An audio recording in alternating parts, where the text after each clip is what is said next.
Alright, hello everyone, I am Grant, this is Albion Online. I don't remember what we did last time, it's probably just more corrupt dungeons. And since then, in my off time, as you can see, I've been doing some tests. I used some blind magic, I used, well, I didn't use this, I used the cursed staff and we were doing some corrupt dungeons, and since then, as I said, I tried a few new weapons, I leveled up my skills, I got some money, and today we're gonna experiment. But before that, I want to try something.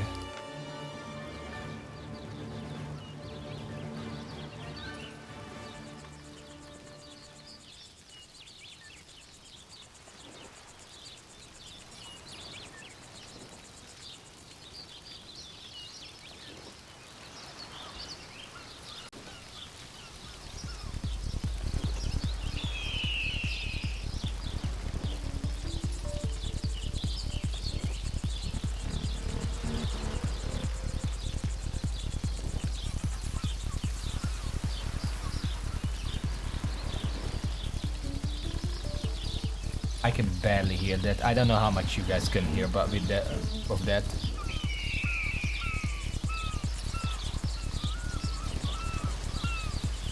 How is the volume? I guess we'll see if there is an actual, like, more than drums or something coming on. Either way, I thought I would put on some outside music, because the inside music isn't actually, like, the only time I actually notice the music in this game is here and in big cities, so we might as well pick it up a notch. Regardless, let's head inside. So, first of all, yeah, I'll better comes up later. First of all, I experimented with some corrupt dungeons. First of all, okay, first I am gonna say first of all a few more times and then we can get on with our days. So yesterday on my own time I've been doing some corrupt dungeons, and I on Monday night after stream I also did some gathering and some other stuff obviously. But what I found is that if you are successful in the corrupt dungeon, then currently with my budget and my experience, corrupt dungeons are the best way to make money. With a little luck, if you get like the proper stuff, you can make a lot of money there. As you can see, I made a little money. I already spent some of it, and some of it has not sold yet. I sold this, but there are some other stuff on sale that should sell pretty fast. So we're gonna experiment with some equipment. But first of all, about face scare robe. I've been using it yesterday in the corrupt dungeons. As much as it pains me, I don't think this is gonna work out for the type of PvP I'm trying to go for. Because here's the thing, all three of these abilities are pretty good. But the second one, defensively speaking, is the best, which means anytime you want to use it, you have to wait an entire second and then use this ability again to actually get that ability, to get that effect. And in PvP you can't afford those time wasters. And even though the third ability actually synergizes really well with crossbows because of auto fire, because every single instance of the damage this does, which is a total of 5 times, and remember, the third effect here gives you 5 fragments that deal bonus damage on direct abilities. So you can see where that's going. It's a lot of burst damage, but you have to wait 2 seconds to actually use it in combat, and that's just really distracting and not good. I actually still like After Image. This is one of the better stuff in my repertoire. I actually still have, like, I have a list here in a TXT, whatever you say, among some of the other equipment that I listed to test today. Mistwalker Shoes is still there because Afterimage is pretty good and might even work with various strategies that I want to do today. Spectre Hood with the Flash of Insight, I'll be honest, it looked better when I first found it, before I noticed that it has half a second cast time and that makes it really clunky and very much semi-unusable. But I'm gonna keep both of these. Both for sentimental reasons and because they might be useful in the future. But, okay, first of all, I want to list what kind of weapons did I find that I wanted to try out and leveled up just so I can use them properly with the right skills.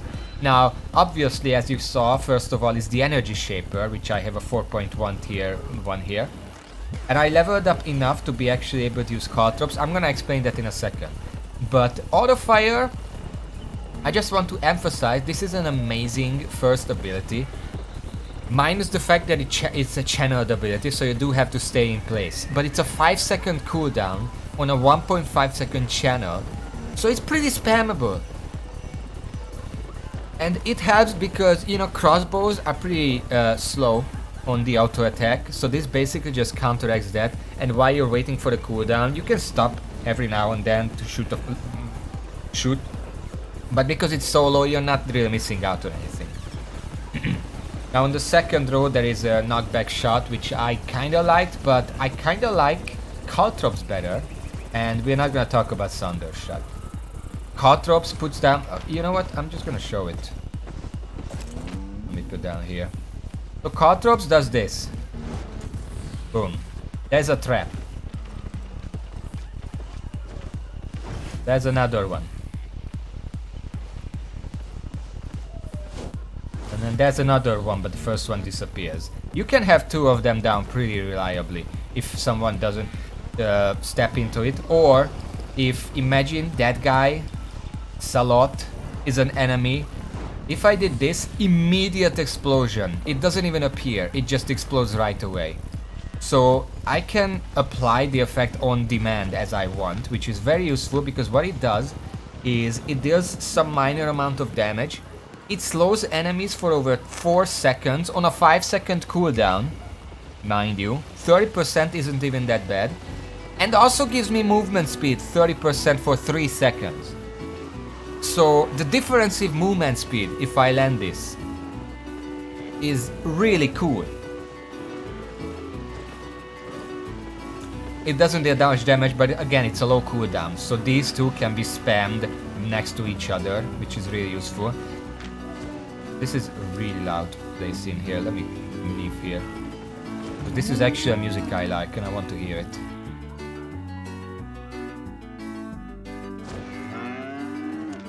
You know what? Maybe I can just...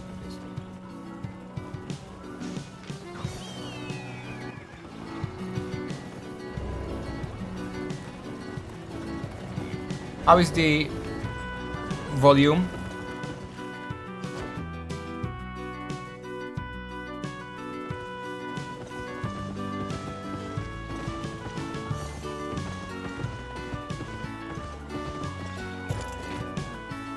It's gonna have to be right. So anyway, the third ability. Divine Engine. Unleash a 26-meter long beam of Avalonian energy in the targeted direction, piercing through all enemies while channeling for 4 seconds. Cannot be interrupted.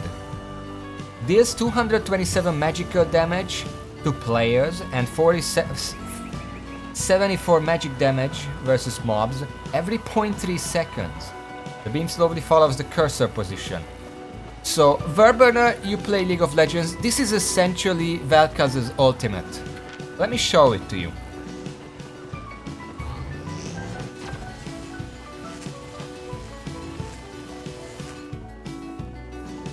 Is that.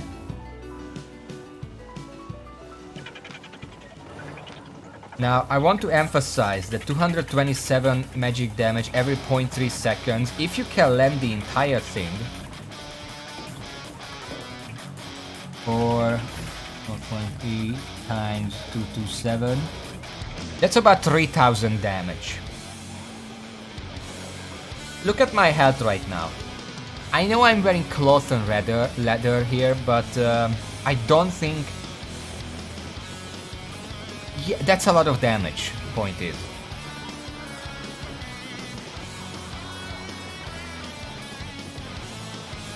And these, I don't think these really matter. Well, this matters. Forceful bolts. Every single crossbow has it. Every 3 normal attacks knocks the enemy back almost 6 meters. Which, it doesn't seem that good because crossbows are really slow weapons. But a knockback means that it also interrupts any channel and any casting. And of course, it knocks them back 6 meters, which is just pretty good. So we're gonna be testing for this. Also, I did come up with a build for this. It's gonna need a special cape, which I don't have yet, and I hope it's not that expensive, but we're gonna have to see. But before that, there are a few other weapons that I checked out. Don't look at these are just what I used last time. Instead, there is another crossbow, the Weeping Repeater, which I couldn't figure out how I would actually make this work, but I like the idea enough to try. Obviously, this also has auto fire and it also has caltrops, but it also has explosive mine, which is basically a caltrop, but no slow and speed up, and a shit ton of damage instead, 716 magic damage, on a 20-second cooldown with no cast time. Sadly, this does in fact have a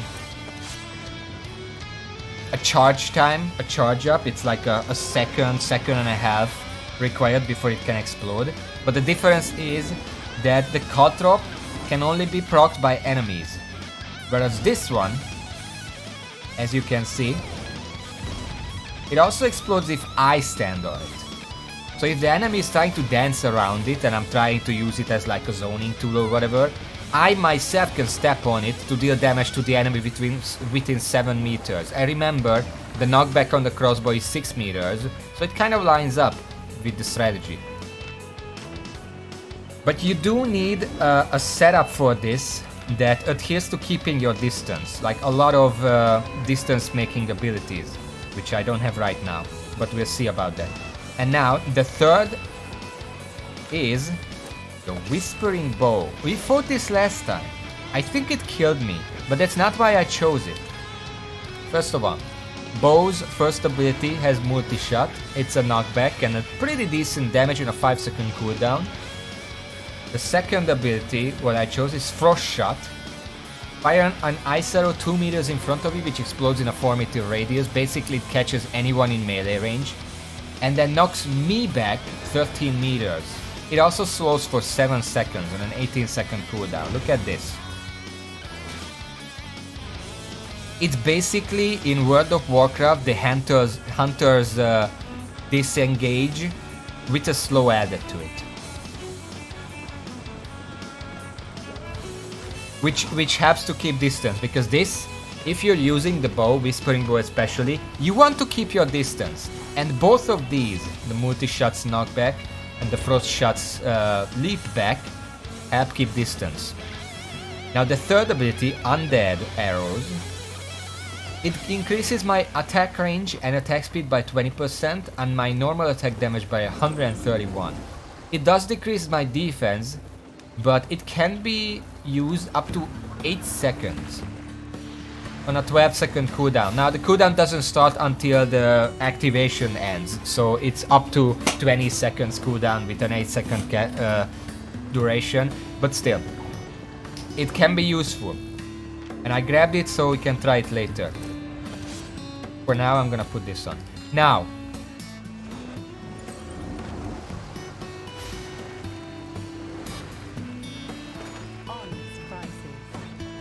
the stuff that I picked out, I'm gonna show all of them, and then we can decide which ones are good. I'm gonna just put on 4.1 excellent. I did not check the price on any of these, so if any of them seem like it's out of our pay grade, we're just gonna forget about that. So I sold my pilots for 10,000, nice. So first of all, we're gonna go over the headpieces first, then the armor, then the boots. And I picked out like a bunch of each. So the first helmet that I picked out is the Hunter Hood. It's not necessarily something that helps with the strategies, but it has just a really strong ability overall, which is Retaliate. Conjure a magic barrier, increasing your damage resistance, and reflects 100% of the damage you take as magical damage. So it's basically if anyone wants to get in my face, I can use this and they just kill themselves on me. It's 4 seconds. It is a 45 seconds cooldown, which is a lot. But it's a panic button that basically makes me immune to all damage. And reflects, like, it doesn't say direct damage or physical damage or whatever. It's just 100% of the damage I take. That should include everything for 4 seconds. So that's an interesting promise. It doesn't make you immune. Yeah, okay, so yeah, that's what I wanted to say. But you also take less damage because of the damage resistance, and then that's being reflected. Oh, I like this music. The next helmet, I think we looked at it last time, but I want to look at it one more time, is the Albion Hood, which is the smoke bomb. But the smoke bomb can be a lot more useful with,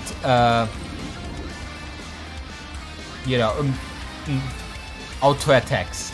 That's what I'm looking for, because it silences you while you're inside, but it doesn't stop your auto attacks.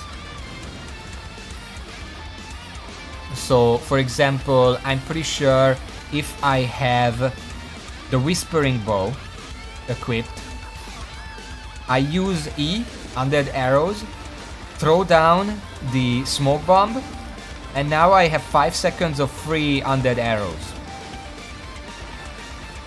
That sounds pretty good for that purpose specifically. It's not as good with the crossbows, because I can't use auto fire, it silences me.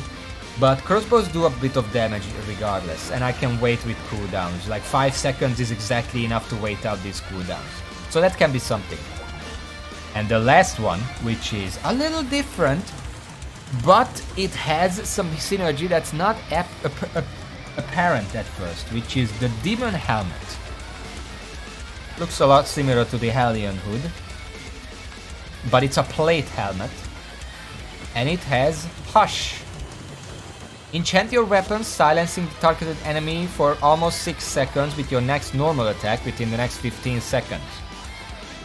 What I was considering is that the strategy here with the cannon is to root the enemy in place so they cannot stop me, and this makes sure that they cannot break out of the root for 6 seconds while I'm charging my laser. And also, since this is a plate helmet, it gives a lot more health and defense and stuff, because generally my research led me to believe that the cannon is kind of more of a tank kind of deal. Like, if you can tank more damage, you're gonna be better off with it. So the plate helmet can help. I don't know if it probably has more than the smoke bomb, but let's look over the rest of the items. This is 20,000, we can afford that. Next up, the armors. I picked out 2 armors specifically. One is the Hunter Jacket, which, because of haste. This is not necessarily a synergy thing, this is just, here is my death laser. I'm using my Hunter Jacket to make my death laser more death and laser. Because what it has is haste. Hasten your attacks, increasing your attack speed by 60%, and all damage you deal by 20% for 8 seconds on a 30-second cooldown. Now, obviously, the damage helps with the laser, because, 3000 plus 20%. That's a bit of an increase on that. But also, there is auto fire.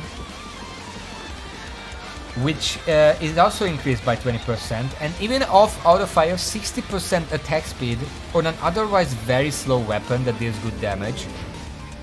Just makes sense to me. I don't know about you. And it also synergizes with the Hellion Hood Smoke Bomb, by the way, because I can use this, I can use Smoke Bomb, and then I can just attack speed the enemy down. That's kind of a synergy there. Not so much with the Demon Helmet, but sure, it always just it's a steroid. There's no planning to as just a steroid. It makes the stuff you do better. And then the second one is actually the Graveguard Armor.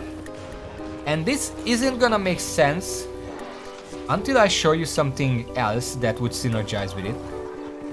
But this armor basically it makes you Scorpion. Because it has Soul Chain. Latch a chain onto the targeted enemy, dealing some damage. Targets that stay within a 30-meter radius around you for 2.5 seconds. 30 meters is like 2 or 3 screens. So they're probably gonna stay in there if I was able to target them. Will be pulled towards you. Once pulled, an enemy becomes immune to another Soul Chain for 10 seconds.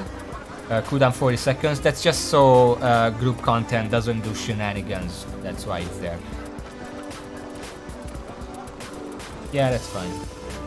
Now, why would I want to pull the enemy to me? You might be wondering. That seems counterintuitive to using a crossbow. Well, I think it's time to show you the Heretic Cape, which would be used with the cannon.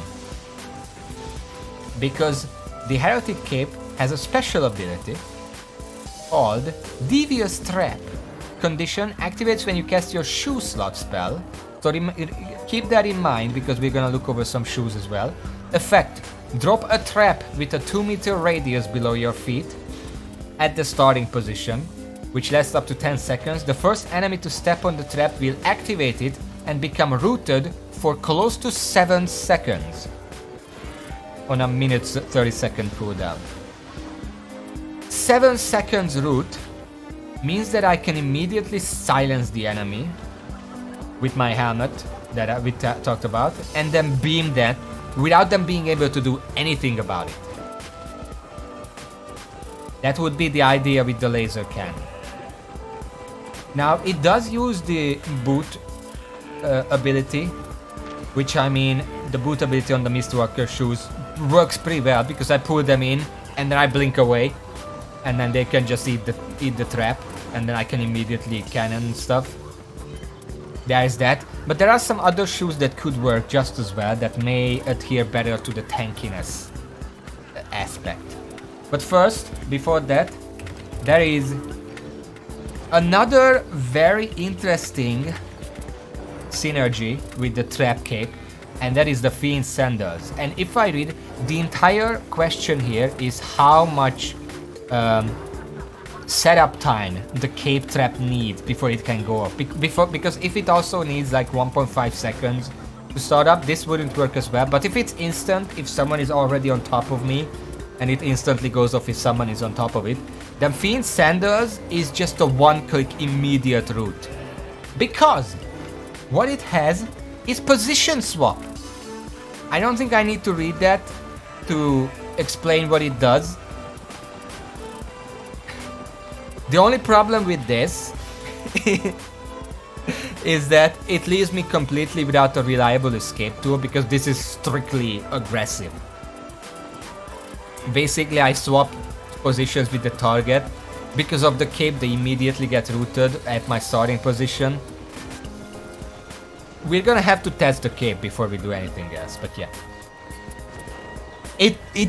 It's base. If there is no setup time for the trap, this is a guaranteed way to land it, and then we can just laser the enemy afterwards. It's perfect, but we're gonna have to test for that. Now, other boots that I checked, obviously I noted down the Mistwalker shoes because I just really like that, and there is the Judicator boots. There they are. The Judicator boots are actually pretty popular as far as I could tell from my research, because they have elbow smash. Dash towards the targeted position, throwing all enemies within a 4-meter radius of the targeted position in the air for 0.8 seconds, ignoring crowd control resistance on impact. So a Malphite ult, basically. If the enemy is on top of me, I can just ult them right with this, and they cannot escape the trap even if there is a setup time. The only problem is I'm still in melee range of them. So a lot of people use this. I'm not sure I'm a big fan. But yeah, the trap is very important for the energy shaper, and it seems pretty important for most other stuff that I'm trying here. So let's buy that, go test it out, and based on this, what happens.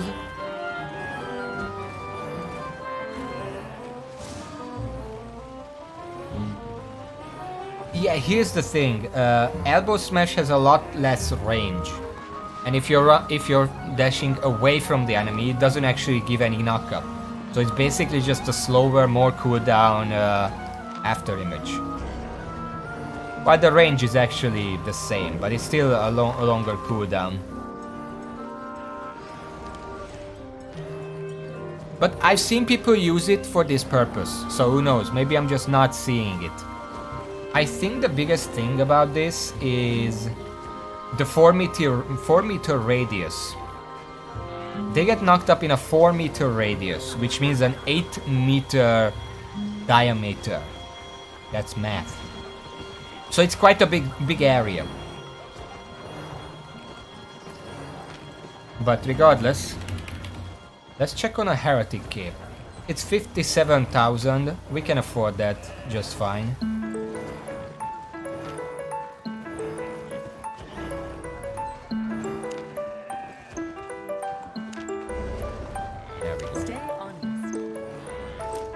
On as well. And let's head out and find an enemy. I'm just looking for a mob for now. I want to a mob that's hopefully not aggressive, because I want to stand on top of it, and I use my boot ability, and we'll see how long it takes for it to actually get rooted.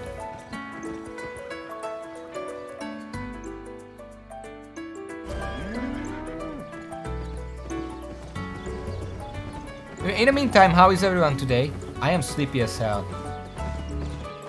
I haven't been sleeping very well lately, but I'm holding up. Okay, where is the... I could use these little badgers, but I don't know if they can actually use traps. You know what? Let's just use this zombie or whatever it is.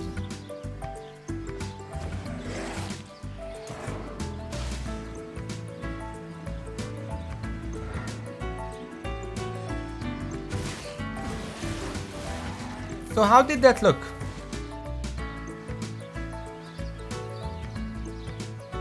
It's like a half a second. If the enemy, if I swap the enemy on top of me, they're not gonna run out of it, right? Because it's a 2-meter. Where is it? It's a 2-meter radius, so they have to run 2 meters in about half a second, which is possible. But I think, because right now with these boots and everything, my speed, where's my speed, is 5.5 meters. Also, let me just...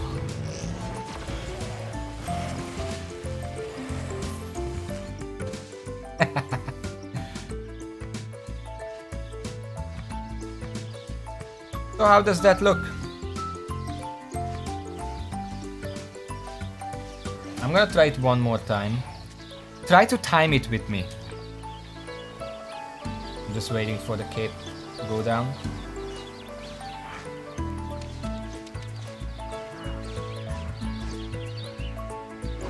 I'm also gonna show the Catrops because they're pretty amazing. The Catrops are the reason I'm not as hesitant about using position swap, because Catrops is a pretty good speed up. Okay, let's try this. 0. Okay. I jumped the wrong way, but... Should we just try it? Does it seem like it should work?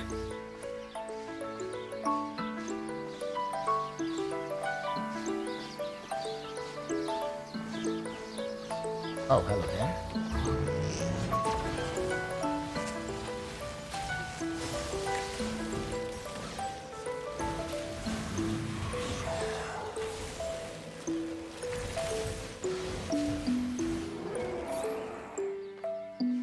Let's just get the swap boots. If it doesn't work, I just lose like 10,000, whatever. These equipment pieces take a lot to repair. So first of all, I'm gonna keep my list open, but we're gonna buy a set for this strategy and then we're gonna go and try it out. That's the best way to test it, right? To just try it out.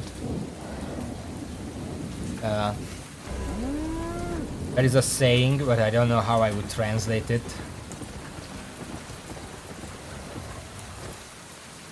Basically, there's a saying in Hungarian. Probably something similar exists in English too, but I don't know. But there is a saying that says, the test of the pudding is eating it. Which basically means, just do it. Let's see, so it was Fiend Sanders. Yes, yes. Exactly, that's that. Position swap. Now, this is a closed item, so it gives not as much health, but it can give us some decent damage, 3.5%. Alternatively, it can reduce cast times, but I don't think it would help here. Energy cost, load, yeah, it's gonna be the damage. Let's do it. And then, yeah, just ignore the explosions. I guess the demon helmet. That's the silence. 20,000. That works. Satisfied? I got enough XP to be able to put on all of these, because I didn't actually have that. And not this. This. There we go. We're gonna have to store this stuff in the bank so we have enough space. And we're also gonna need a new chest piece. It is, let's see. I guess the hunter jacket would work best with this, because we don't need the pool if we're already switching places.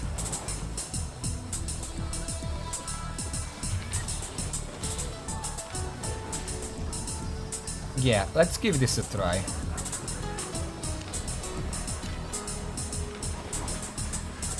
So this is the weirdest setup we had so far, because it is plate helmet, leather jacket, and cloth boots. So we are really mixing and matching now.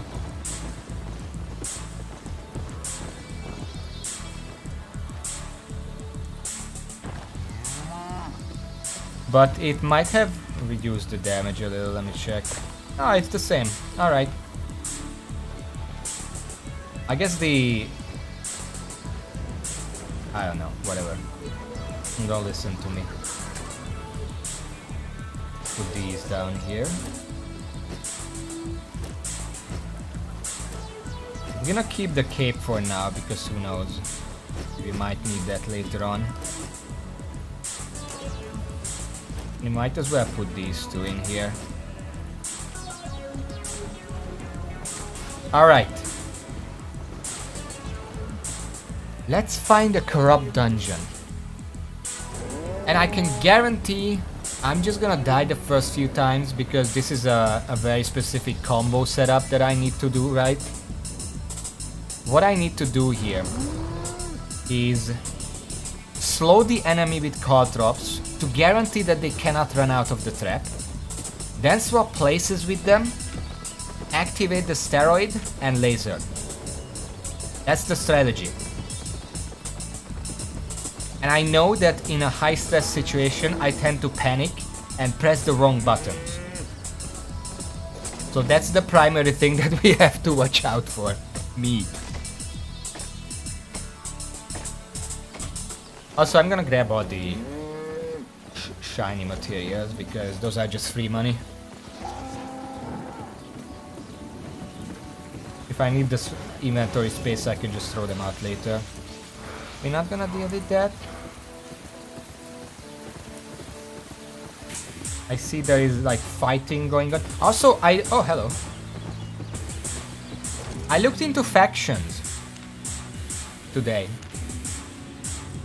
Because I do want to relocate. Motlock is cool. Motlock, whatever it's called.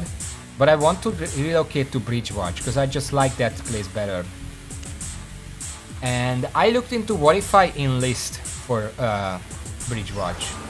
And it's like if you enlist, you cannot enter any other cities. Which would go directly opposite of me trying to get good deals.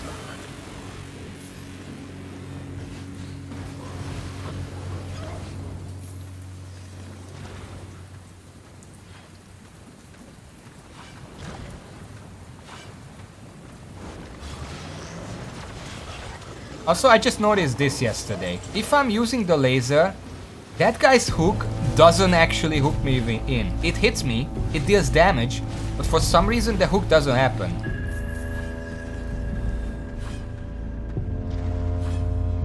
I don't know why. Weird.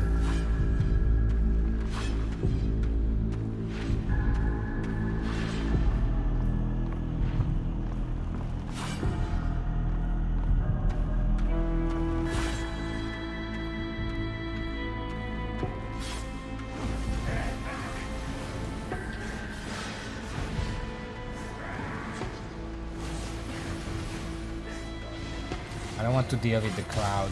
God damn it.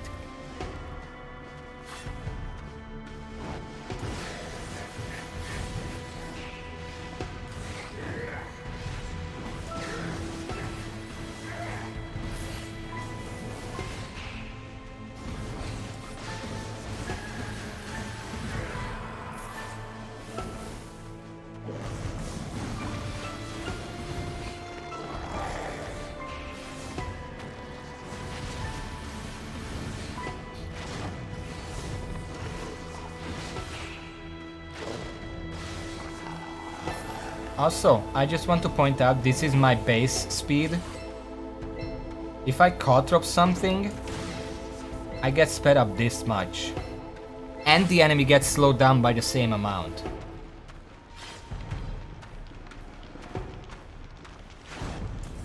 It's actually a really powerful movement tool, and it's on a 5-second cooldown. It has huge uptime. Look at this. Check this out.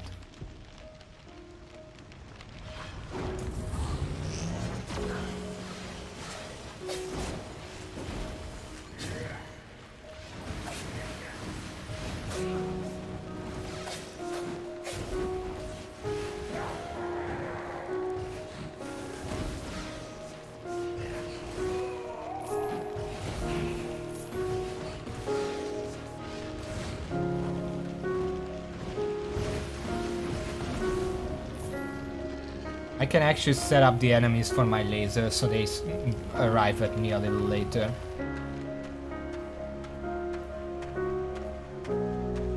It's not much, but it definitely helps. Unless the enemy is ranged.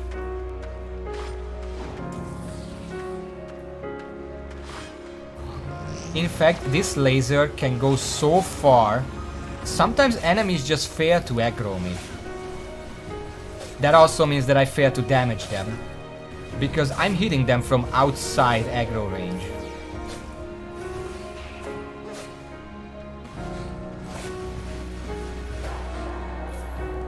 It's annoying because then I wasted my cooldown, but it still happens. I don't know, one thing I don't like about this game is the extremely tight aggro range. Like, an enemy can be on screen and it's not gonna aggro to you because it's too far. Like, if the enemies, sometimes enemies here, I run them half a screen away and they just go back. This is, oh shit, we're getting invaded.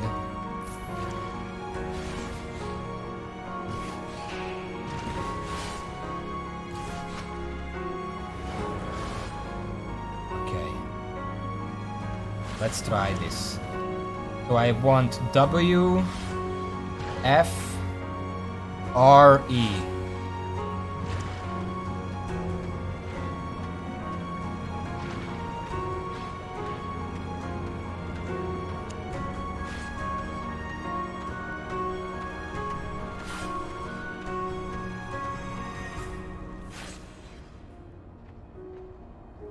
No, W, F, D, R, E, something like that.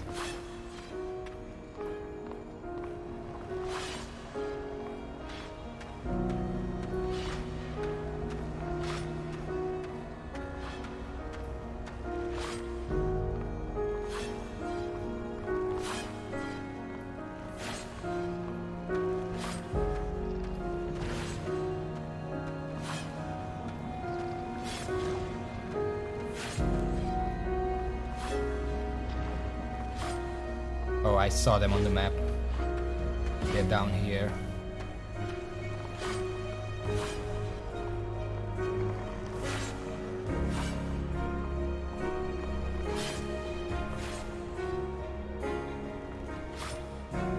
They might be going the other way. I think enemies are getting destroyed here.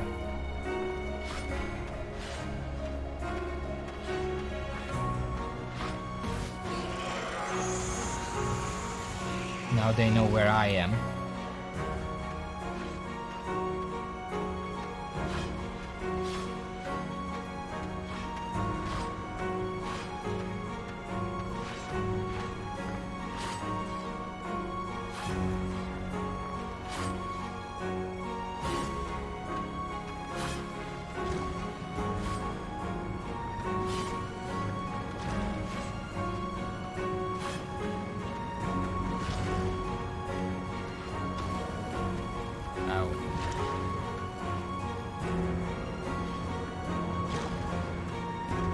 Yeah, they are definitely fighting over down here.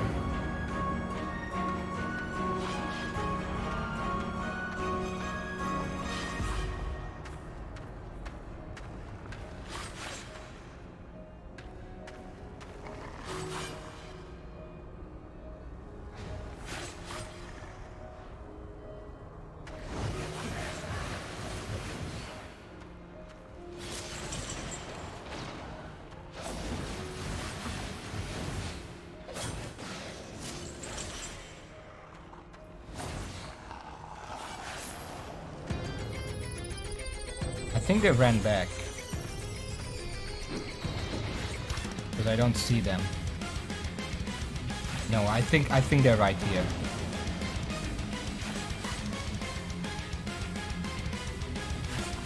Or they are invisible.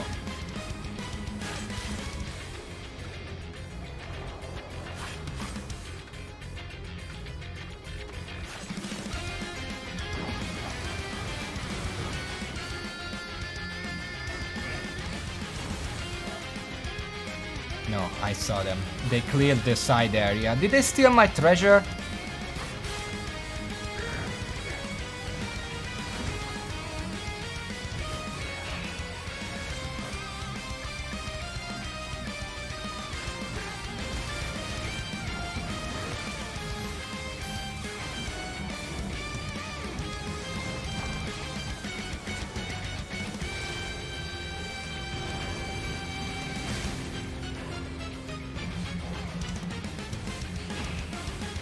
I got them with the auto fire.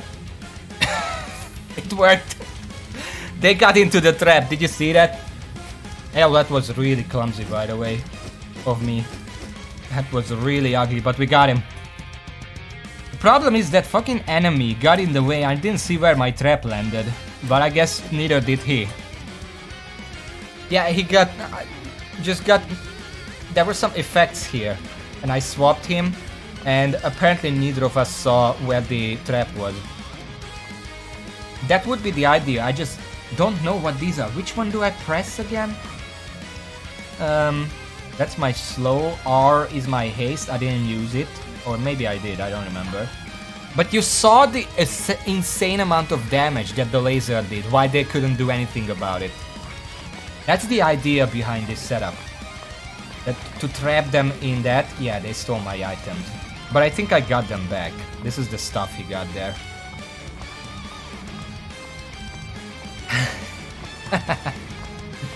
Okay, let's experiment with this a little longer.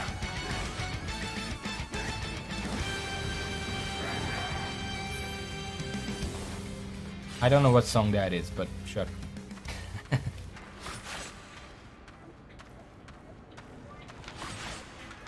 What is my infamy right now? I think it's less. Yeah, it's... Well, it's actually close to my highest.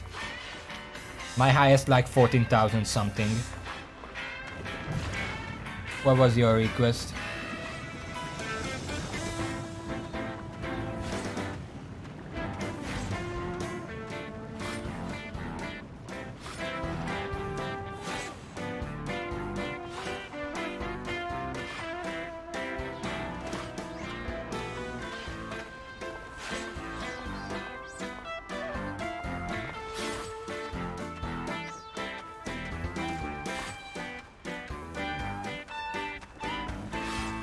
If I'm looking at the minimap, I think there are 2 mini-bosses left, and we're gonna fight them all, just to maximize our loot.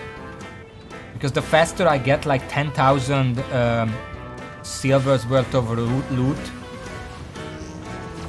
the faster I don't mind dying to all these people.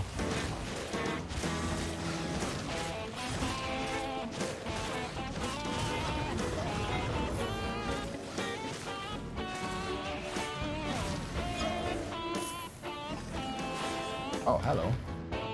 5,004 sterling. I have a couple of these stored up down here because I'm gonna eventually go to all these places. Another one! Okay. That's 10,000. Well, that's 9,400 something after taxes.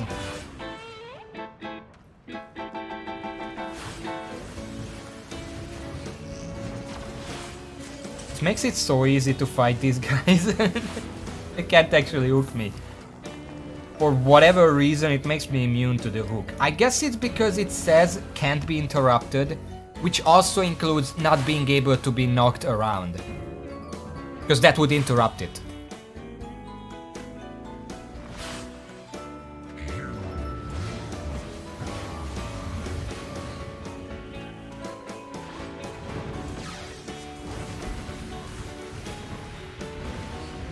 This is how it works in PvE.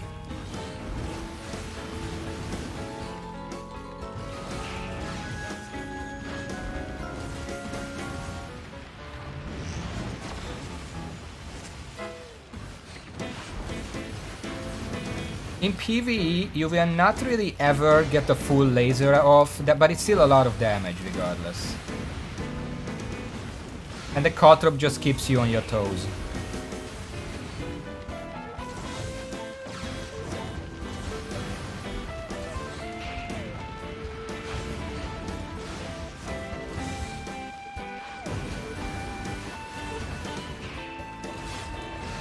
Also, the caltrops have a surprising range.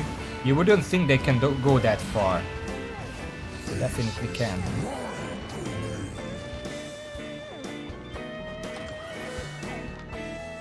$15 books. I don't think you can actually sell these.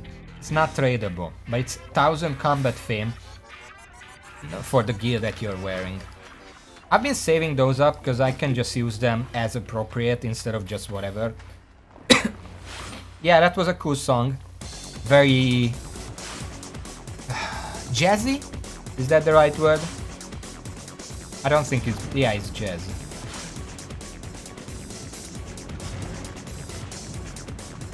It's a type of jazz, probably. I'm not very at home at these types of music.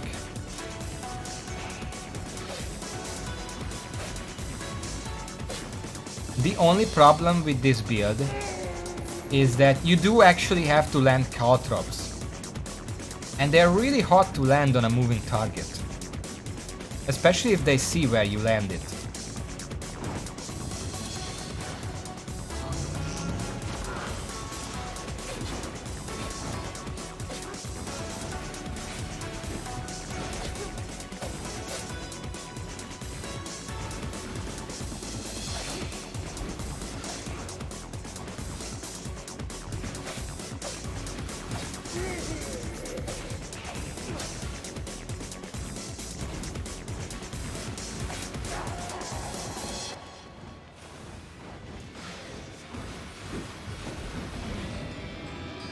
I'm getting better at the PvE aspect, by the way.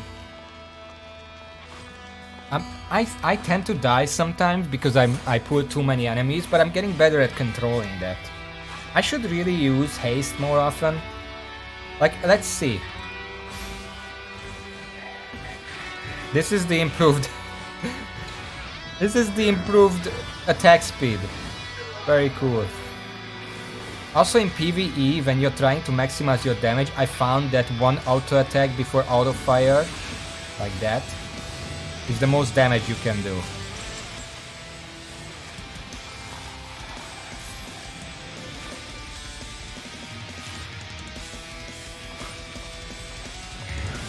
That was not far enough.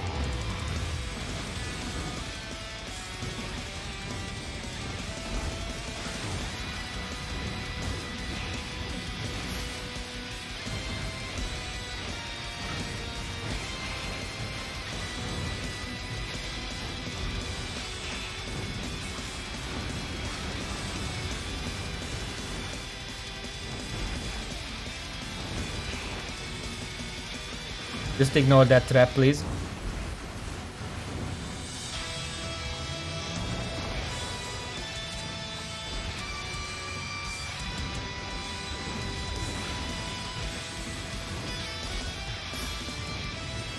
My ultimate is already up.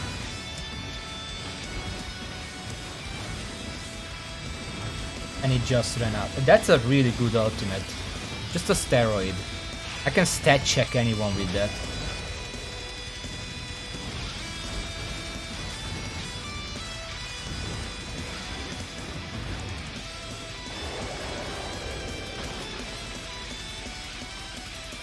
Run into what? Who's gonna run into what? Okay, I think that's all the mini bosses, so let's go fight the boss now.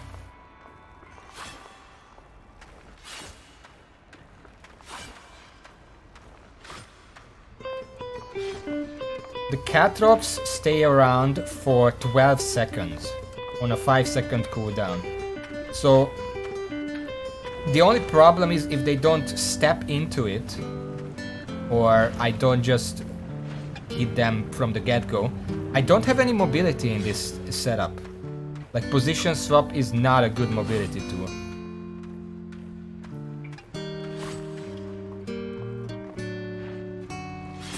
Alright.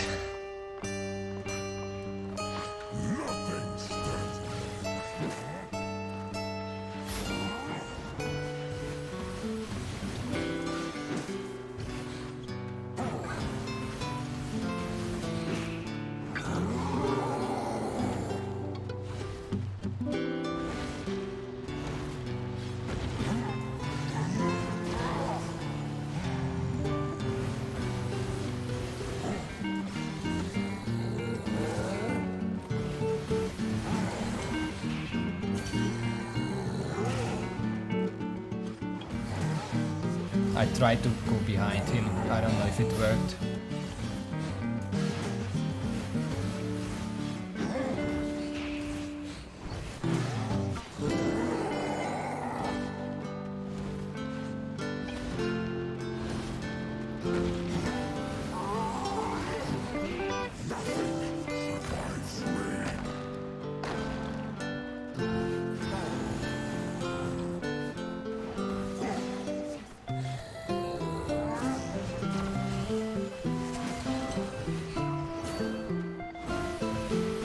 He cannot be swapped out of his own position, but I can still teleport right on top of him with it, which lets me avoid a lot of different attacks.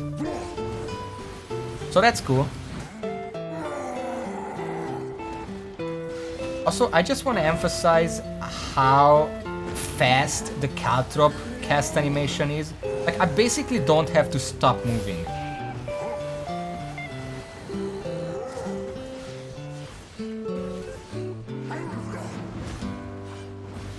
Can't avoid that like that, but still. Gosh. Huh. Did I just see that right? Let me test something.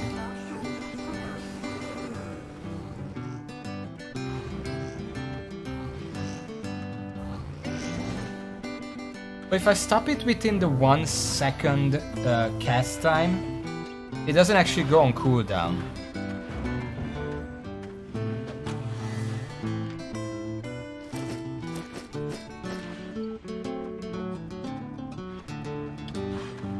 Also, it's instant. I have to remember that it's instant. Position swap is instant. It's not like the old Urgot ult, that it has like a channel time where both of you are rooted. No, it's just instant.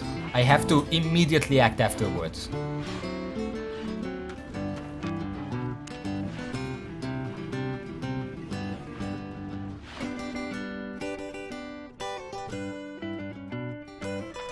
Alright. Is this where I die? Maybe. Maybe.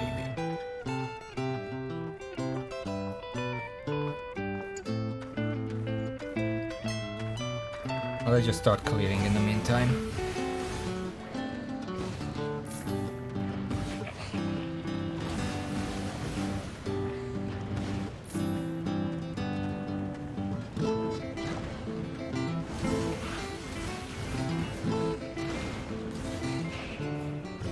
I mean, are we having fun? Yes. Then it fits this dungeon. Fuck you. Not really. It's a very, very jolly good old song for a jolly good old demon dungeon. Like, what's the problem?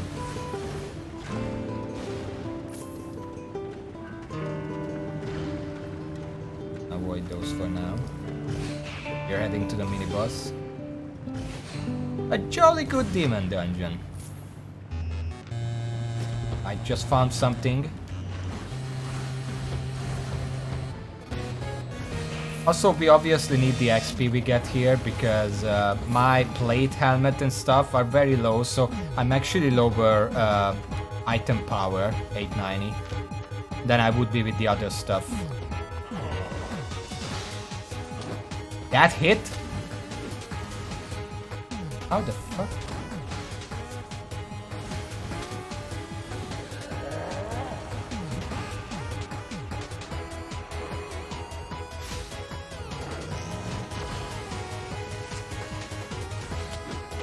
Is this? Oh, it's La Mulana. I thought it was like 6v or something. I really need to run out of that. I'm gonna die here.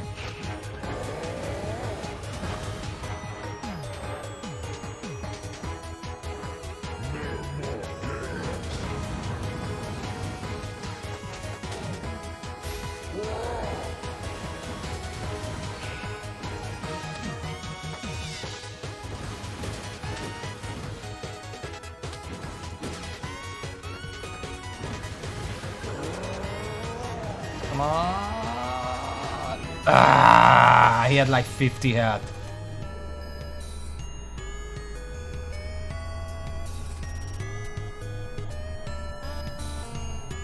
That attack is really hard to avoid, by the way. You don't get any time to figure out where the things are coming from, so you just run in one way and hope that it doesn't hit you.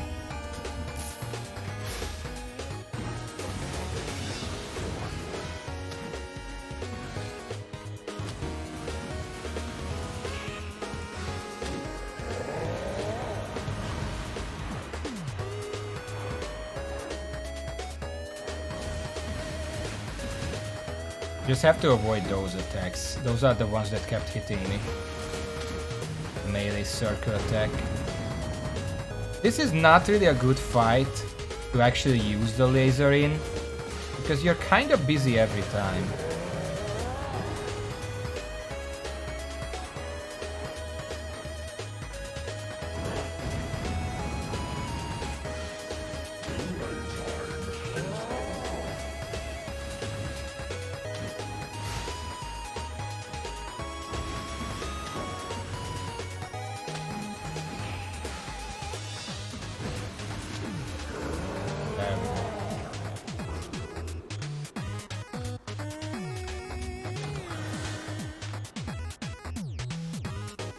Oh, what is this? 5.0 mercenary jacket. That's not very valuable, but it's still 8,000 coins. Okay, where is the other boss? On the other end of the dungeon. Okay. We're gonna get invaded or invade someone before I make it there.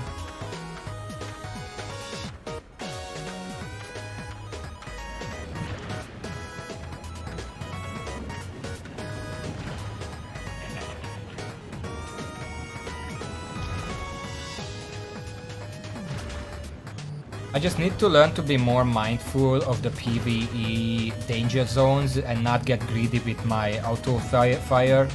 Because that's the thing that always kills me.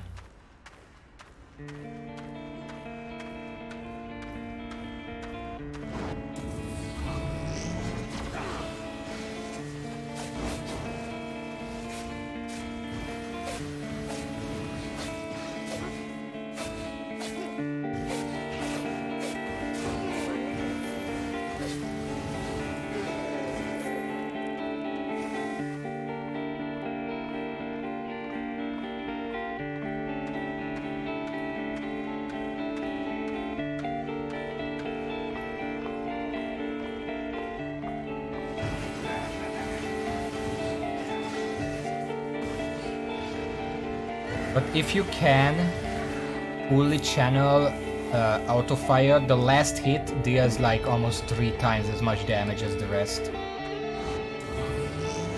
That's why I keep being greedy. Because it is actually worth it.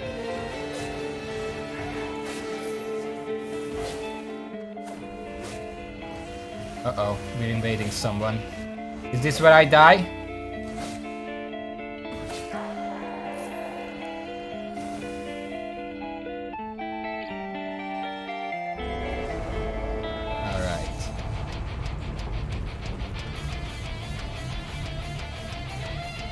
They already cleared here, so they should be nearby.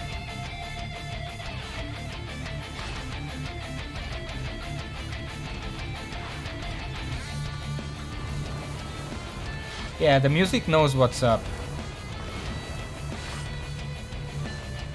Let's go to the center for now.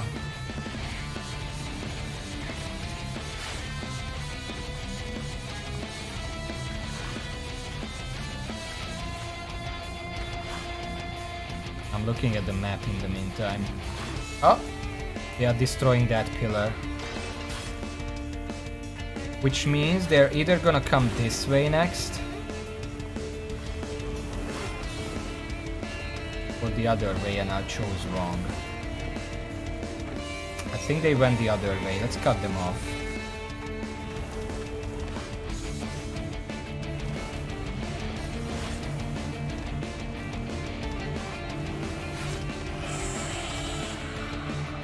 Asshole has to be here, so now they know I'm coming.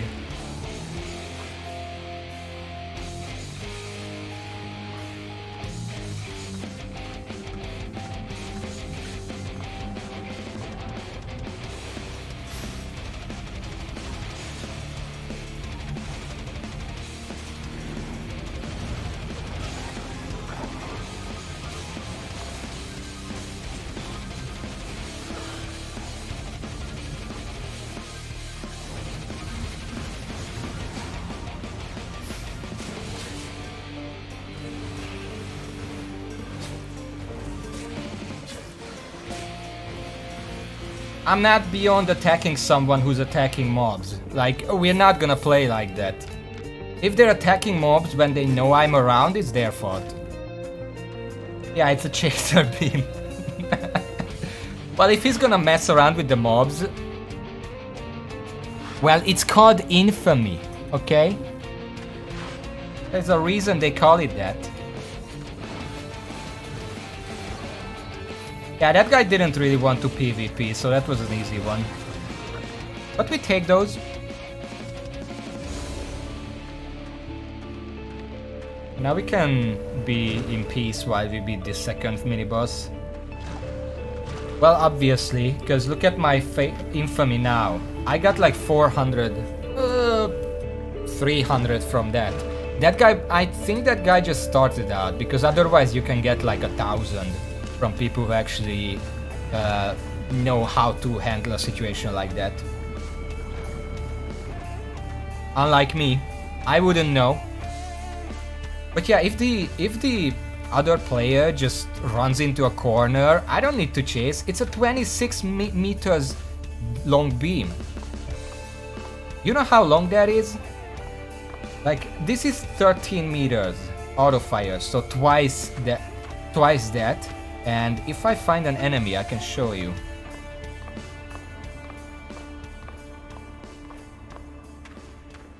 So let's say I want on this angle. Okay, there's an enemy. This is 13 meters. What the fuck is this music? Mario Paint.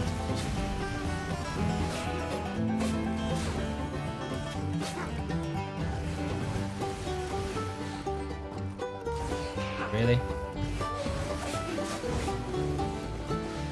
Just reset. Because I went closer to its spawn point. I do have in-game music disabled. I think that's ambience. I could disable that too. Well, lower it. Like 35 off of the sound. Whatever. I like the ambience. Yeah, it's okay. It's your PC. Yeah, he de-aggroed. But this is the thing. Like, this is where the enemy was. This distance, half a screen, already enough to de-aggro it. That's really bad. I know what they're trying to do with that. Like, they don't want people to kite enemies into like settlements or arenas or whatever. But you don't have to be this callous about it. I don't know what that word means actually. Did I use it right?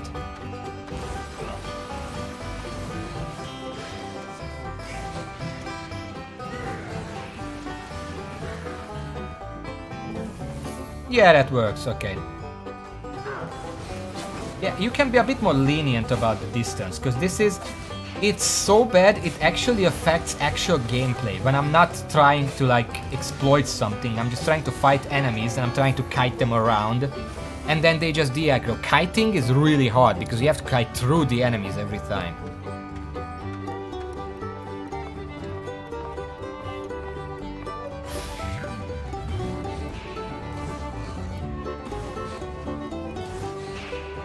Can you use your fucking special?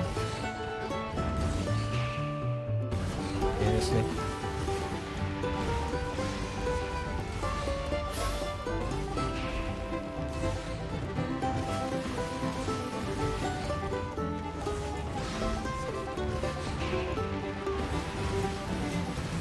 This is like perfectly fitting music. I don't know what you're talking about.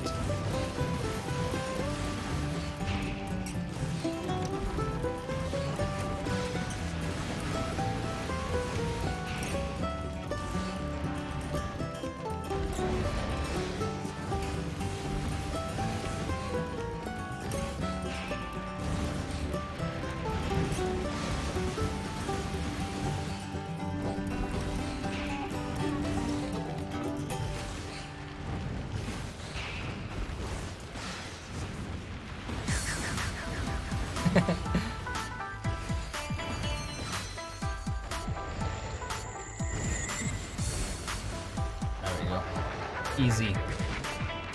Again, this build too has the problem that it doesn't have any healing on it. Which is sad. But I don't think, as long as we can pull off the combo that we're going for, I don't think we need healing. Okay, I don't think there are any more. But I see a little nudge. 2 nudges actually. Let's go fight those. We're at 71% towards the boss anyway, so we still have to kill some stuff. We might as well check those little nudges. Maybe they have treasure. One of them should have treasure. The other one is probably just a room.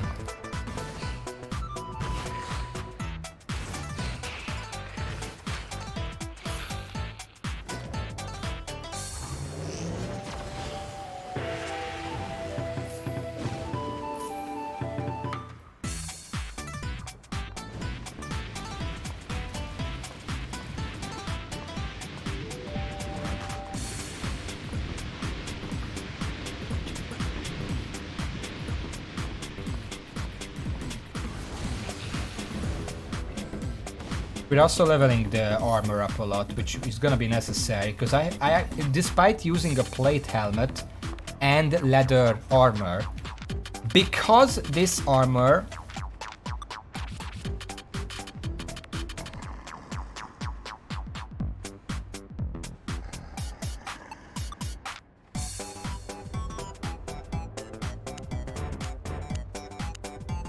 it's not even level 1. So whereas the other armor that I've been using this entire time is 16, which means 32, 1.6, 33.6 item power is just immediately lost right there.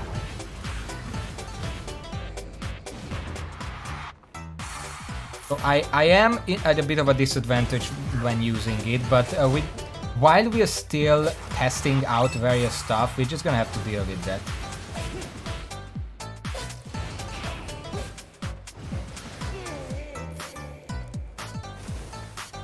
Okay, this is gonna be ugly.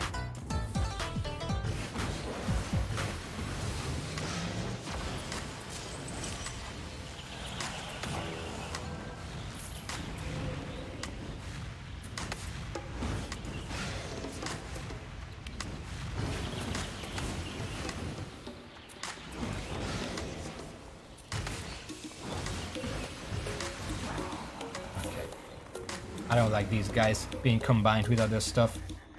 Okay, so there should be a treasure chest down here, but I need some health real quick. Tell me when your request is up, I'm curious.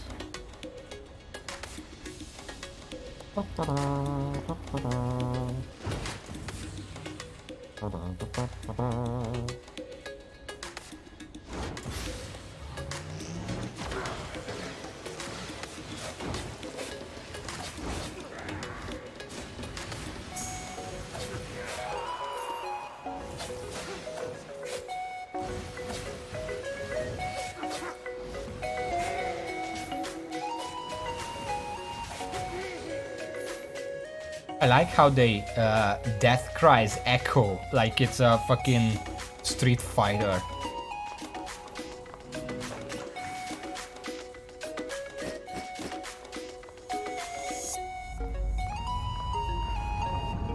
So how do we like this strategy so far?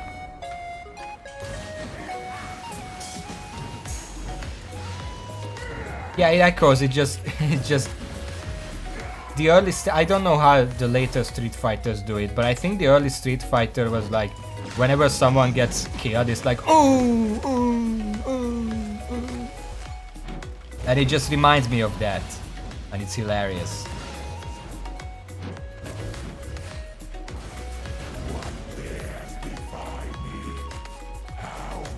We are leveling up the leather jacket fighter at least, with 0.2 bonus item power per level. Anything in here?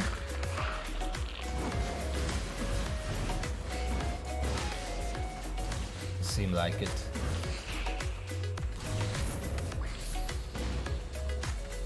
Ah, these are just enemies. Let's go slay the demon. And this is when well, I can do this. I get a little speed boost. And then again. Technically, I can sprint like this. Ah, shit. Here's a fun fact. There are those enemies that make the cloud, and the cloud, if you're standing in it, it's a poison cloud, but it also silences you. What does it do to enemies? Because obviously it cannot silence them, because enemies don't work that way. Well, technically it can, but it doesn't. That's not how it works. Instead, it just puts them to sleep.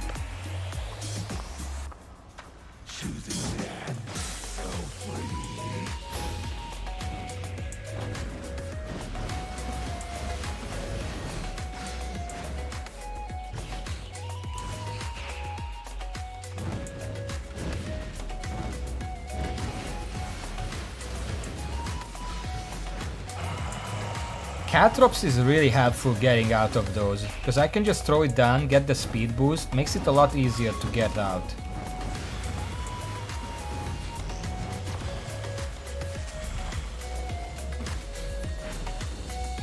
That would happen if I didn't get out.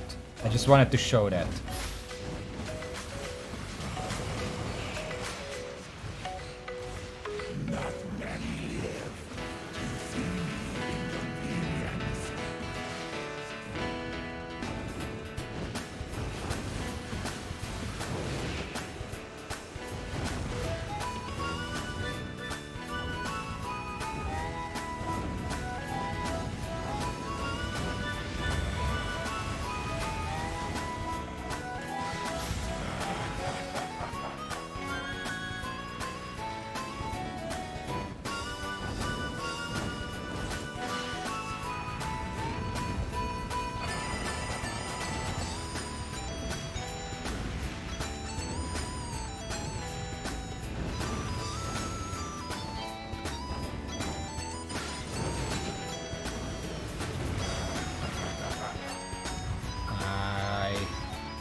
How did that not hit me?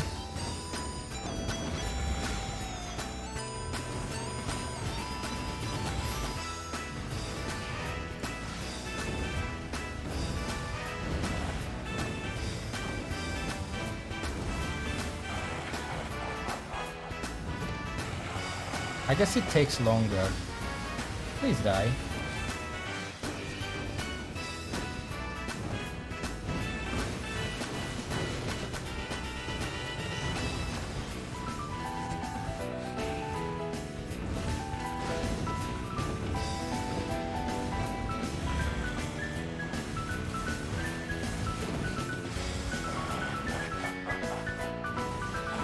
Okay, well that was close. This is what a lack of sustain does. Ooh, hello. What is this? Royal Robe with Magic Rune. That's a good PvE one. It's tier 5.0 at 98,000 estimated market value. And we also have Royal Helmet, which Ballista support fire. I considered this ability in the past, but it's just too slow for too little. I mean, 3 seconds stun is not little, but you know. 43,000. We are getting a lot of stuff here. Let's keep going.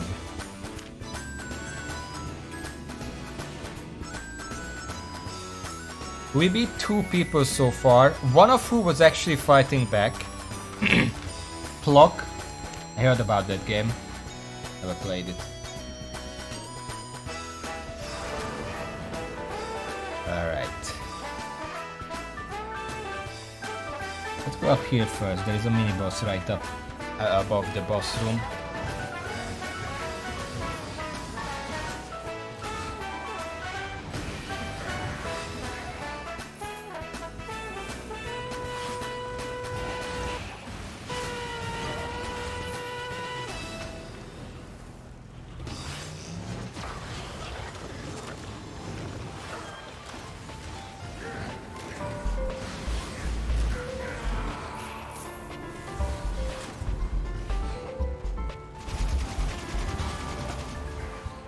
Hunter Jacket Combat Specialist, man, that's plus 2.2, 2.1 points right there.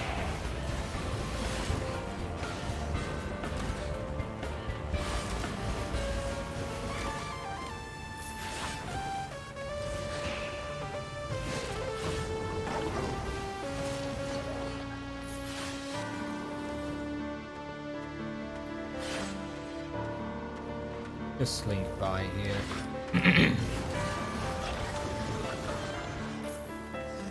For now.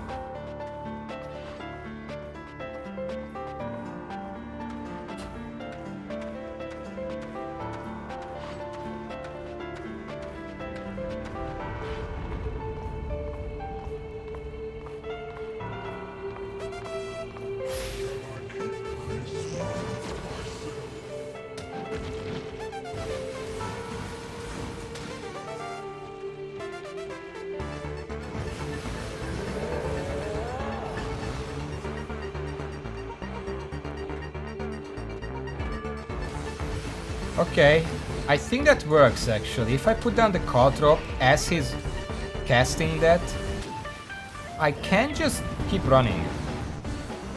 And the bolts are not gonna hit me.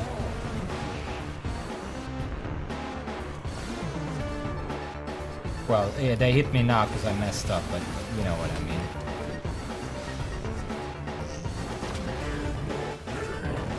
Ow. Okay. That was bad.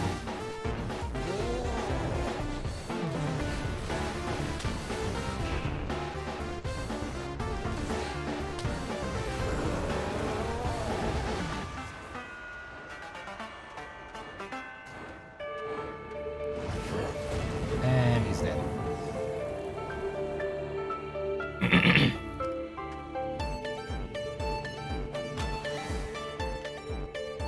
5 books. I mean, we'll take that. That was only a green chest. It's better than the average green chest, as far as I know.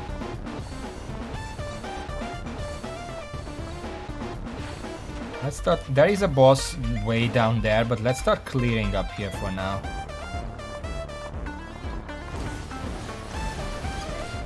And I want to make a safe circle. So I always have somewhere to run.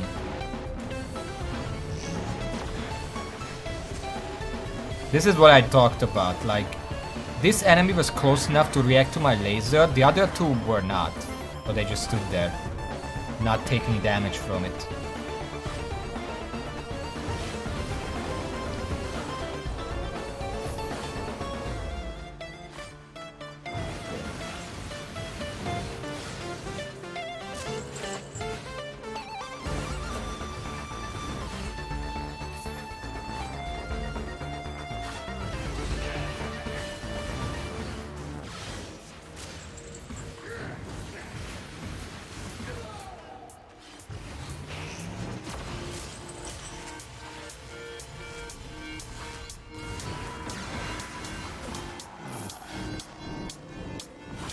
Laser make those hook guys very easy. I always hated fighting them because unless you're relatively close to them, you can't actually really avoid the hook because it gets wider the further away you are. And it's basically instantaneous. Oh, we're invading. Okay. Let's see how that goes.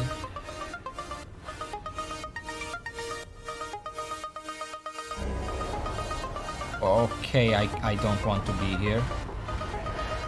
Gosh.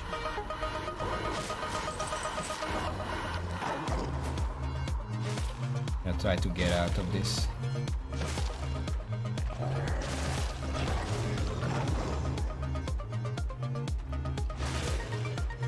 They cleared here. Get the fuck away from me.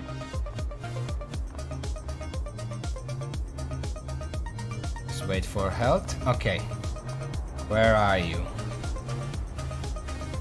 But they're not in here, because otherwise they would already be hitting the shrine.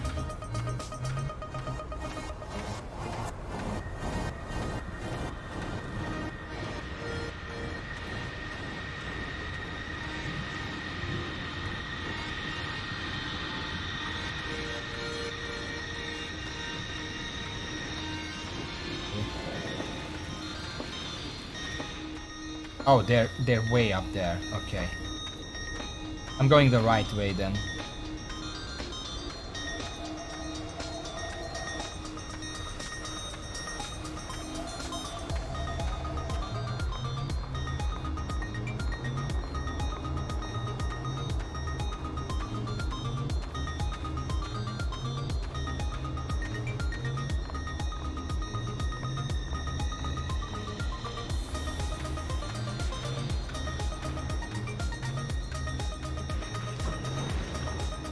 I see them.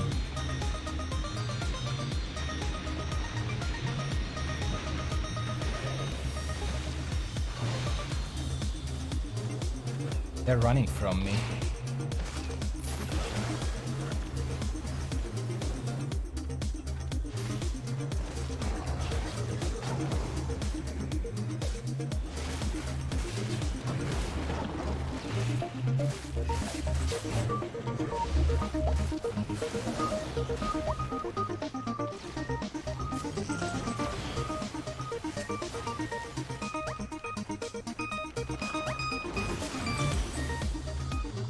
I not get... Yo, okay. The demon got them after I finished, after I lowered their HP.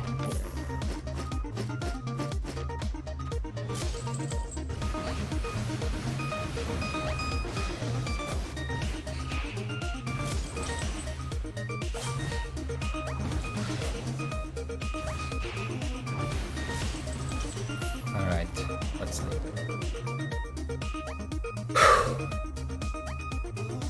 Yeah, they, here is the thing. I've been noticing... Oh shit, let's not be here.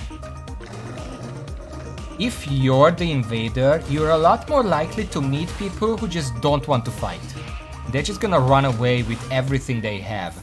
And a lot of times they panic, run into a bunch of demons and basically just kill themselves.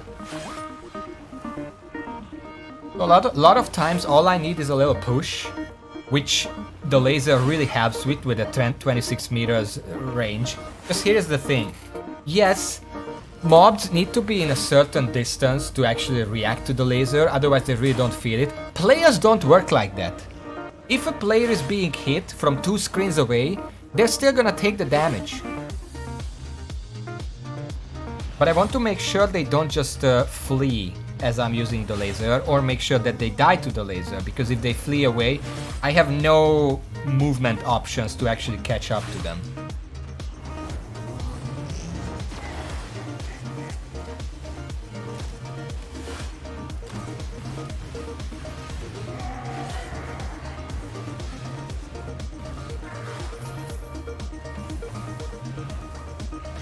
And also, I did do a smart thing there, because I saw that they aggroed a whole bunch of enemies and they were running away. So I used position swap just to put them in the middle of the pack that they just aggroed. Because I was hoping they're just gonna soften him up for me. And they did! So it worked, and I was smart.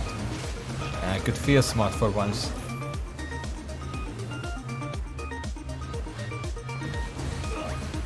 That was the idea there. Normally I would wait, because here's the thing, if enemies attack there and even the trap lands, then, you know, they're just done for. Raven, you missed an invasion. I went invading a guy and I put the most mean thing with the position swap on them.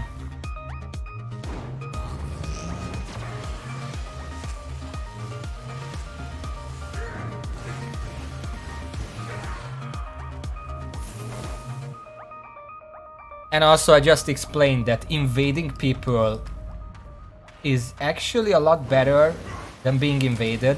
Because if someone is invading you, they intend to fight, right? Whereas if you're invading someone, they might not even want to. They might just try to rush shrines and try to get rid of you that way as soon as possible. And as we saw, like, you didn't see it, but we saw it with this guy, and we all saw it with the guy before.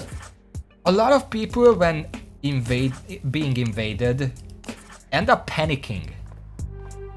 And then just end up drawing a whole lot of enemies on top of them to try running away from you. Which is... like, that's also a good use of position swap, because if they're running away from a bunch of enemies, I can just swap them right back in. And trap them in the middle of all that, if they don't run immediately. So that's funny.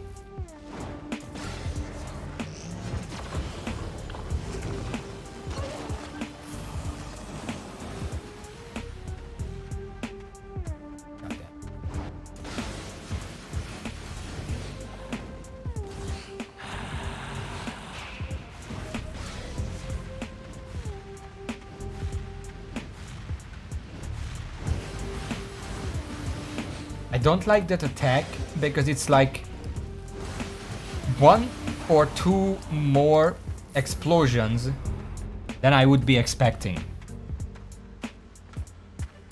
I'm dodging. Oh, I already dodged like 3 or 4. Surely it's done. Nah, it's like 2 more waves.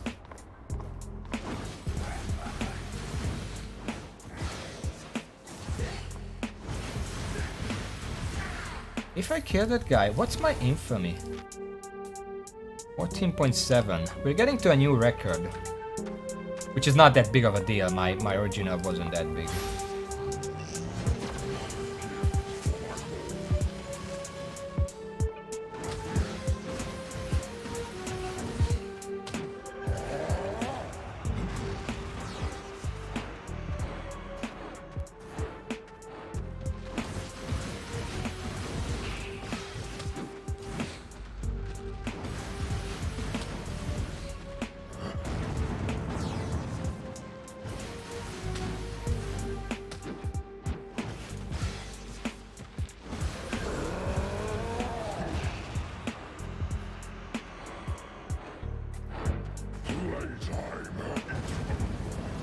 Like, I get how you're supposed to avoid that attack, but sometimes there are layouts for that attack. Just this means that there is no escape from that. And I have no idea what you're supposed to do with those. Like, these are fine, this is okay, and then it starts doing like that. And it's like, it's just a full star. It's a circle. How do I avoid that? Anyway, it's not that much damage if you get hit by 1 or 2. Matter. Oh, hello there. A holy staff. I have been dabbling in healing, as you remember. Which one is this? Desperate prayer. That could be useful. 10 seconds. Well, for now, let's just put it away. It is like 7,000 coins worth. Okay, let's go back to the demon and kill it. Well, no, I think there's a treasure room down there. Or rather, right up here.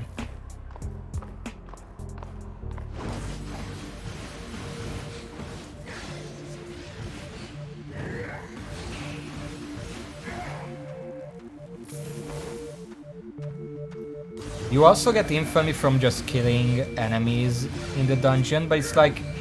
It's very little, it's like 1 or 2 infamy. I don't know what these... It's +3 infamy, right? I think? I don't know, but it's very little.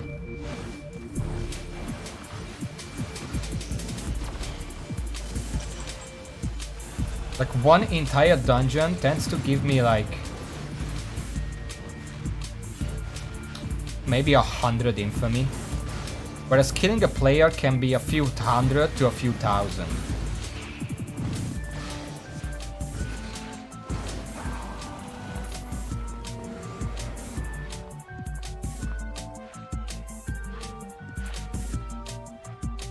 I think it's probably when someone kills you, it's probably like 10% of your infamy, by my experience, but I don't know exactly. I should probably look that up.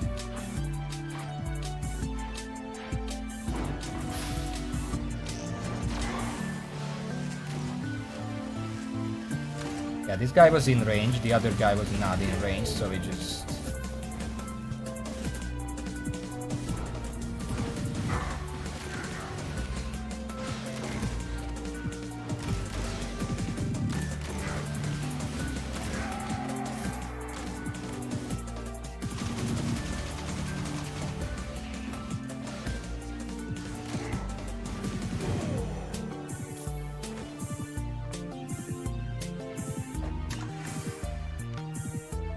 One book.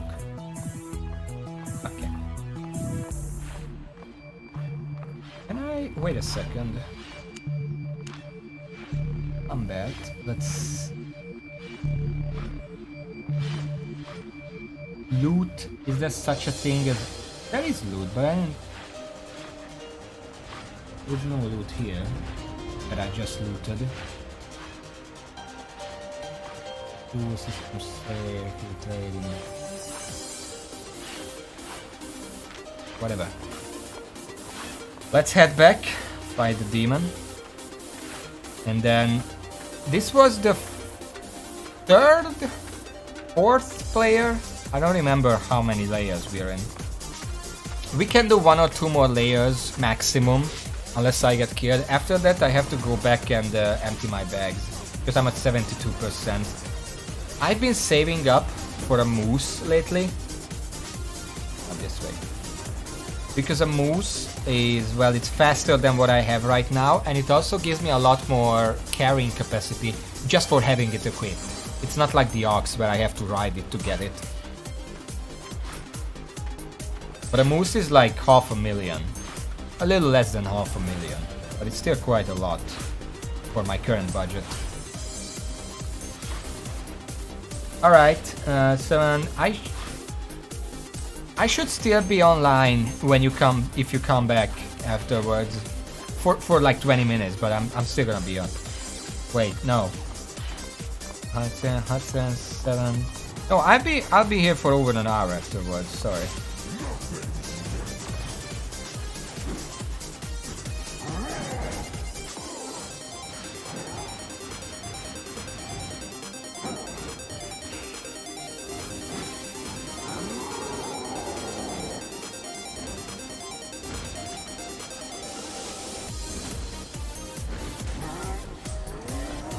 Well, I just fucked myself over.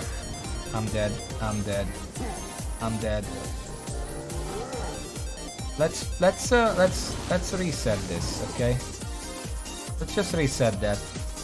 I don't know why I turned around. I wanted to save. Oh, God. I wanted to save space. Apparently, that's not how it works. Give me a second.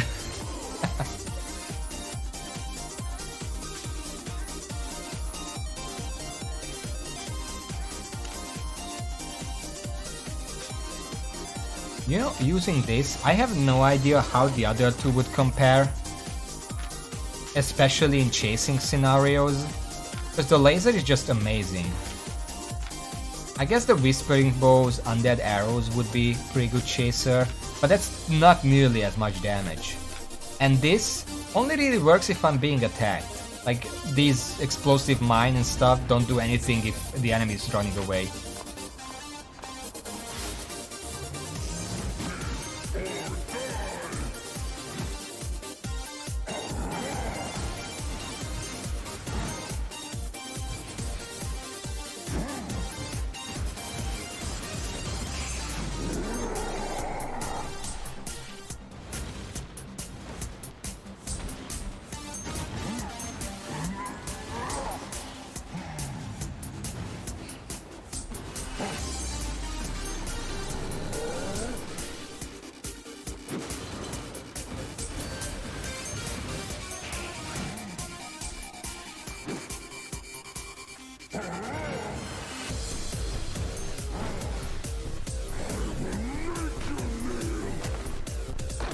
I couldn't get in range.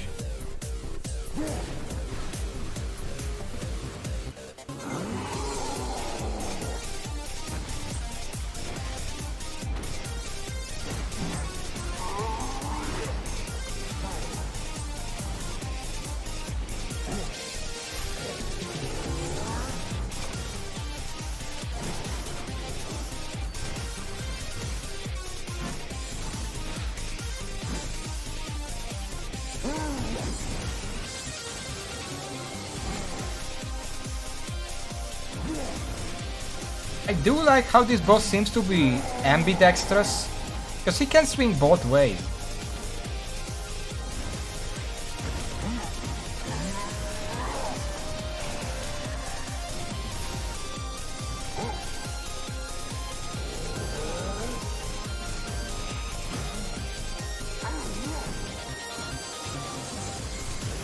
The Catrop bonus movement speed makes it really easy to avoid these attacks. Which is the only reason why I think I don't really need a proper movement option, because that's a really powerful one already. Yeah, I just killed the boss in the meantime. 4,000, a bunch of runes. Oh, look at how many runes I already have. 38 tier 4, 22 tier 5, 12 tier 6. That's it. This is for Martlock. Okay. Give me that. What is this for? Also Martlock. Okay. Also 21 books. Okay. Moving on. This is gonna be either the 4th or the 5th player. I don't remember.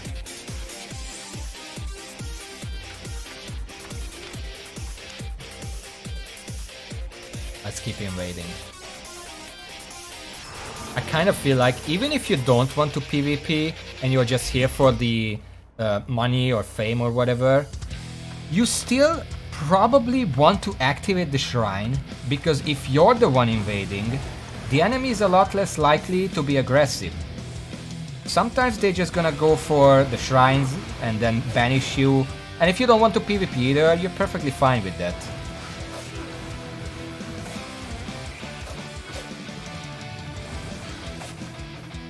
Whereas if someone invades you, the entire reason they're invading you is because they want to fight.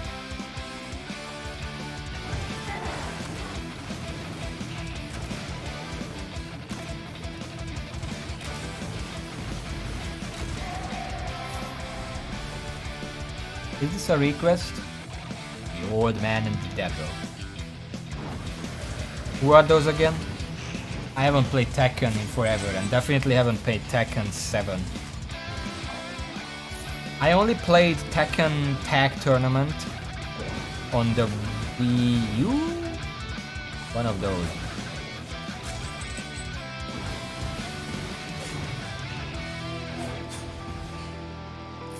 Heihachi and Kazuya. Yeah, Heihachi was one that I expected. Okay, this is gonna be a boss fight. The one that throws shit at me.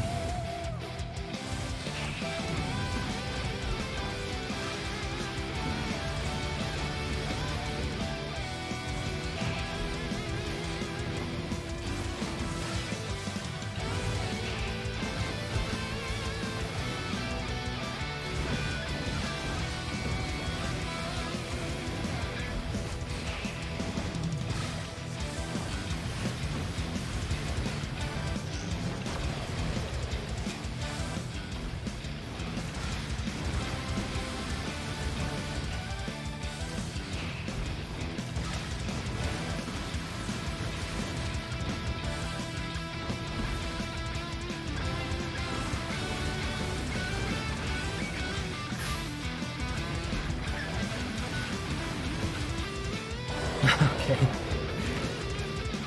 Kinda chickened out at the last second there.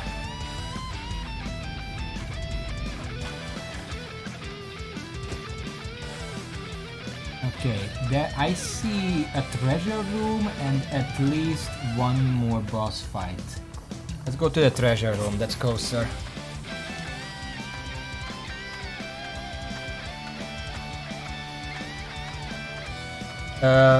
Is it Tag Tournament 2? That's on the Wii U?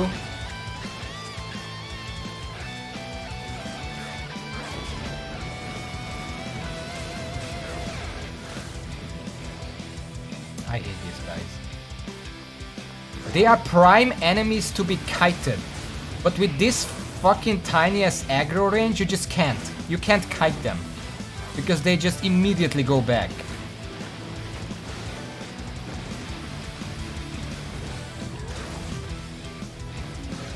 I have to kite through them, and that kind of defeats the purpose. Ah, shit. We're getting invaded. That means it's gonna be an aggressive enemy.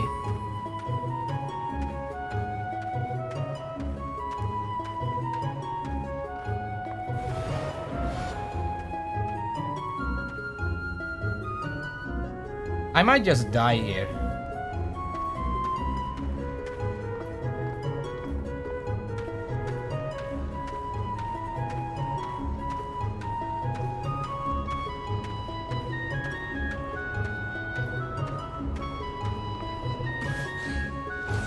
Might as well reveal my location, then run into safety.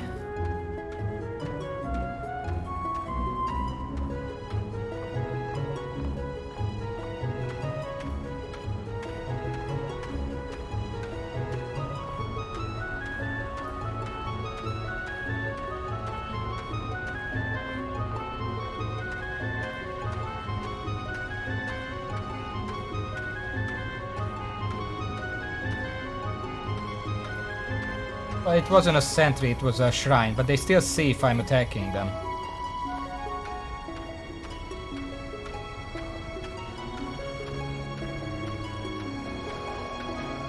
There's a sentry. Oh, they're right there.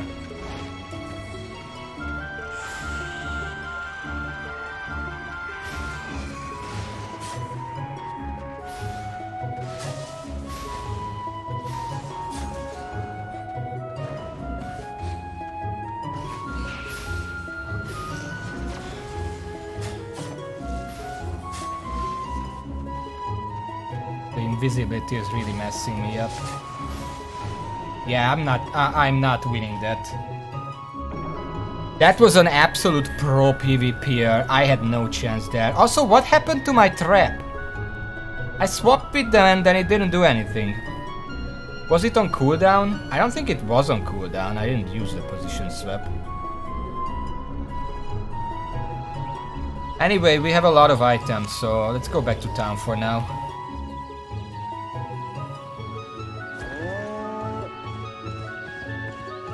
Really though, did anyone see what happened to my trap?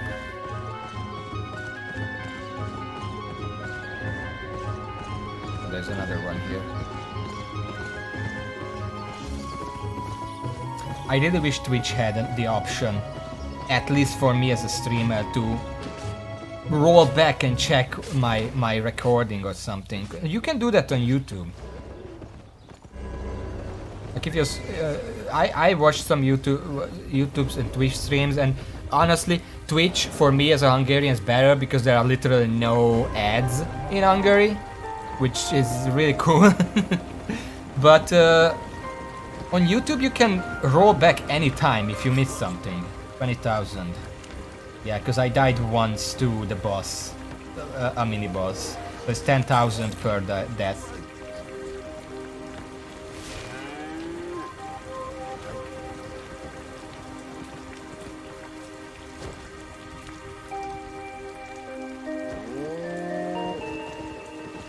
Okay, first of all, I got 29,000 just from the bags of silver, so we already made back our money that we lost on repair bills. But let's see how much we can make here. Also, yes, I'm hydrating, don't worry.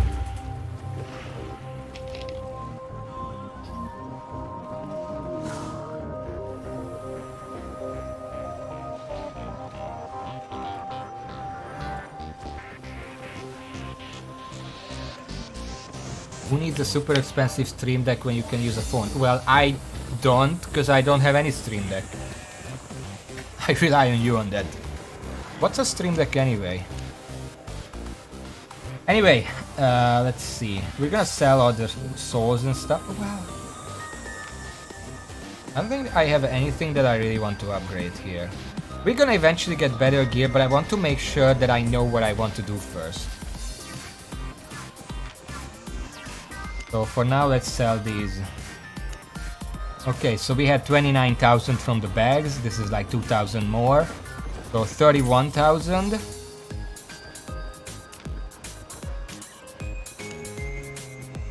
33,000. These runes are not worth anything, but we're gonna round. So 34,000. 35,000. 38,000. 40,000. 42,000. 43,000. This is Motluck, right? You can also sell these. 44,000. 49,000.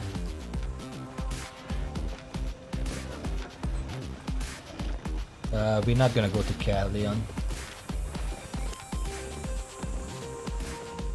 49. Let's say 50,000. And then we have this gear as well, which is gonna be like 6.6. That's 3.5. That's about 10,000. Here's 100,000 for the royal robes. What makes this so good? Do people really like the magic rune? I guess it's really good for like PvE. And then another 40,000 for the helmet. So many. We made like 200,000 if everything sells. And I paid 20,000 for the repairs.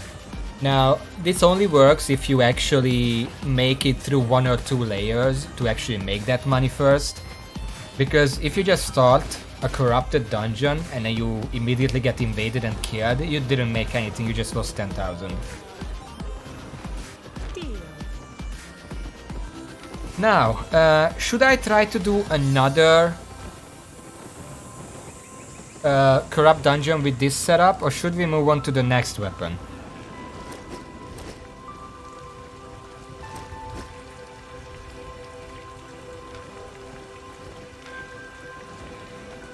Another round with this? Yeah, but I still do want to see how well these two work. I kind of picked them out.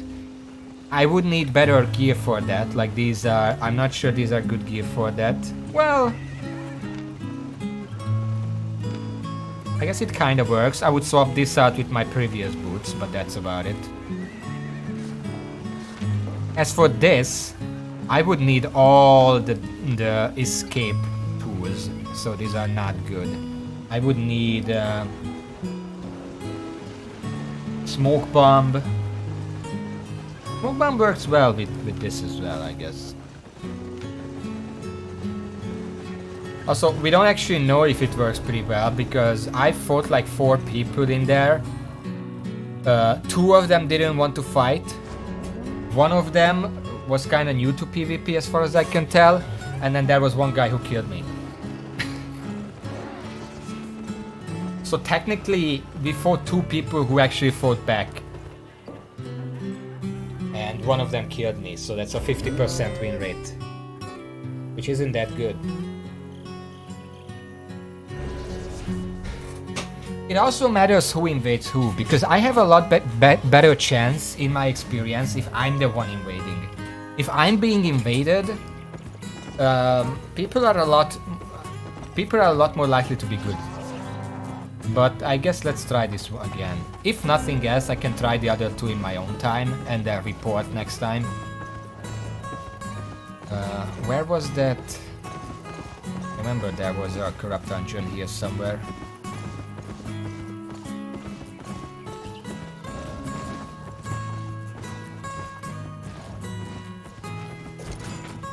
I'm not running by this. Been that much. The uncommon stuff isn't worth that much. Badly. I mean, it's 1,000 silver just for passing by.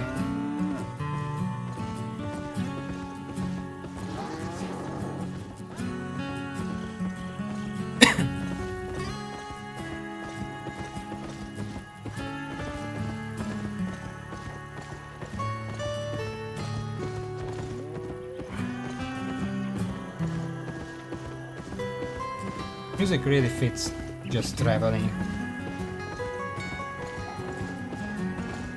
Oh, hello there.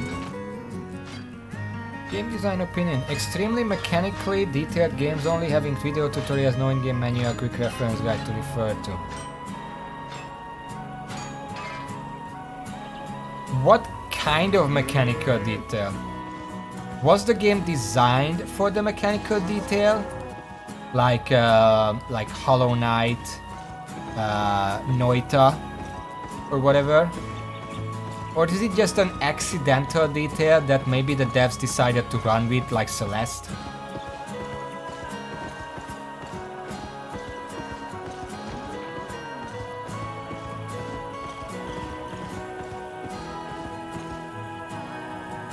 I have never played Civilization.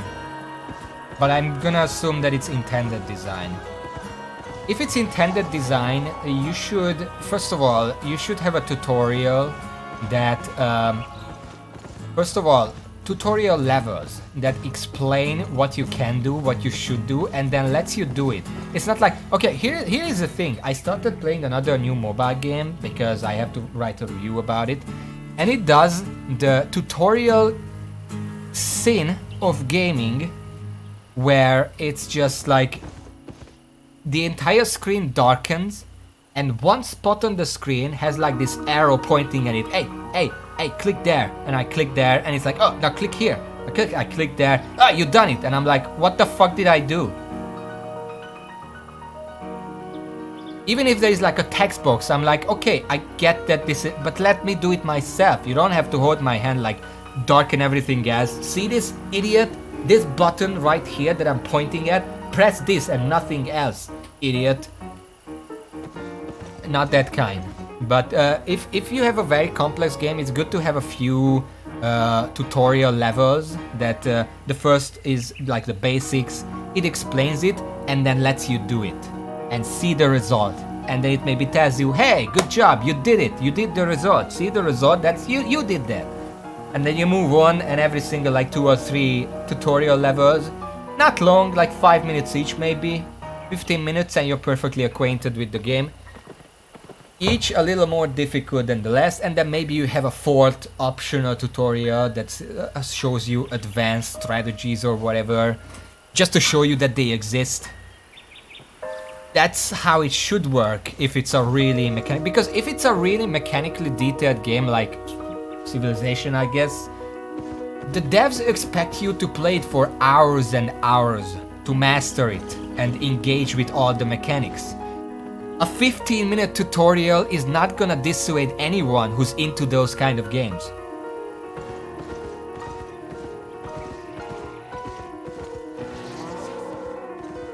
Even if you make a more detailed tutorial, like the 15-minute, let's say you want the absolute basic stuff, mechanics in your game to be a mandatory tutorial. You make it like it's a 10-minute tutorial, 2 levels, whatever, and then you have like 4 or 6 more levels that show advanced strategies, and they are optional. If the player is interested in learning more, they can choose it. If they don't want to, they can just move on to the game and find out that maybe they should do the optional tutorials as well.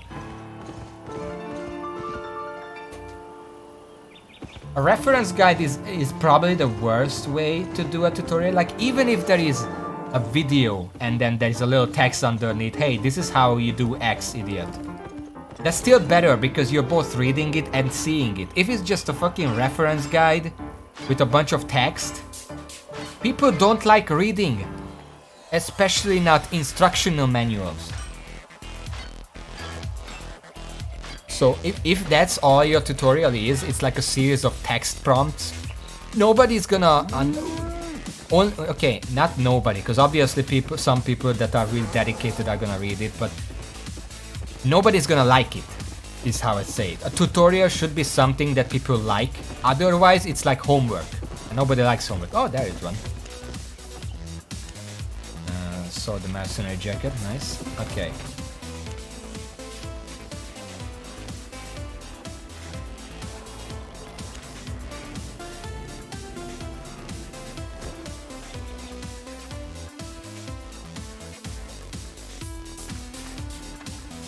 You can still do like a middle ground with that. Like, sure, if there is an underlined word and you click on it and the prompt comes up, you can still put a step between those. Like, imagine if there is the underlined word, you click on it, it brings up the guide to explain in detail what it does. But if you just hover over the word, it shows you in like 2 rows of text, like 1 sentence, hey, this is the summary of what it means.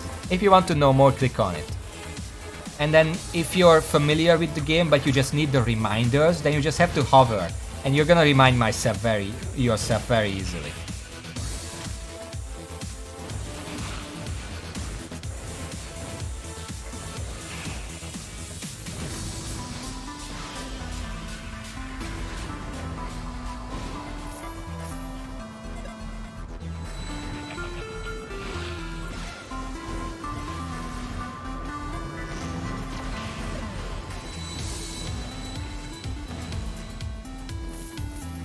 Just afraid of the lava, so I cleared it fast.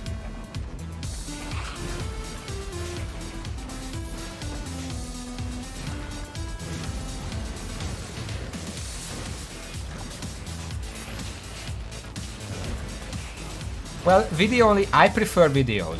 I know you don't because you can read really fast. I can't read fast, I prefer the videos, but neither is the correct answer. Because a good tutorial covers multiple ways to receive that information. If your tutorial can be described as anything only, it's a bad tutorial.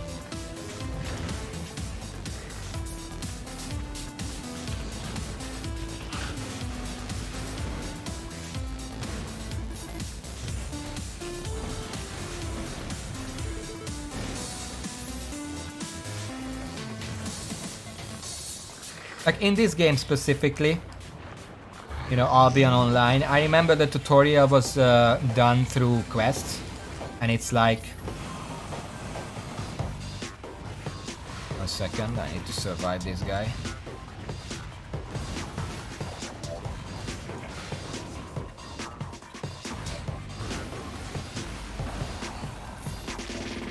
It had tutorials in the form of missions, and it's like it tells you what to do and then you do it, which is still really hand-holdy, but it's better than if it just had like a prompt show up like this every time you're trying. It tells you to do something, and it's like, hey, here's how you do this, and it's like, okay, am I supposed to read 2 paragraphs every time you tell me about each gathering?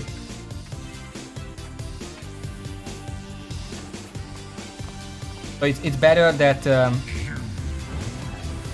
it obviously tells you what to do, but then you don't have to do it. Like, I'm pretty sure more experienced players who just made a new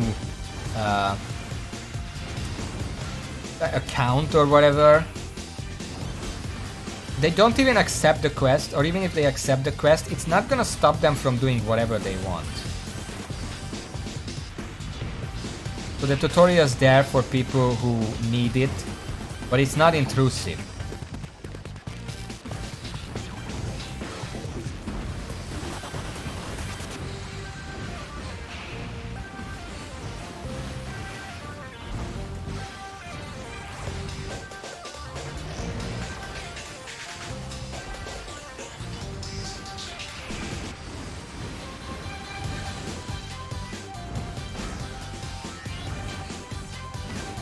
I really need to end the laser earlier there.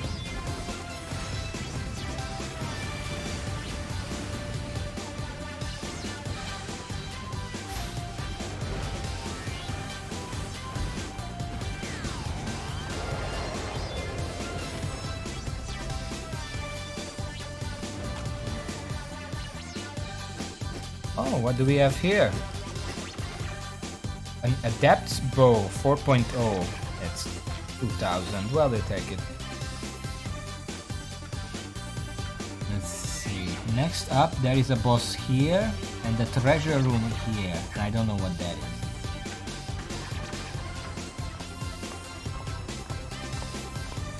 They are hand-holdy if you choose to do them, but they don't force you. Like, it's not like someone comes up to you and just forcefully takes your hand and leads you somewhere.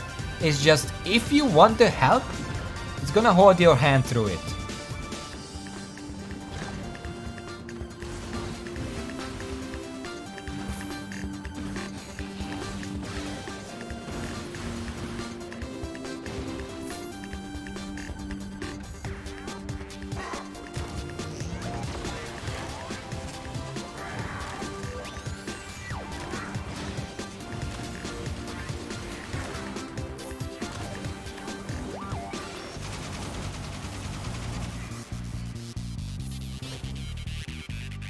I mean, that's definitely the better option. Like, if I really need the help, you can hold my hand, but don't force it on me. Like that mobile game that I mentioned, where it's just, I started, I'm familiar with standard RPG tropes, and I'm familiar with like Darkest Dungeon, not Darkest Dungeon, Vampire Survivor kind of game mechanics. You don't need to explain it to me. But it's like, no, but listen, maybe, no, I already know. But that here is how you fucking fuse your equipment. And it's like, yeah, I guessed that, oh shit. When I press the fuse button in the inventory page, it's probably gonna let me fuse equipment. Yes, I understood that. Without having to have it taught to me.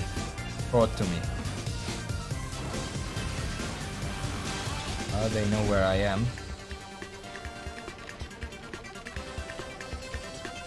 I always like to clear out 2 shrines before engaging the enemy, because if things go bad, I can speed away and then destroy a 3rd shrine and not have my game ended.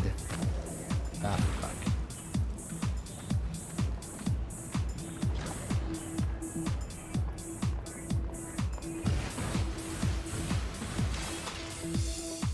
Okay, do I? Oh, there they come.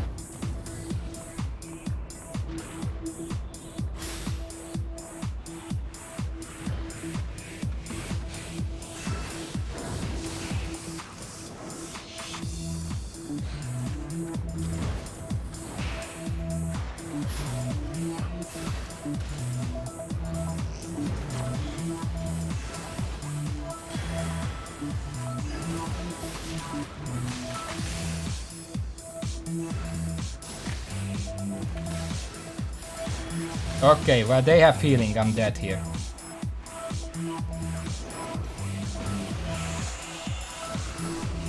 I can't compete with that kind of healing.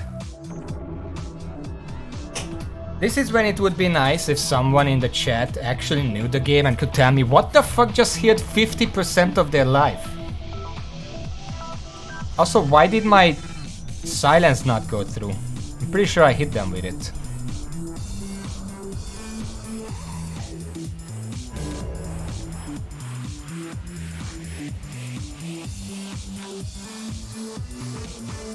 I'm starting to think we should probably use a chess piece that's healing for specifically those kind of situations, because the steroid is nice, but we're clearly lacking a healing option.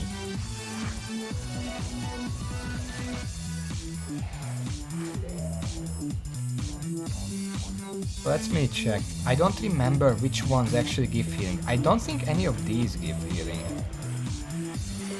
But it was a caster, so maybe they used one like that.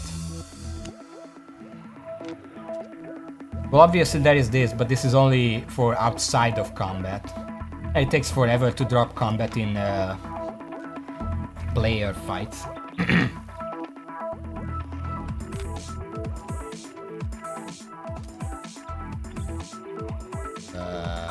Nope. Nope.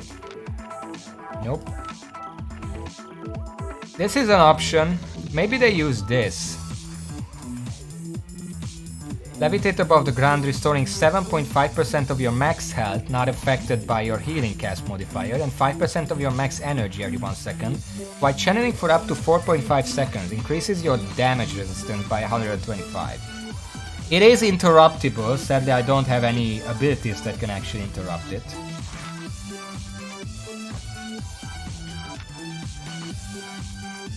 Okay, that's an option.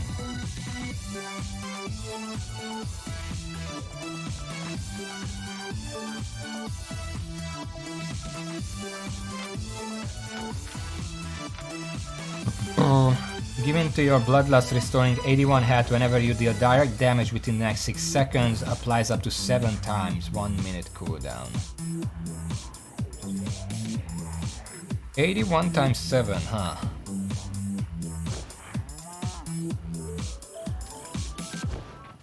That's 567. That's about on par with the other one, but the other one is a bit safer because I don't actually have to be attacking for that. But then again...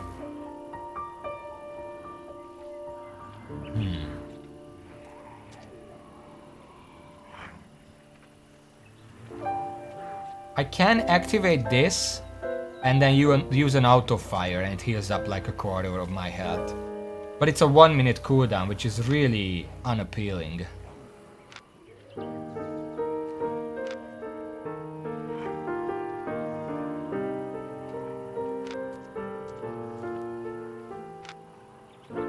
Life-stealing aura. Create a vicious aura with a 7-meter radius around you, lasting 7 seconds. Deal magic damage up to 5 enemies based on your current health.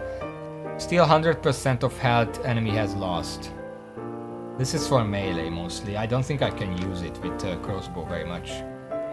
Nope. Nope. Nope. What about plate? Nope. Nope. Nope. Nope. Nope. Like 50% damage there to you and up. 9 allies. Nah.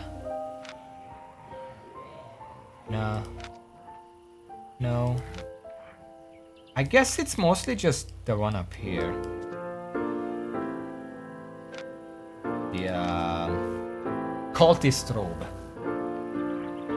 That's the only reliable healing option that I have. It's 45 seconds cooldown, but you know, we might as well try it. Haste is good, but it's a very neutral good, if that makes sense. It's good in every situation, but if you need something specific, it's not really gonna do anything for you. So I'm gonna head back to town, buy a new one. I'm gonna store this away. Like, if there are equipment that seems like they would be useful in some kind of situations, we might as well keep them, because who knows?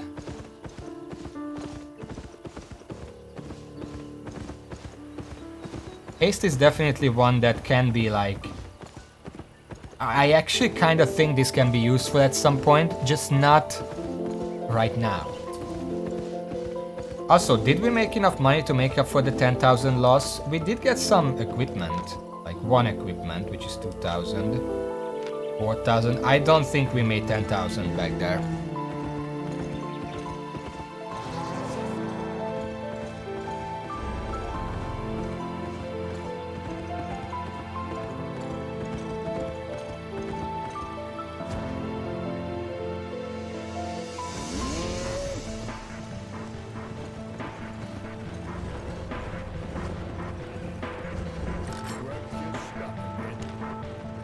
We're gonna lose money on this, but it's for the experiment. And also because I'm bad at PvP.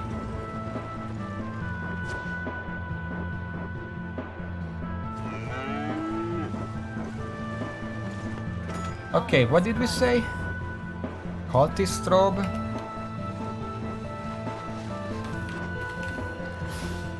Tier 4. Quality excellent. There we go. It's gonna be more damage. That's one thing. Because it's twice as much damage as this gives. 50% as opposed to 25. So that could be useful for us. 50,000. That's a bit steep. But for the experiment. There we go. We will store this and we might as well sell what we... Well, sell at least.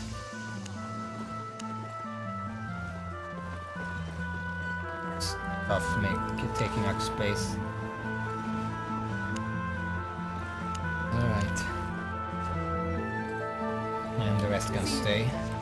And then go to the bank and deposit this, because again, I think it's gonna be useful eventually. Just not right now.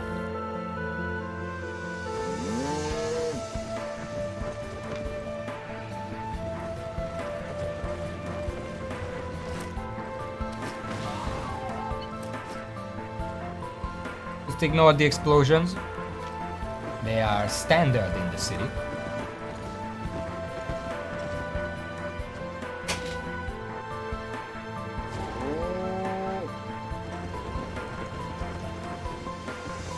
Here's the one more thing I want to say about tutorials because of the game that I'm gonna review soon. Couple weeks tops. If you go into the game and the entire game is mostly on rails and there is one button that you can press beyond moving around, of course.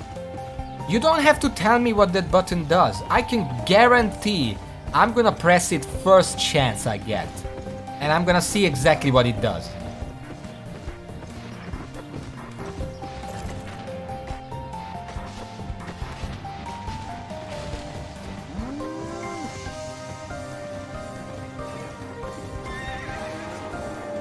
Okay. Let's find the corrupt dungeon. That's a normal dungeon. I've also been doing those. They are pretty good XP. and decent money, but not close to as much as corrupt dungeons.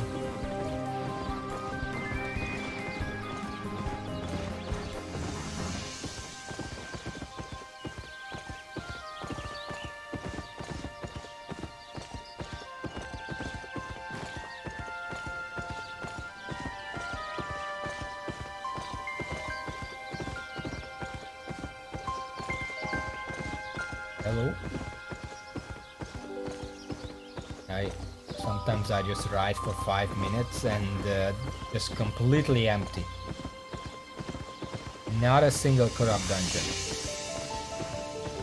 I'm pretty sure they can spawn literally anywhere. Like I saw 3 dungeons next to each other one time. Good luck with that.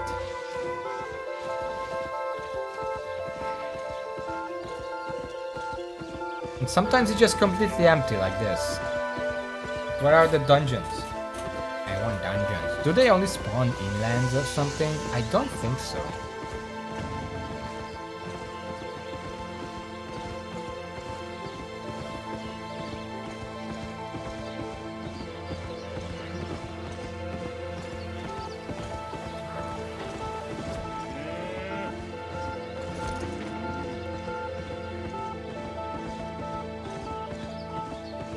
I'm pretty sure if I actually focused on getting a lot of gathering gear, I could make comparable money to corrupt dungeons, and I might look into that at some point. But right now, I like corrupt dungeons and I want to be good at them. While making money, of course.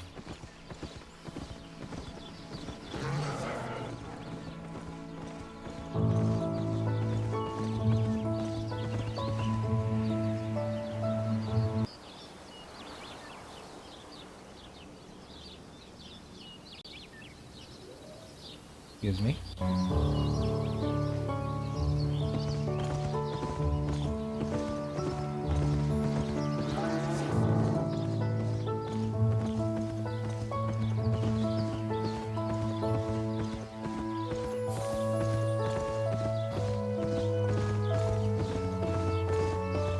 I know this music. Where do I know this from?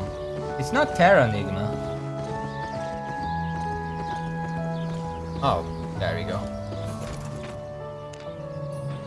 Okay, how about one last try with this weaponry? And then we'll see how it goes.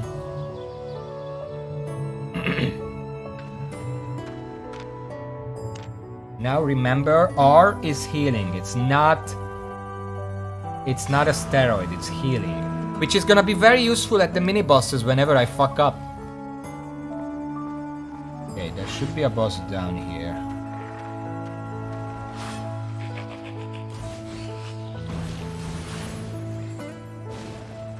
Wait, how much damage was that?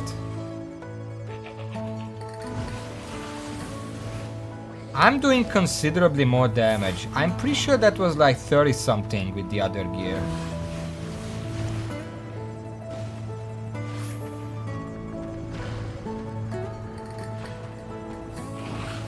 We'll see when I meet a stronger enemy.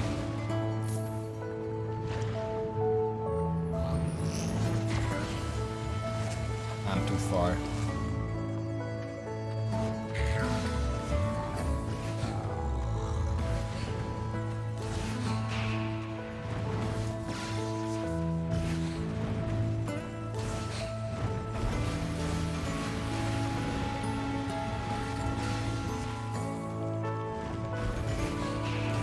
I'm definitely dealing more damage. This rope might just be what I need.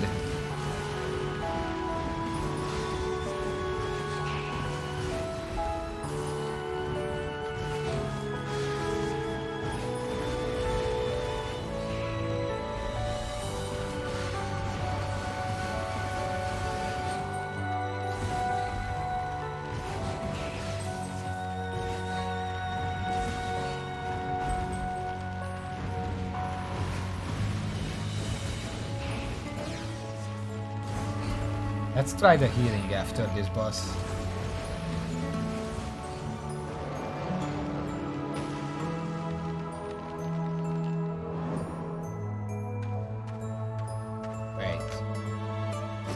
7.5 times 4.5. That's about 33 point something. So that's a third of my health regen in 4.5 seconds. That's useful. We're gonna see how useful that is. What am I doing?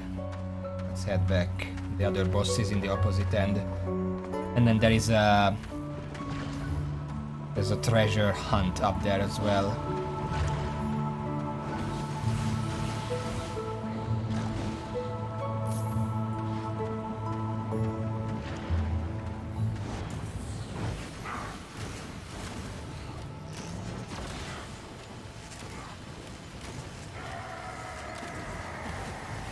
I think the laser might be doing more damage as well. Maybe not.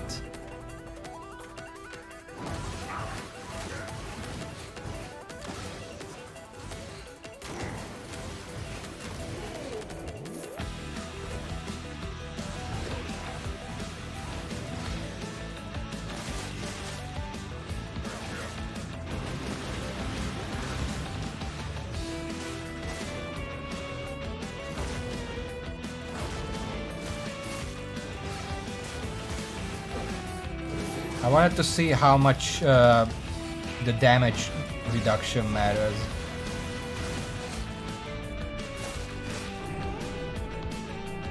That's the longest melee range I've ever seen!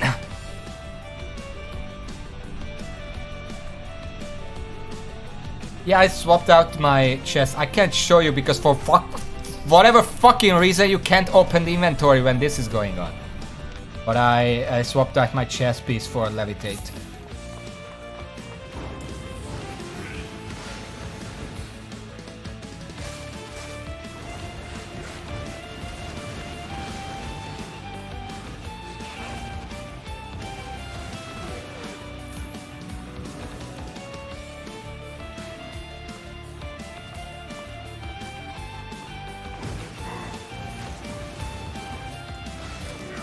It's basically just a heal.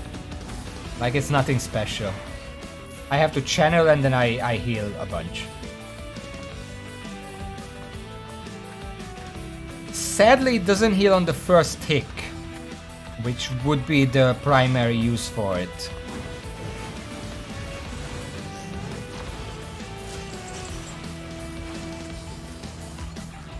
I'm definitely doing more damage. I don't know how, because the number is less.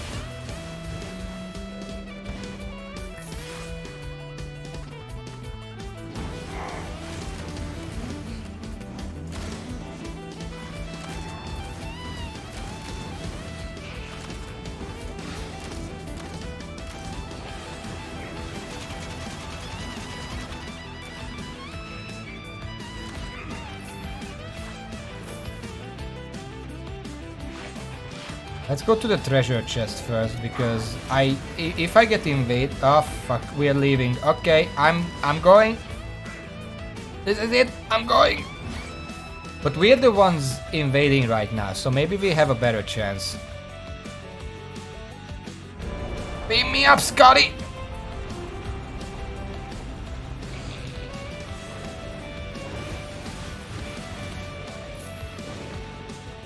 This is the worst position to spawn into.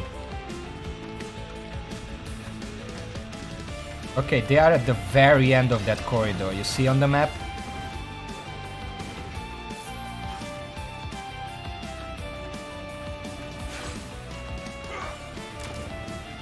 I'm gonna try to run past these enemies so they still have to clear the area if they try to go that way.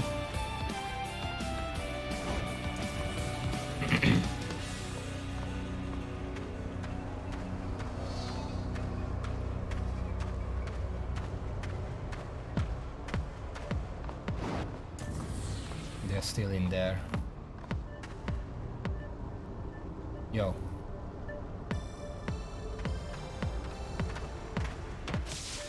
All right.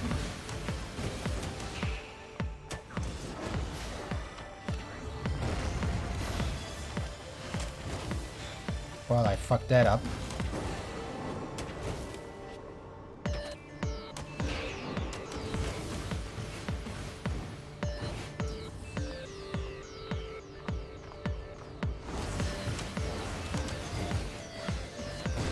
Ah, the explosion. Fuck.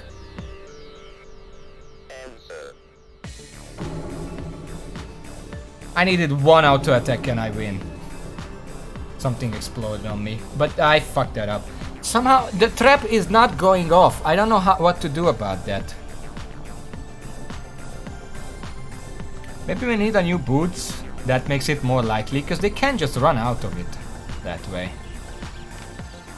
I swear it went off, because it was not on the floor when I looked after the swap.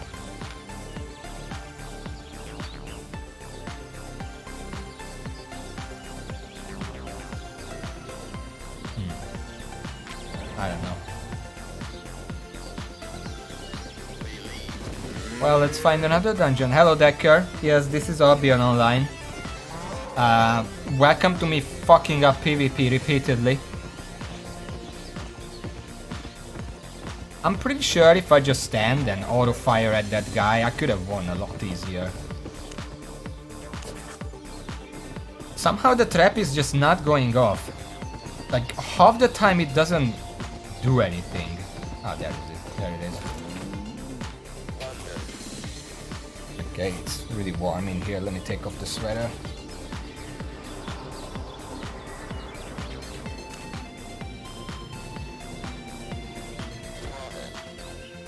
If you stay long enough, you can see the laser beam go off. You don't want to be in the way when my laser goes off. Does anyone remember where that's from?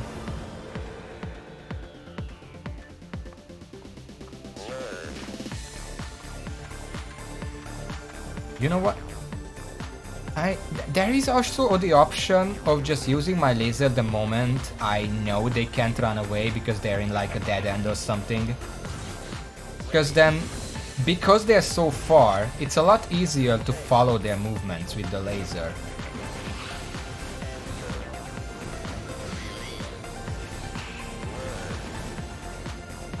They have to get closer to me, and at that point we can just fight head to head.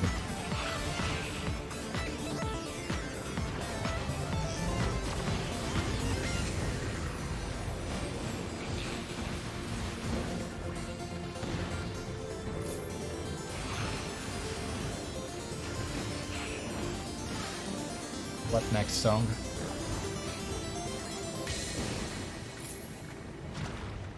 Grab the money real quick. It's just 45 silver, but we need every little piece.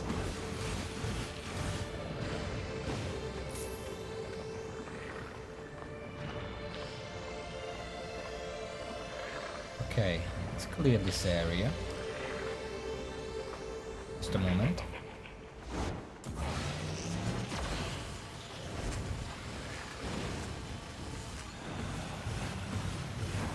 Yeah, I'm definitely dealing a lot more damage. I just killed that guy in one combo, when other times it was a lot more difficult.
Okay, I'm going to admit that having an on-demand here that just tops me off after a mini-boss is really useful.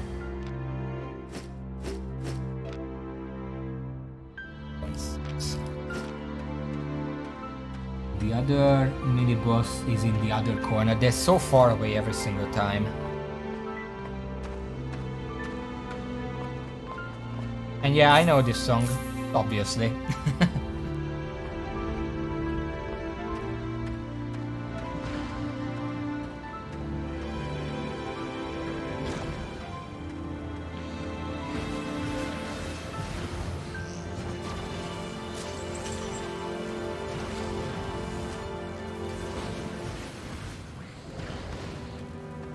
But you wouldn't be getting murdered. For one, I'm not that violent. Secondly, I wouldn't even know it's in the list. I don't know the OC remix list.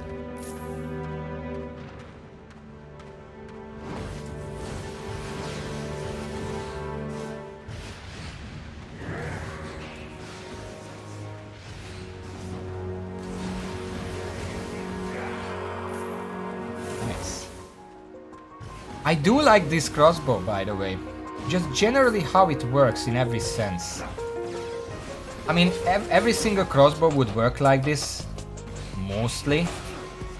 That's why I looked over every single one of them and picked out 2 of them that seemed like they could be fun.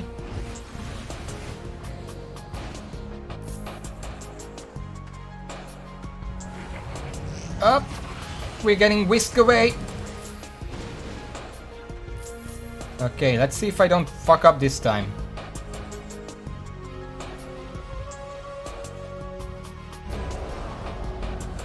Where am I?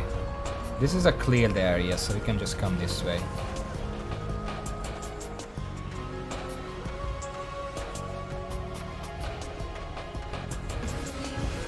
I'm gonna steal this. 62 silver that they'll never have. Oh, there they are.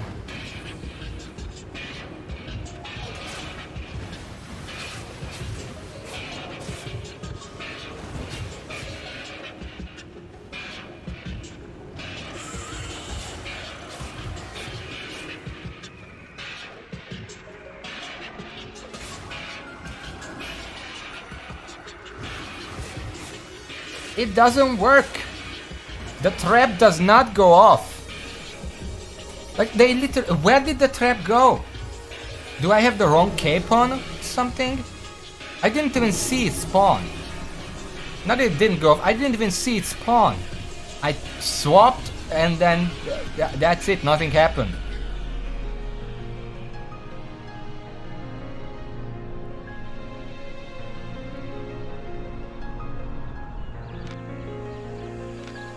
I had the right one on.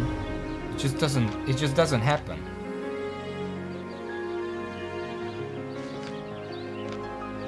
Am I missing something with that?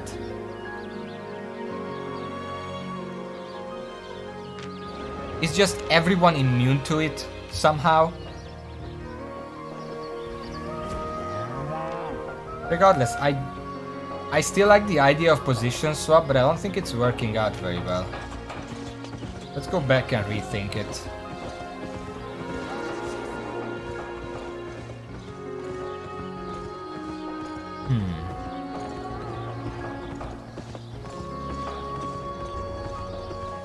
Because we have other options, of course.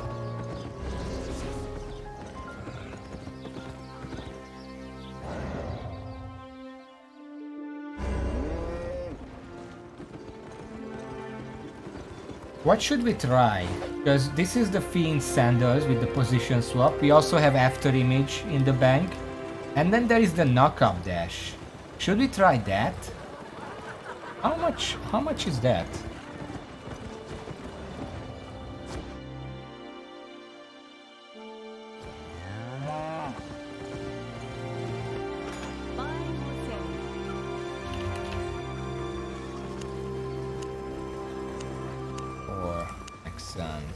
It's 13,000. I guess we can buy it and try it. It's the knock-up one.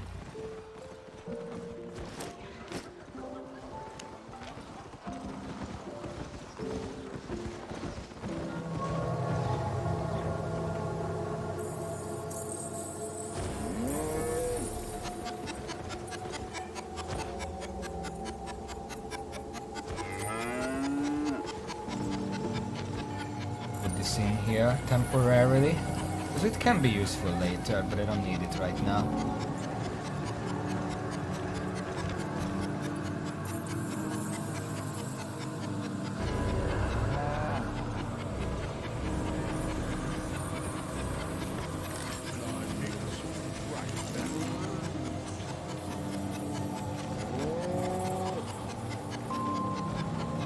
We're blowing a lot of money on this.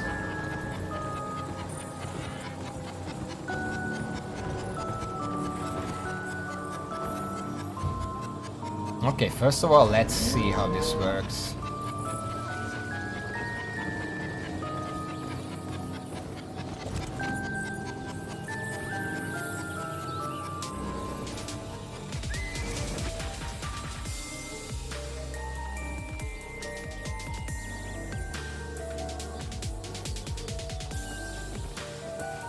So that's that. I don't know how this helps us. Let me find an enemy.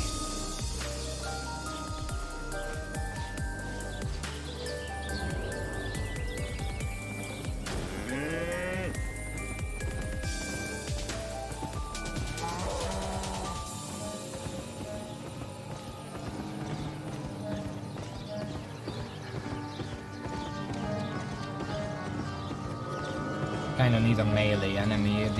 The ranged guy is not gonna move.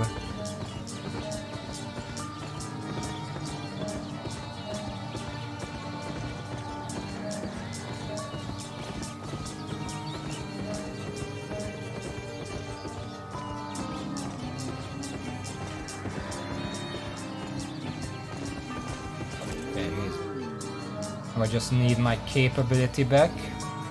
And then what I'm gonna do is dash sideways to see if I can even see the trap, and then try to lure them into it at the position where I know it is at. 7, 6, 5, 4, 3, 2, 1.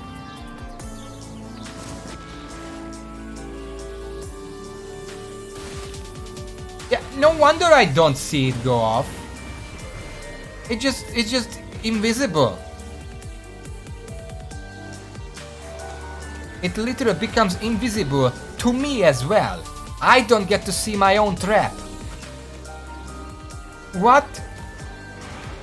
This goes in the ground and disappears. Good luck finding it again.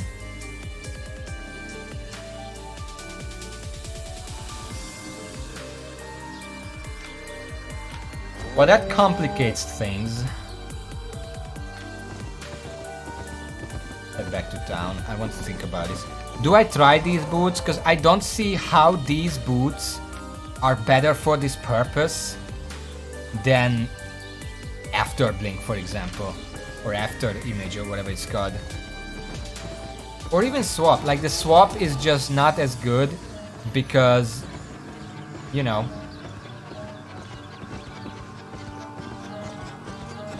I forgot.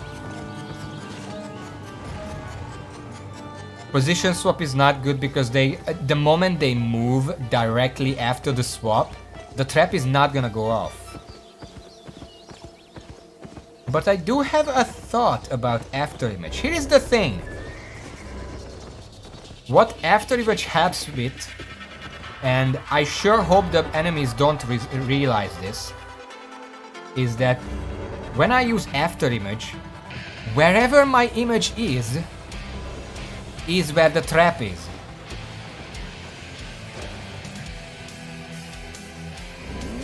So it sort of gives me an indication of where the trap is, where I have to lure them. Do we try that? There's a bit of damage as well, but not much.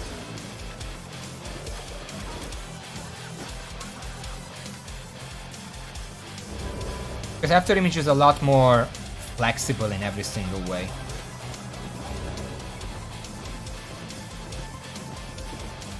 I guess we might as well try it. Should this be the last try with this weapon? And then maybe I can do one more dungeon with a different weapon.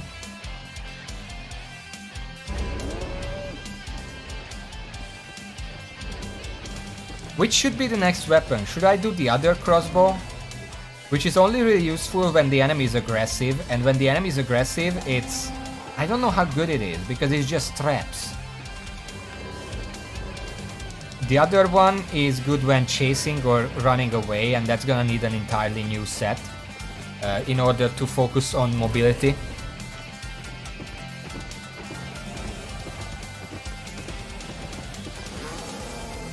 Okay, let's find a corrupt dungeon. Also, I'm kind of feeling like we could swap out the Hush. I don't think it's really helping me.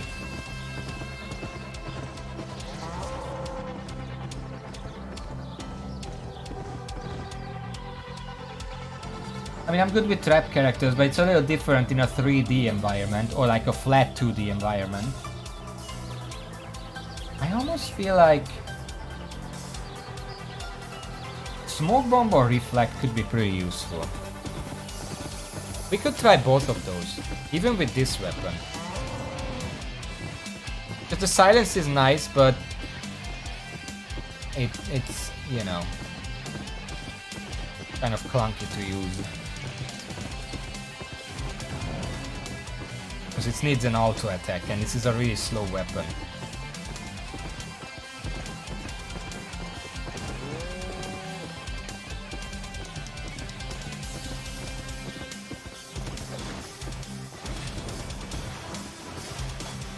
Okay, it's gonna take a while to find something. This is what I'm waste my time on. Finding the entrance.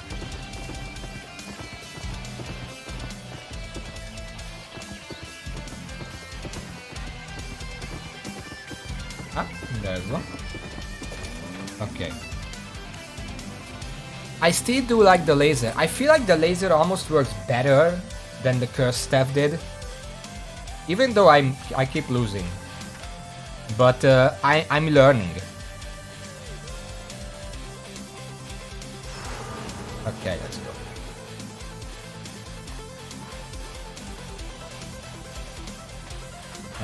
Let's go just straight down.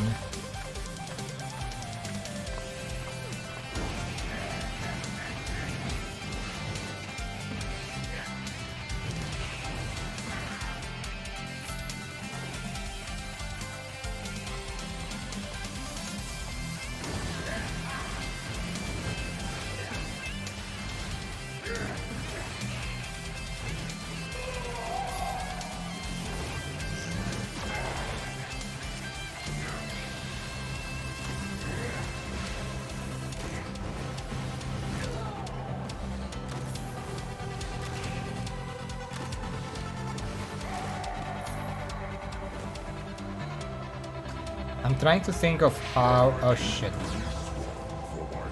No, wait a second, I need some help. How I would optimally use the trap setup. Because it's gonna need... I don't know what makes it better.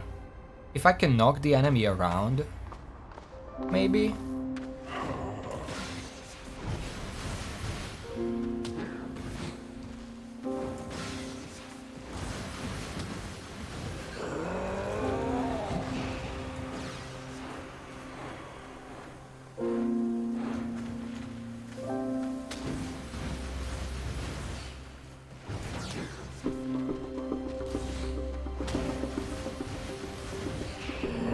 I almost thought this is Celeste.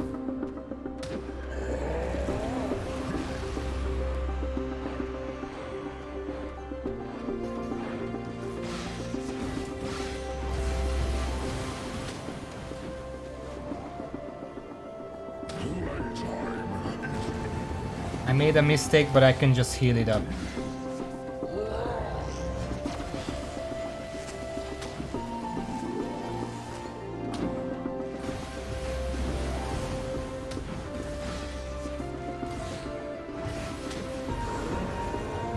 Cast that? Don't like that.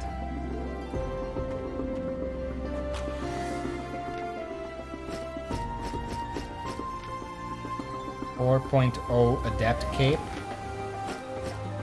4.1 Cleric Cowl. That's a pretty big haul. Okay, let's just go this way.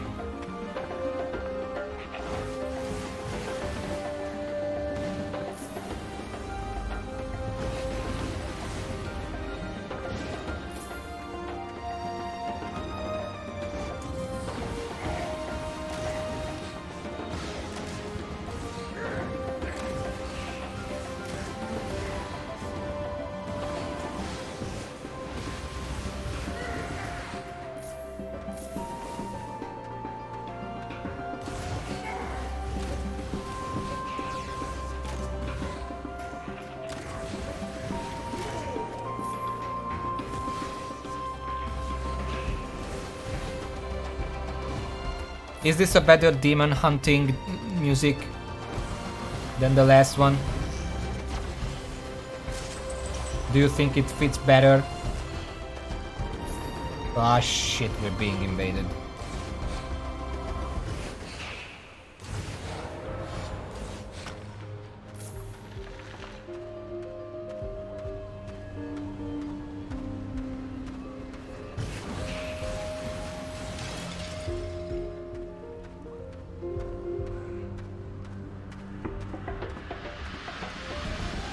Alright, let's find this Joker.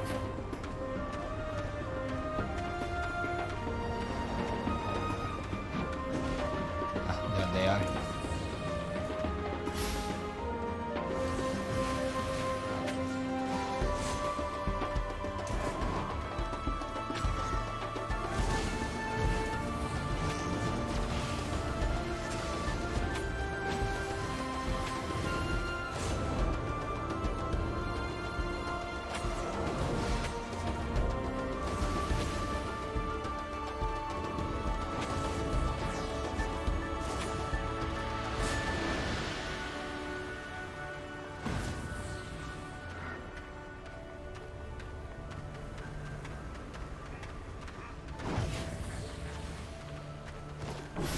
Yeah, not happening.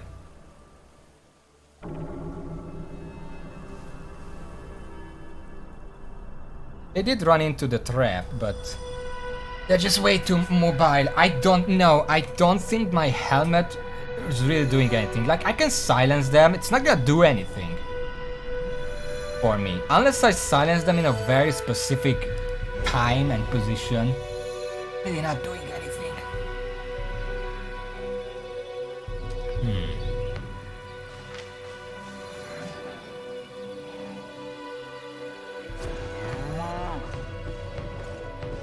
Same applies for the other setting. So, do we move on? Let's see. I'm kind of trying to think of how would I make the trap one work? That really needs a lot of area control. We have for the hood, the silence is not gonna be good. Like, we're not using that. It's either a reflect or a smoke bomb. The guy clearly wants that. I'm not gonna steal that from him. Either the reflect or the smoke bomb. But I kinda wanna know the cooldown and stuff like that, so because both of them can work. Smoke bomb is clearly a time waster. And I can still attack within the smoke bomb. The reflect is a good surprise against bursty enemies.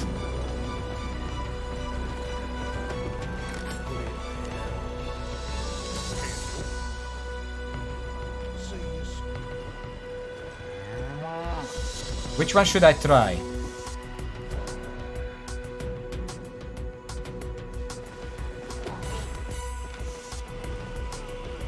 For the chest piece, I think this is fine, because we can't really make use of the steroid, neither the pool, and for the boots, I guess this is fine. And this is just a mobility thing, and we're keeping the trap, we're just going full on trap mode. So we just need the helmet. Now, which ones are these? Hunter Hood. It's 2.3, well, 3000. And it is 4 seconds damage resistance and damage reflect on a 45-second cooldown. Whereas the other one is a 5 seconds smoke cloud with silence and invisible on a 1 minute cooldown.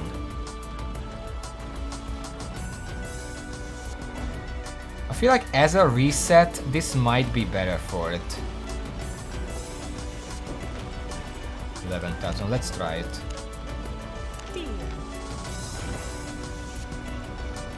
What is this?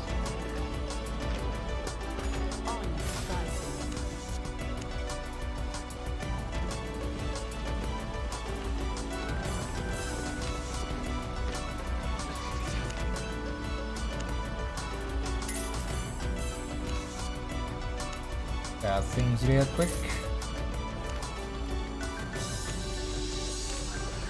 There we go. Put on the helmet. 1.5 damage, attack speed increase or cooldown rate increase. Cooldown, yes, I think cooldown rate will help us because we want to keep putting down traps. Cooldown this way is 4.88 and 19.5. It's not a big difference, but still.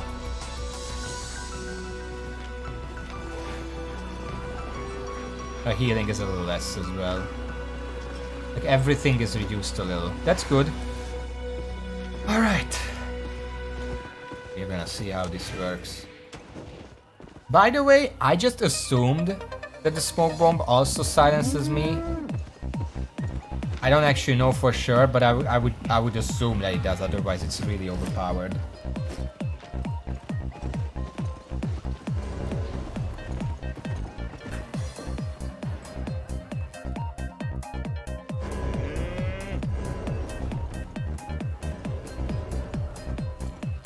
Not that way. I mean, it doesn't really matter, but where? Alright, so we're moving on, huh? We're a trapper now. I think I saw a corrupt dungeon on the way here. Right next to the portal on the map.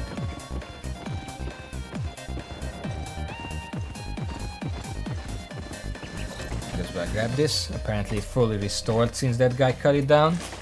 These are very fast growing trees.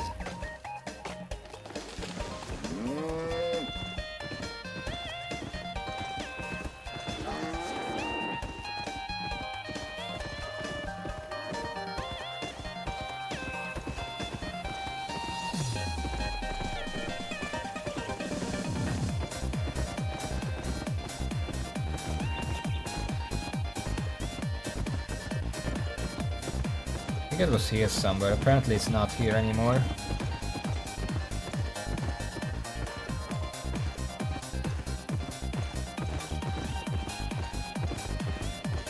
Ah, there's one. So before I enter, I do want to try this out.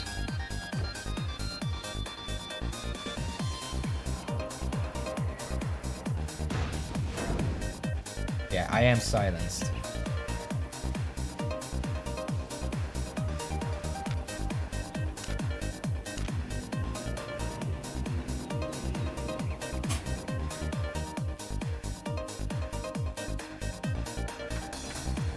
Now, of course, if someone is running away from me, the only thing I really have to use is auto fire. So, in that sense, it's not that good. But I have used this setup while I was leveling up to actually unlock caltrops. And the bomb is pretty potent. Like, it's 700 damage, which isn't that much in the grand scheme of things. I'm gonna have to lay down a number of them. But look at this.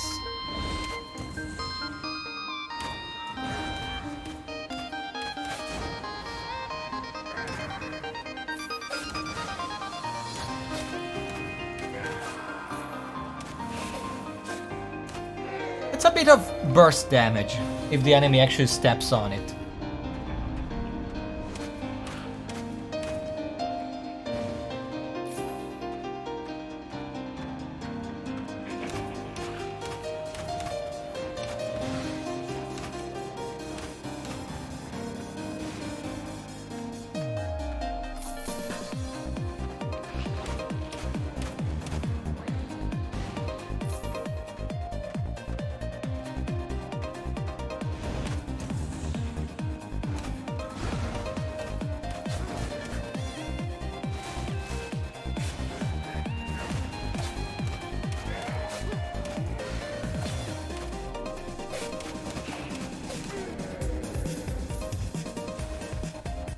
If I have the bomb and I can pre-fire it, groups of enemies are pretty easy.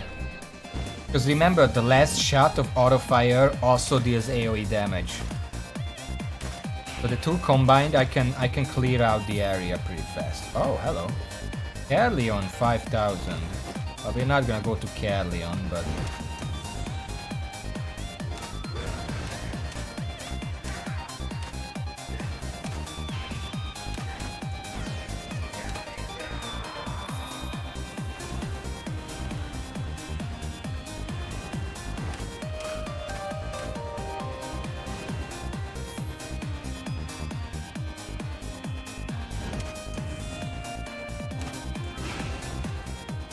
For fuck's sake.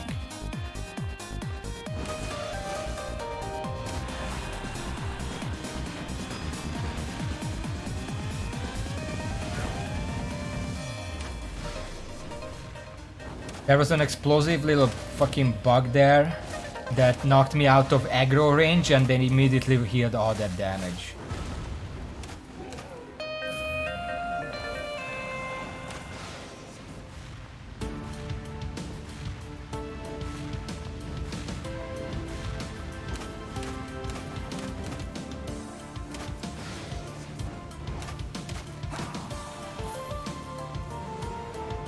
Is this Jazz Jackrabbit? Yes, it is. Not the one I played, but it's the same series.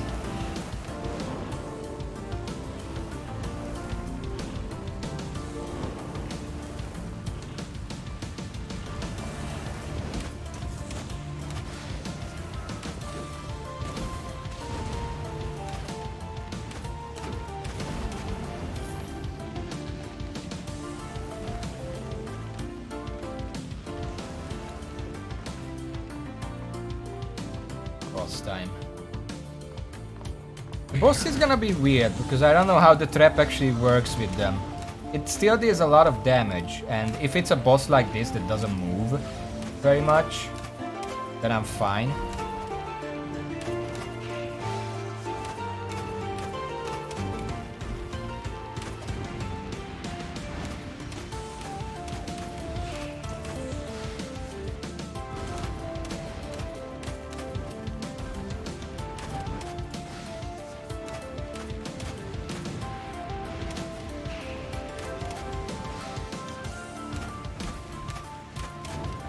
Well, that was a fast fight.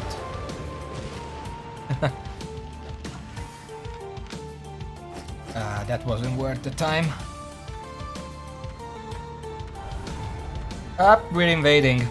Okay. Let's see how this goes. I don't have high hopes.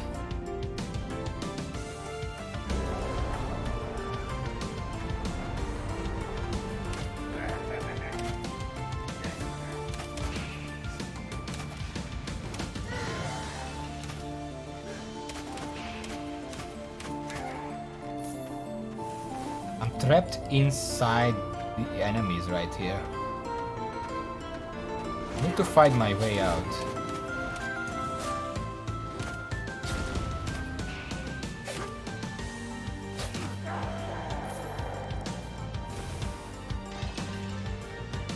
Yeah, they are nowhere close to me. I'm not gonna be able to fight them before they destroy them. Destroy the shrines. I think I can cut them off, maybe.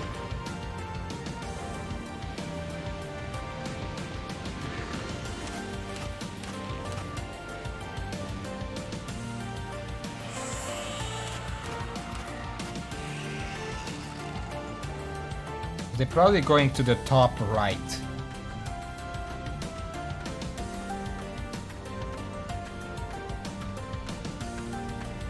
Yeah, I see the dot disappeared on the map. I don't have the stuff for a chase though. Ah, yeah. Couldn't get there in time.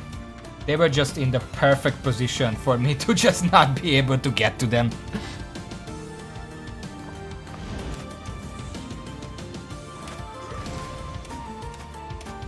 Well, better luck next time. At least we have like a layer of undisturbed money making, so we can make back the money that we lost recently.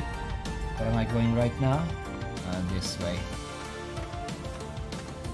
Well, that was disappointing. But hey, that's the first time that actually happened. Whenever I invaded, it always ended with someone dying. This is the first time I actually saw what happens if the defender actually gets to destroy all the shrines. It's very anticlimactic, what can I say?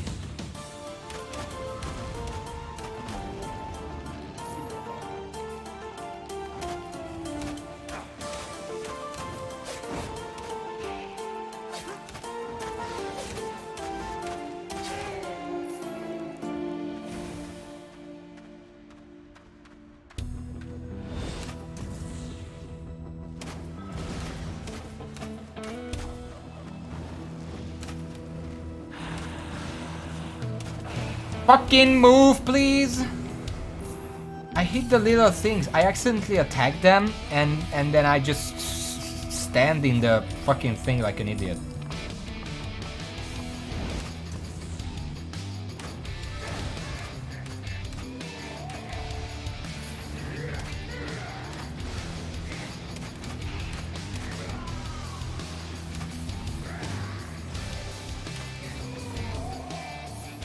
Is this weapon a little faster than the other one was?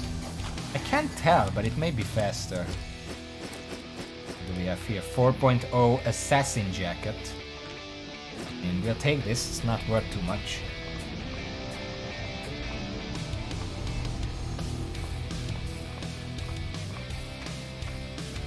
I can use this for mobility now. I should probably start using it.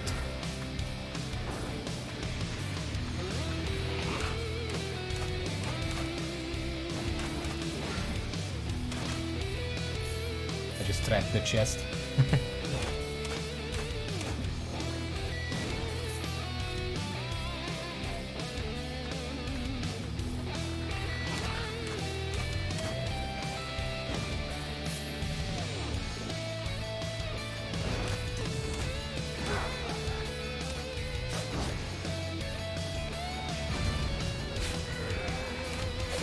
Okay, so I do have to wait for an arm time. I wasn't sure if like maybe the trap explodes when they move on top of it. No, that is just an arm time.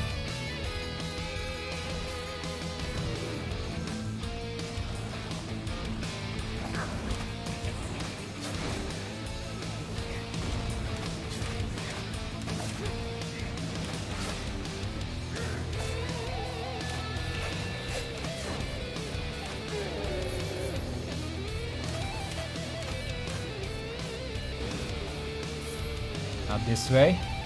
There's a mini boss down here, and then we're gonna kill the big boss. I'm gonna say this weapon, like I don't know about gameplay, but it looks considerably less menacing when I'm using auto fire with it.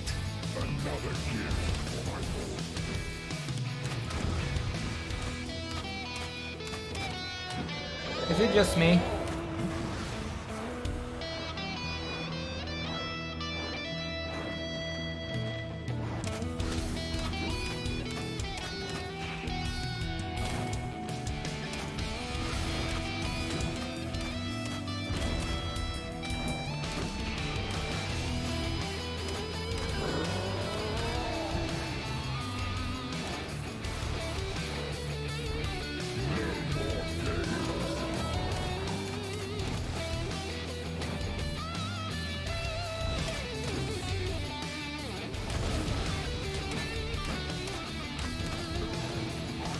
Pretty fast DPS, all things considered.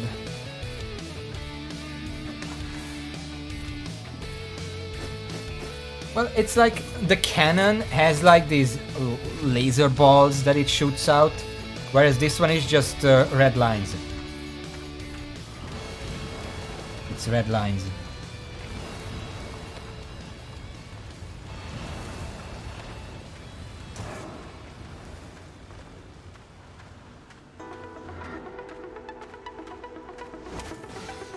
Speed up a little bit.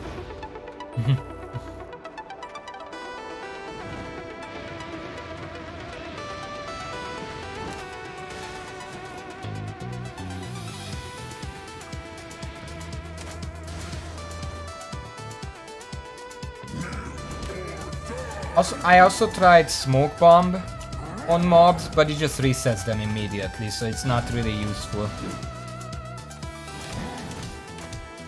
Also, here's a thing. Even though while you're in a corrupt dungeon, you cannot change your loadout, you can change your abilities. What did I do there? Did it hit me or something?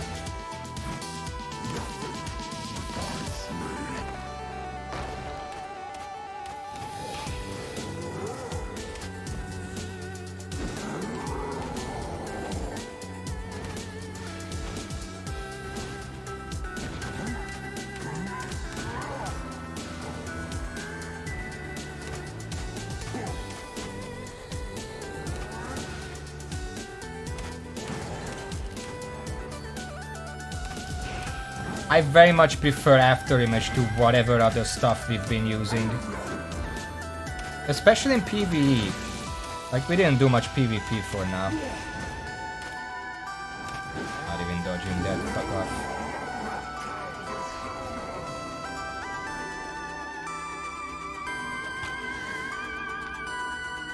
$4,000 and a bunch of nonsense. Like, not that much. Alright, well, we did make some money here. Let's go to the next dungeon and hope that we can find someone who doesn't run away. Doesn't run away. I kind of want to try out the trapping. Like, this is not a burst. We are in it for the long haul, which also means if someone has a long-term healing, like, you know, Levitate, it's gonna basically last forever.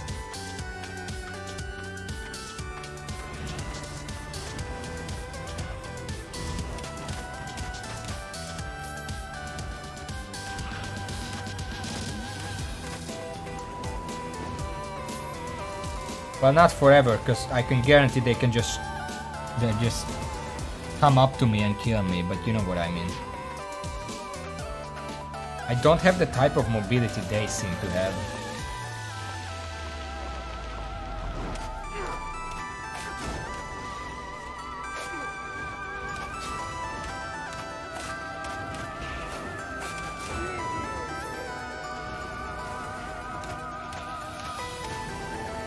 Heading to the first mini-boss over here.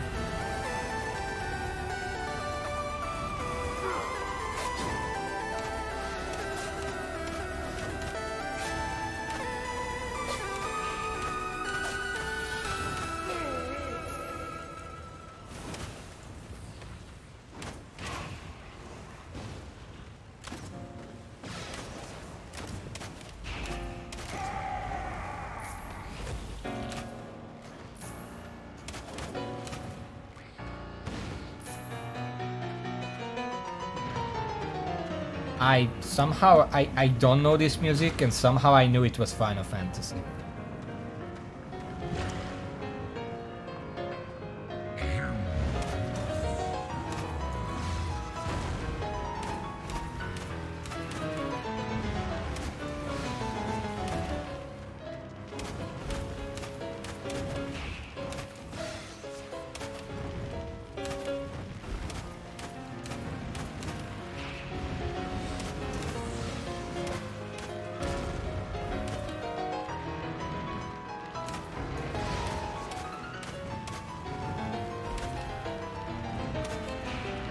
Welcome back, Weburner.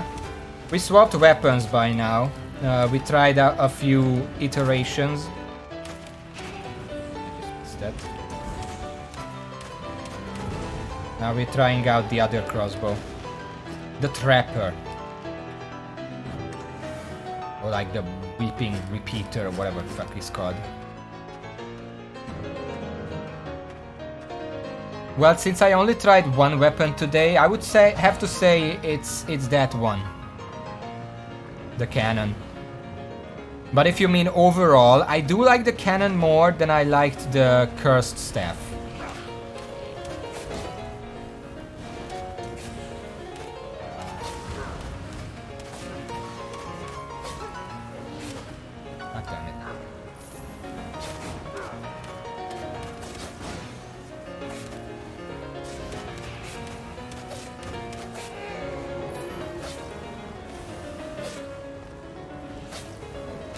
And I'm also starting to appreciate a good on-demand healing option. So that's pretty cool. Ah, shit.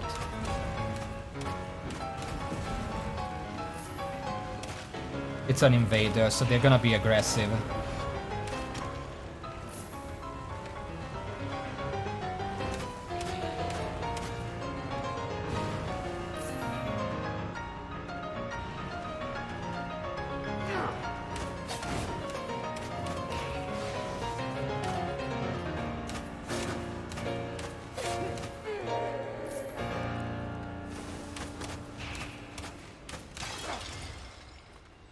Now they know where I am.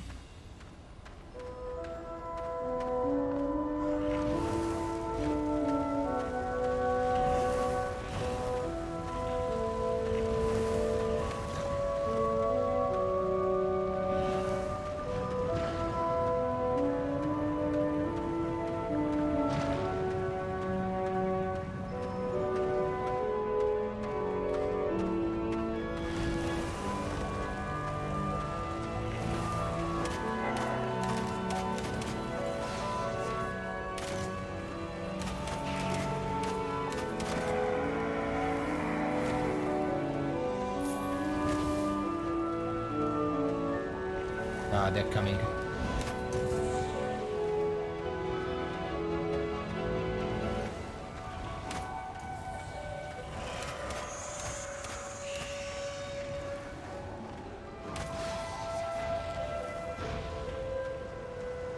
They're not actually coming, they seem pretty unsteady over there. You okay, bro? Well, I'm just gonna leave this room, okay?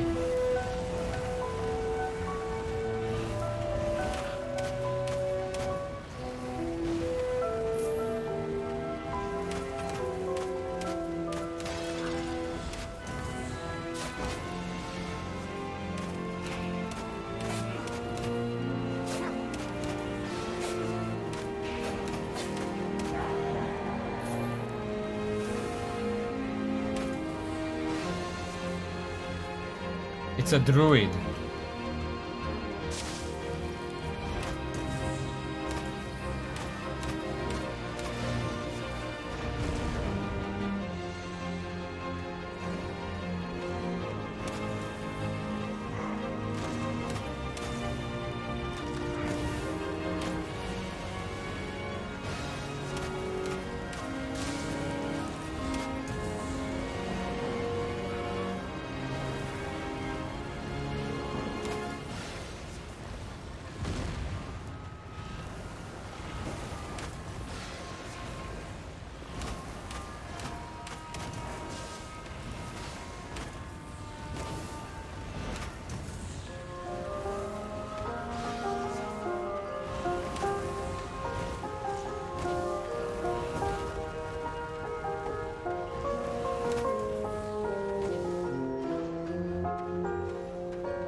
Well, I'm dead.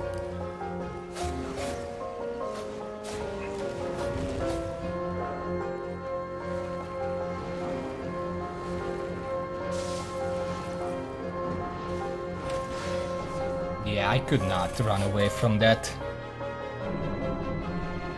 Now, I don't think this weapon is gonna work. The cooldown on Explosive Mine is just way too much for how little of an area it covers. It's smaller than the Caltrops, apparently. Like, I mean, you can see that. It's 1.5 meter radius as opposed to 2 meters radius. It just doesn't cover enough ground for how long the cooldown is. Compare that. Like, it's...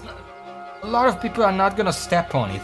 And the cooldown means that if anyone steps on it and they have any healing option, they're just gonna... I need about 2 of these to counteract a druid's 1 heal. So I don't think this is gonna work. As much as I want it to work.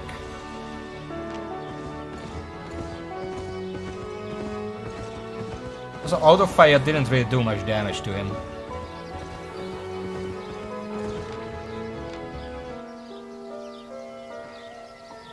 Every 0.3 seconds. Which is not even true because the attack speed is varying during the cast.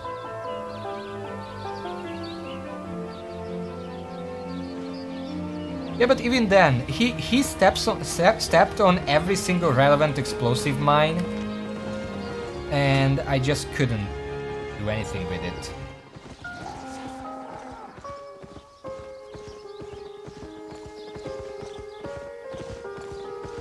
Let me check something for a moment. There are a few cape options.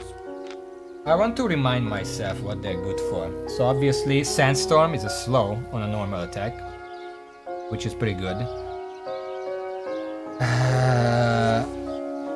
Yeah. Cleanse. Not a big fan of that.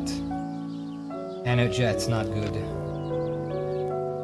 Defense, 50% defense when you drop below 25% hat on a 3-minute cooldown. That's not good. Okay, well, here's the question. Should I try this again with this weapon, this setup? Because I did survive for a while. The cooldowns are just too long to sustain that, I think. But I can try it again. And if it doesn't work, I can move on to the bow. Try that. Either on stream or off stream.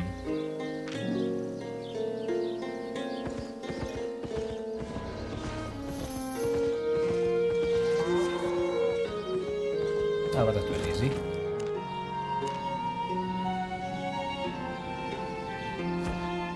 Most of this equipment can be used for the bow as well, so it's not much of a swap.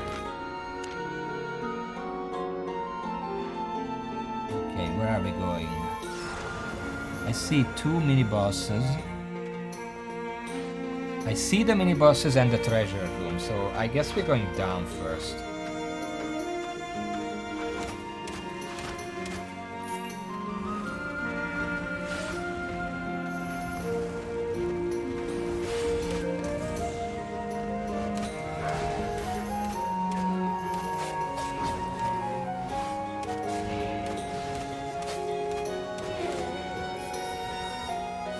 You can even see the big problem here as well. Like, if I used all of my abilities up, I'm just sitting there for a couple seconds, not really having anything to do. Which is probably time when I just start running around like an idiot in PvP. In PvP I don't do that, because the only thing it results in is that I run out of aggro range and they reset.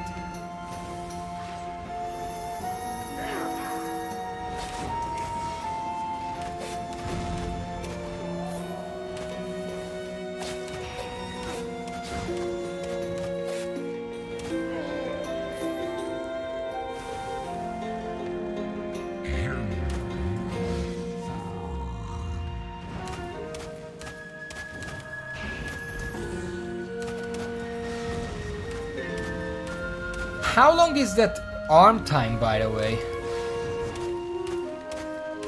Because I said it's like a second, second and a half, but it seems a lot more than that.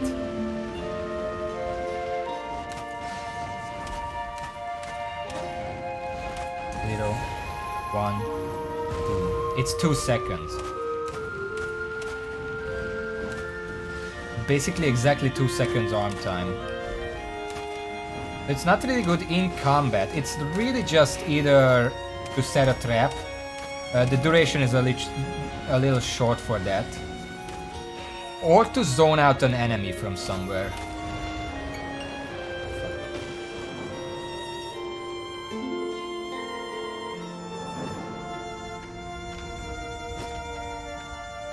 Oh, is this purple?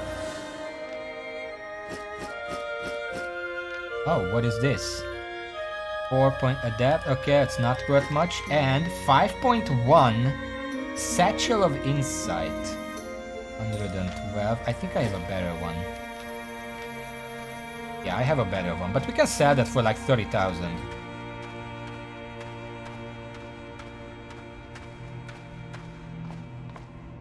This is what I'm talking about. If you have a little luck, you can very quickly make the money you lose for dying and having to repair.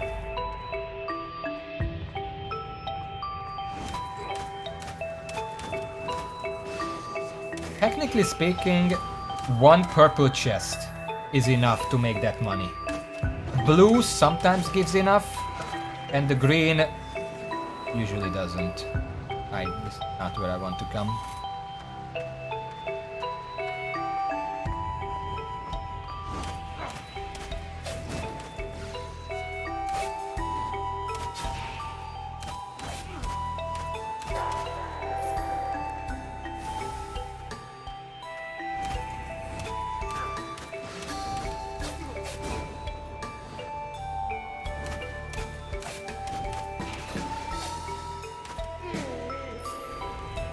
Okay, we're moving already. That didn't take long.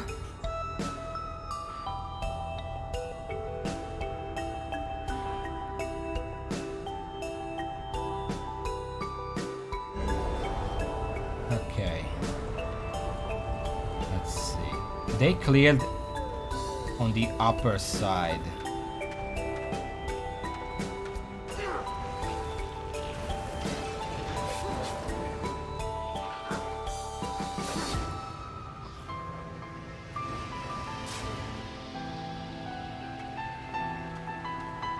I did use my smoke bomb there.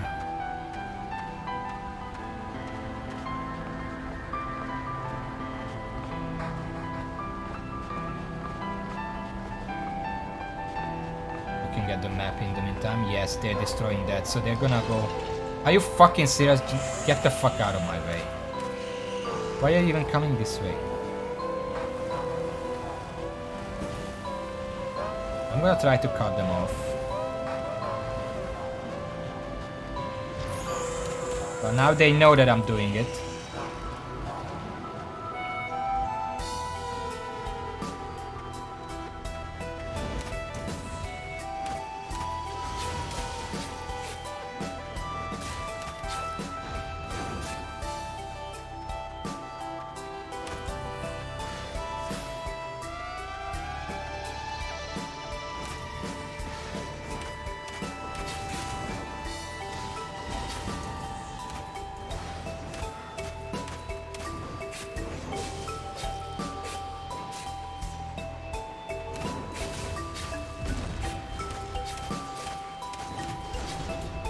That was so close.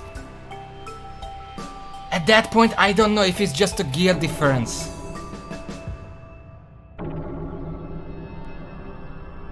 It's not a gear difference because the problem is that my first explosive mine expired without doing anything. So it was my fault.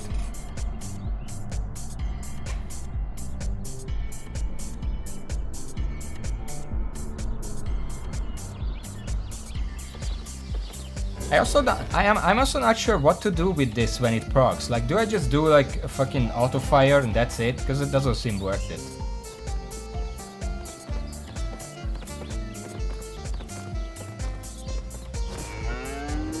I guess the slow would be more worth it, but that's kind of uncontrollable. That's what I don't like about it.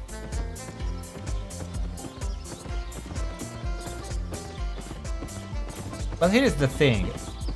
The crossbow in general works because the caltrop gives a lot of mobility, relative mobility.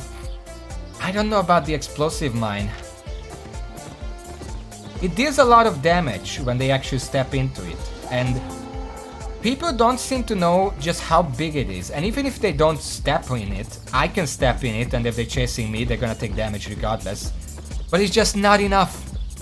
It's so limited, like it's a really long cooldown, a really short relative duration, 12 seconds, and not that much damage for how much you have to do to have people step into it. Like 700 damage.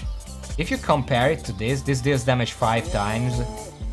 That's like 350, 370 damage. So half of this. But I just have to stand still and fire. But that's what I meant. Over half of this But I can do it every 5 seconds. And I feel like I can do the exact same thing with this. It even seems to do a bit more damage. 79, 84. With the auto fire, I'm assuming because it's a higher, yeah, it's a higher mastery bonus. 9 as opposed to 23. And probably a higher base stat as well. But you have the option of just going fuck you towards the enemy. If they do step into a trap. Or you can make distance or something. Hello Chubby Pigger, welcome to the stream. I'm just testing out weapons right now with new beards and failing at PvP. Should I move on, Raven Verburner? Chubby, I guess. I don't know if you know what I'm talking about. I'm gonna move on. What kind of... That's a root, that's also... Well, I'm trying out some weapons. I tried out the Energy Shaper. I'm a big fan of the Energy Shaper, especially with the Heretic Cape. And then I tried out the Weeping Repeater, and it hasn't been working out that well. And I'm probably gonna keep trying with it, because I do like the idea of an ultimate trapper. But for now, let's move on to the Whispering Bow.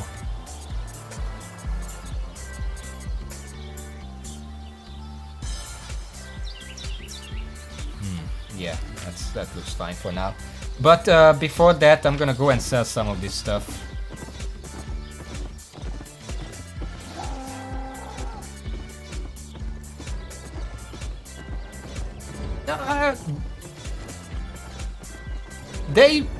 They are okay.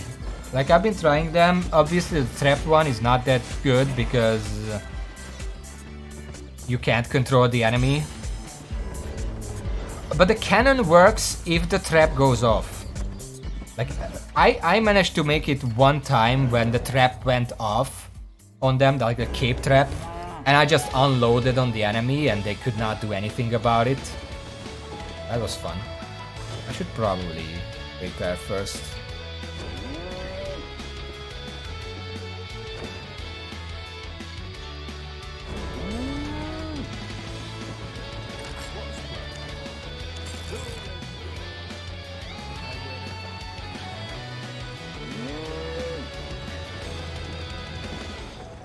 Yeah, but the problem is that as much as it would make the game a lot cooler, I cannot use a crossbow and the staff at the same time.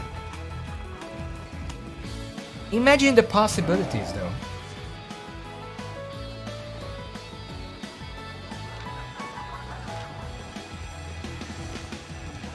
Yeah, Leon might as well sell this. Sell the Assassin Jacket. Sell the Scholar Sandals. And sell the Expert Satchel of Insight. 24.7 thousand. Good. Satisfied? I'm referring to the Heretic Cape Trap. If they get caught in that, I can just unload them with the cannon. I can unload with the cannon. Because the cannon... this isn't a cannon. The cannon goes for a total of 5 seconds if you include cast time. And the trap lasts for 7 seconds. So I have a comfortable time just unloading the entire... And if I'm far enough away, because the laser has a ridiculous distance, if I'm far enough away, they cannot even do anything about it. Unless they have a cleanse. But at that point, they use their cleanse. And the Caltrops can help me stay away. That would be the idea. I'm just bad at PvP. Wait a second. Yeah, that seems fine. Fine. Yeah, I guess.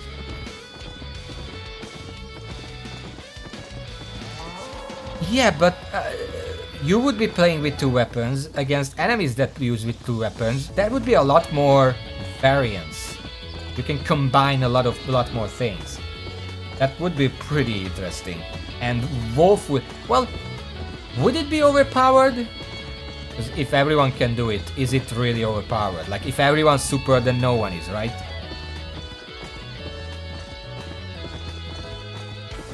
I did try 5v5 last time, it didn't go very well. Yeah, if they have that, that's a problem. But that's a question for another day. I do have my own healing now. I changed my stuff.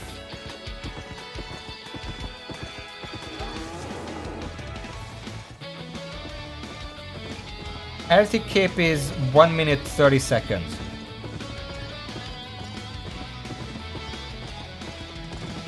It's in terms of capes, that's a middle ground. I was considering Sandstorm as well because it's a 50% slow on an auto attack for the bow. But I'm not investing into that right now.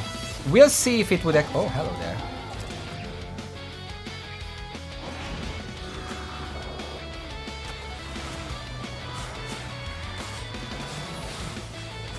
Whoops. Well, that's not mine now.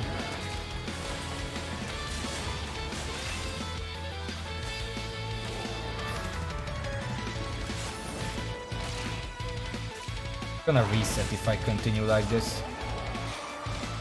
Yeah, fucker stole my loot.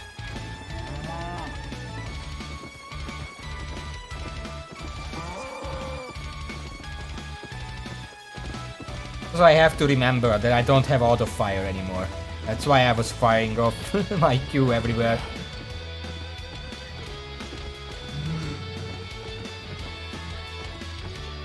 Bows are cool, they're just often made really clunky in video games, so I don't really use them. Like, I gave them a try in Elden Ring as well, and it was just really clunky and not really good to use. But we'll see.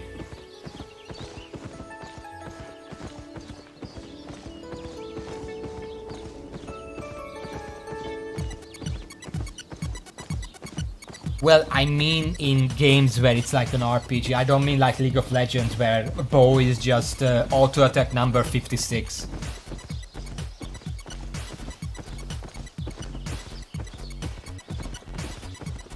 I mean like in RPGs, like Elden Ring, where it's just you have to use it in a specific way. Oh, there we go.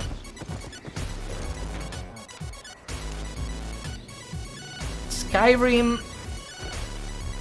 The only thing I remember about bows in Skyrim is that they one-shot everyone in stealth. So I don't even remember the real mechanics behind the bow, because that's really the only thing you used it for.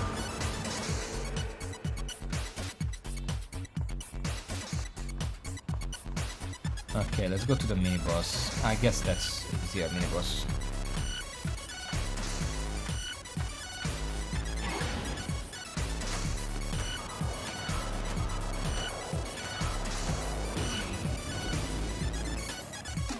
So that's the general idea. We have two abilities that keep an enemy away, and then one ability that lets us attack enemies from a screen away.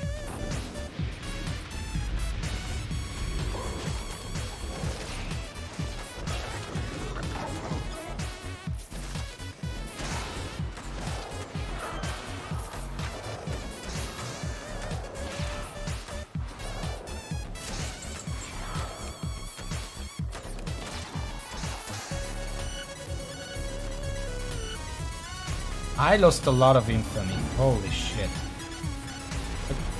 Oh no. We're already being invaded. I just started.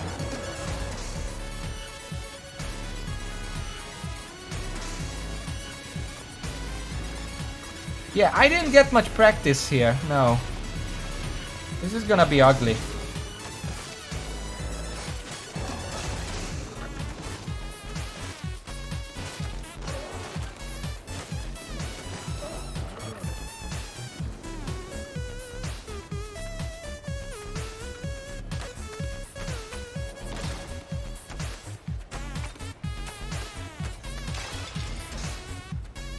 Well, I'm surrounded by... Oh my fucking god.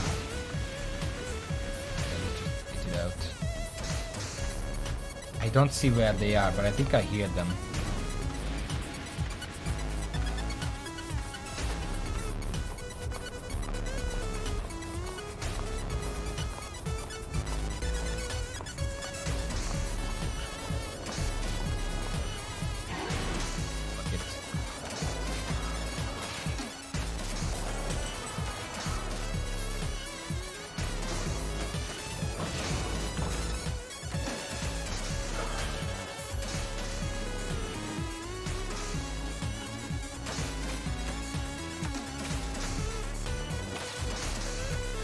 I think they started in the middle of enemies, that's why they're still running towards me.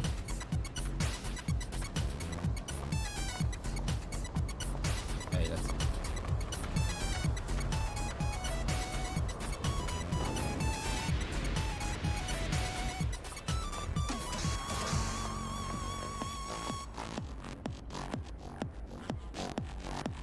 What?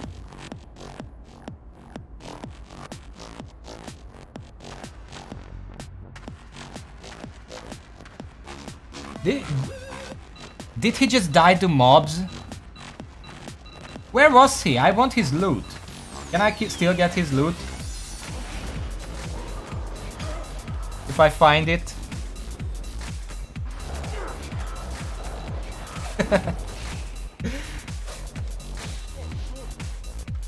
I have to remember, do not use frost shot against mobs. You're just gonna fly out of their aggro range. Chubby Pigger, can you tell me why the fuck is the aggro range this insanely short in this game? Because it's just insufferably short. I cannot kite enemies half a screen away without them running away. Like, it's impossible to kite mobs in this game. Like, actually impossible. Because if I run half, like, I checked. Imagine if an enemy is right here where I am right now. If I kite them this far, they already run back. That is just asinine. They could easily double or triple that distance without anything going wrong.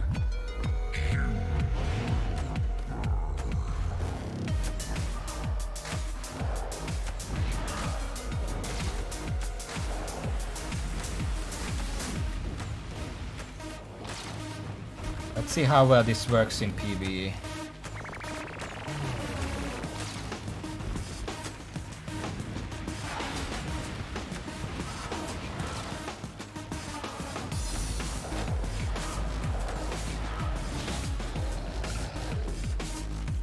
Did it fucking reset, actually? What the fuck is this?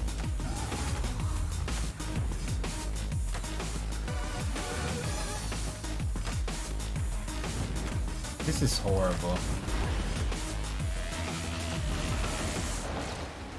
I literally just don't have a W with this when it comes to mobs.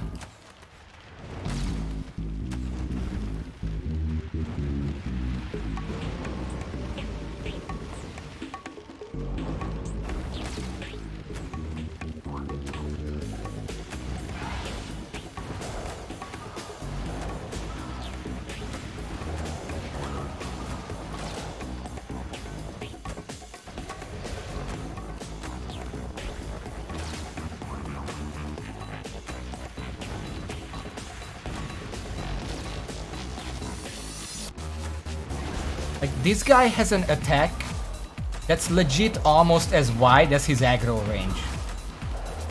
So if you're trying to avoid it, you better be careful not to just de-aggro him. That is insane. And also really dumb.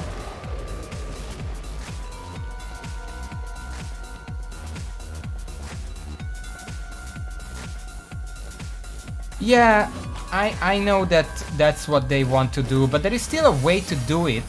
Like the way, for example, World of Warcraft had this kind of aggro. You can have a much wider aggro range, but make it start, like, this is a decent range to start with. Like, if you don't hit the enemy, half a screen and then it goes back. But if you keep hitting it, the aggro range should increase accordingly. Because that's how kiting works. I don't want to swap because I have to get used to using this loadout for when there are no enemies around. But yeah, in World of Warcraft, the more you hit an enemy, the more it follows you out of its default aggro range. And that would work in this game perfectly fine. I don't know why they didn't do it.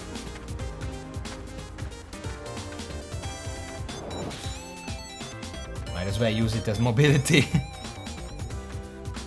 And this as well. I mean, I have a lot of mobility if I actually use it properly. And yeah, you can only get invaded once. I checked that well before I even started playing Corrupted Dungeons properly. So we're safe now. I don't know where he died. Is his satchel still around?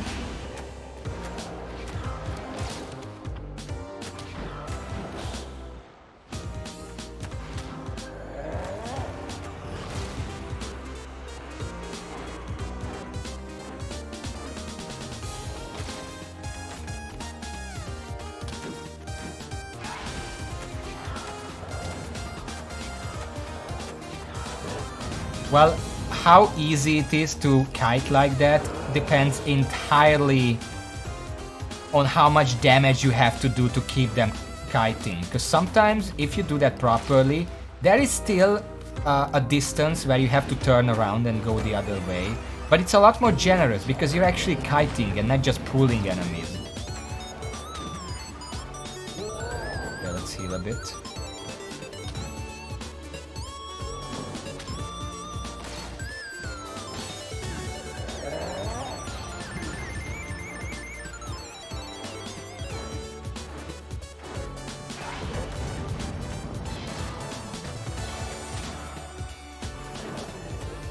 That went a little better, but it's still very, very slow.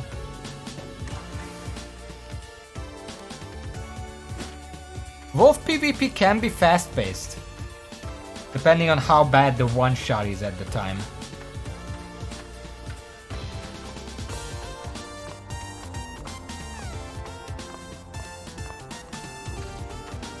It's not even the auto attack, just in general. Like, look at this. I do this against any enemy in the game, they're gonna reset. Unless I'm jumping backwards into them for whatever reason, they're just gonna reset the moment I use that.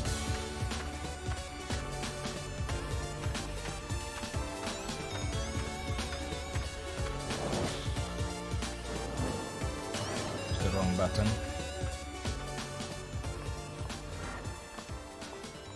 We're going to go to the treasure chest and then beat the boss. We have time for maybe one more layer or something. Oh! Is that loot? Did they die to the Hookman?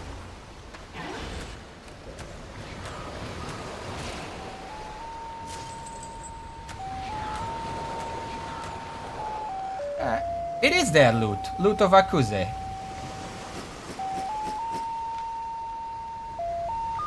That's 9.3 thousand right there. I think they probably spawned somewhere in here and they tried to run out and then they got grabbed by the Hookman and everything else just killed them. Well, like, not everything else, there isn't much here, but there was probably like one of these or something. And then they just died to that. Well, I guess thanks for the free money. That's gonna cover my repair bills right there.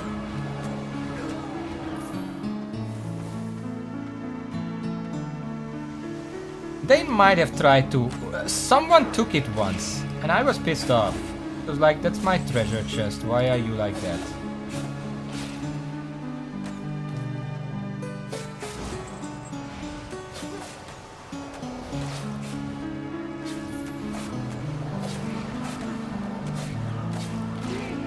I need to remember... God damn it, double cast.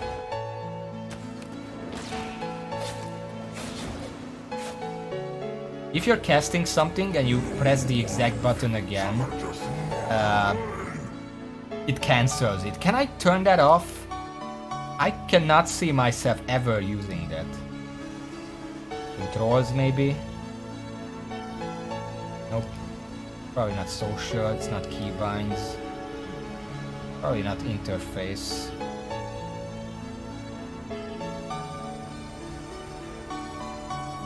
I would have seen it before.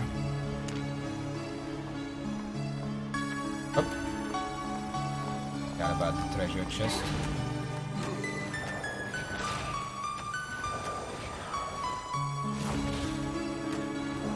This is the only way I can use this against PvE. If they go in melee range, just to jump back behind them.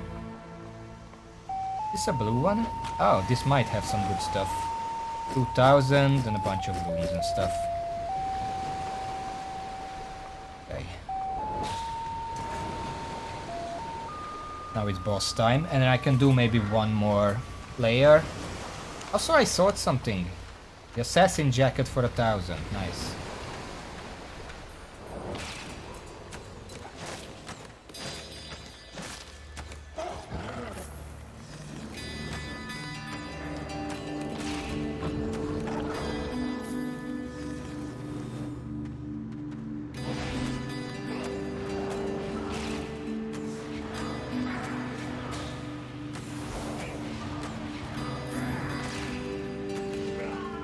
Like that. Like, that was mostly a pointless use, but it still demonstrates what I mean. Is this your last one? Is this your last request? Yume Nikki music actually gets copyrighted on YouTube. Hopefully it doesn't get caught. Okay, let's go.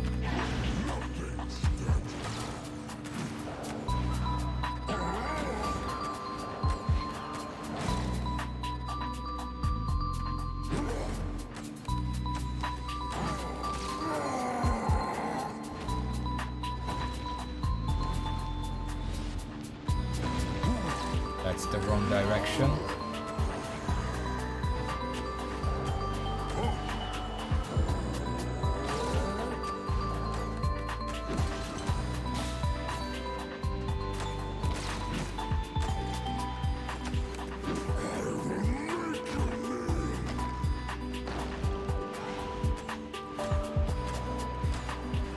Hello?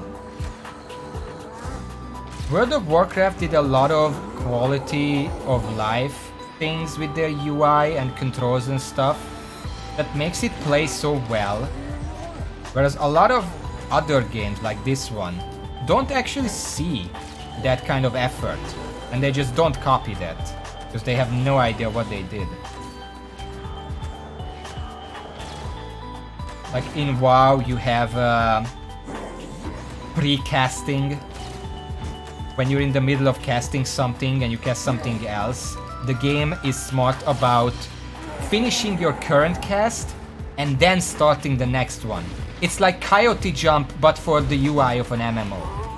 If that makes sense.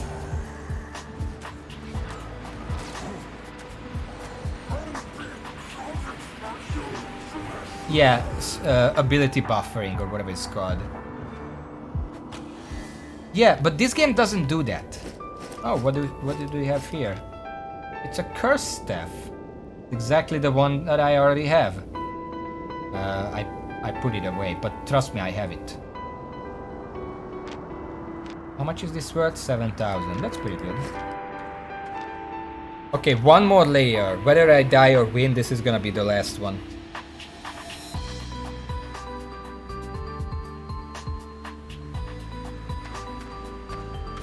Well, imagine a platformer without input buffering, and that's what this game feels like. A little bit. Like, obviously this is not a platformer, so it's not that bad, but it's hard to be precise.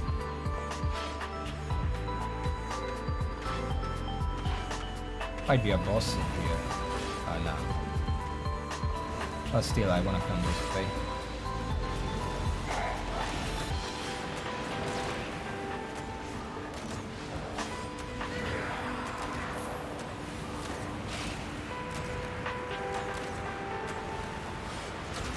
You like my stutter stepping? I practiced that in Dota, like 10 years ago.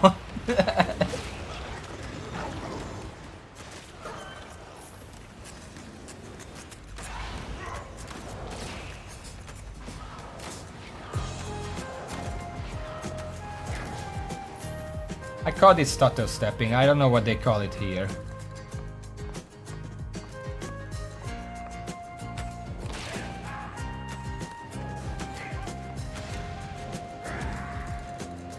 Well, it obviously depends on how well a mechanic is implemented. That includes buffering. But it's better to have it than to not have it at all.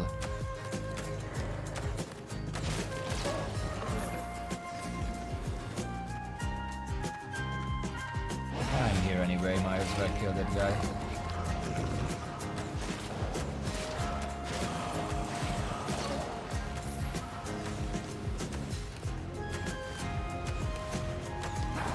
I still got it. I still got it. I did not take any damage there. Let's grab the treasure chest before someone invades us and takes it.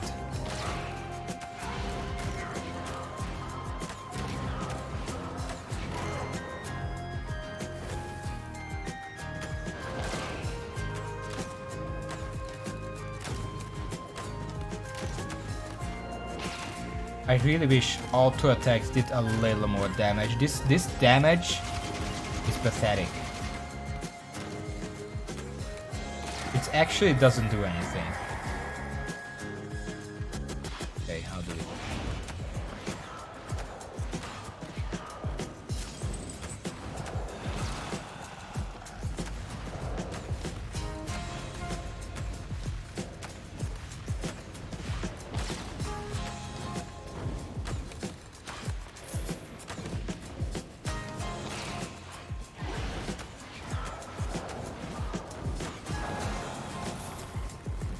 I haven't tried that light crossbow because it just doesn't seem that interesting.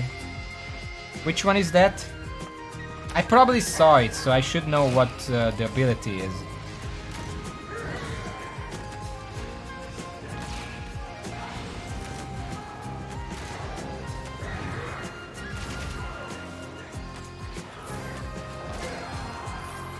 Okay, nobody's stealing this from me. 5 books, okay. Oh, I think I saw that. Just didn't seem that interesting because it's just purely damage. I was looking for a little more utility.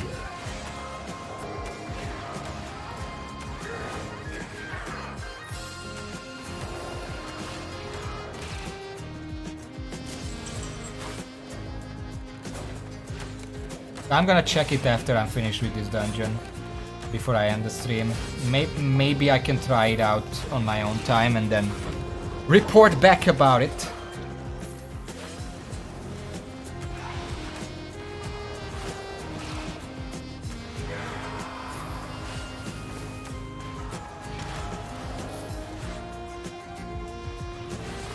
I guess I'll see.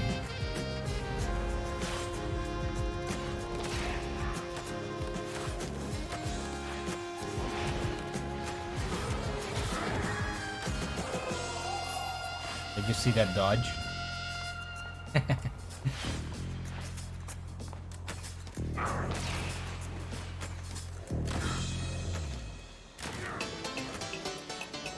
Alright, what is this? Outrun. Ha ha ha ha.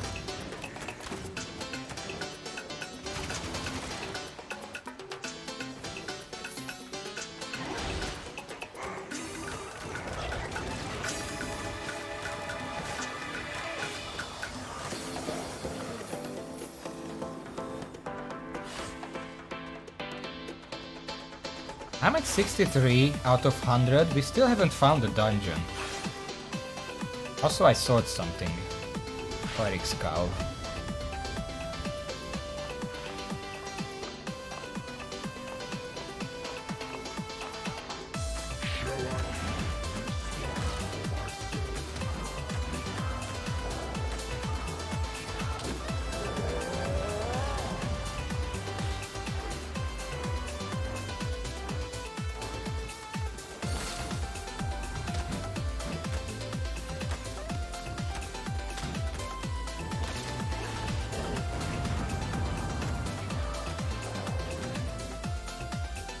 I didn't even notice that we're being whisked away, but apparently we're here now. Ah, shit.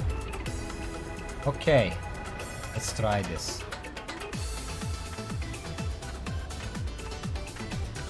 They cleared a lot of the area around the shrines already?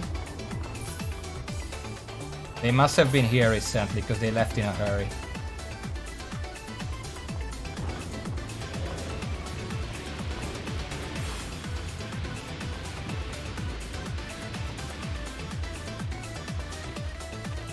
Sure, they should be here.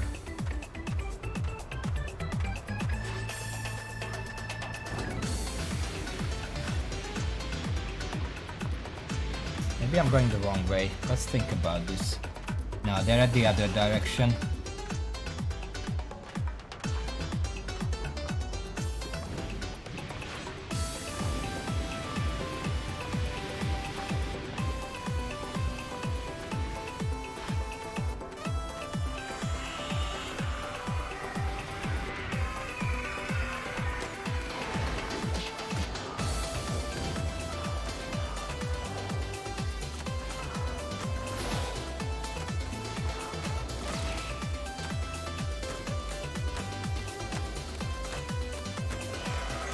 Hello?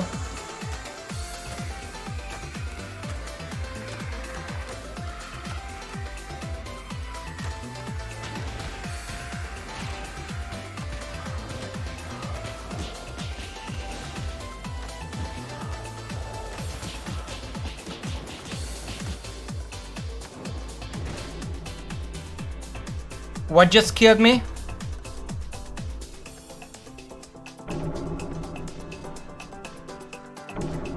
Excuse me? What just happened? Did he do like Ovine machine there? He hit me a few times and then I was already dead, or what happened there?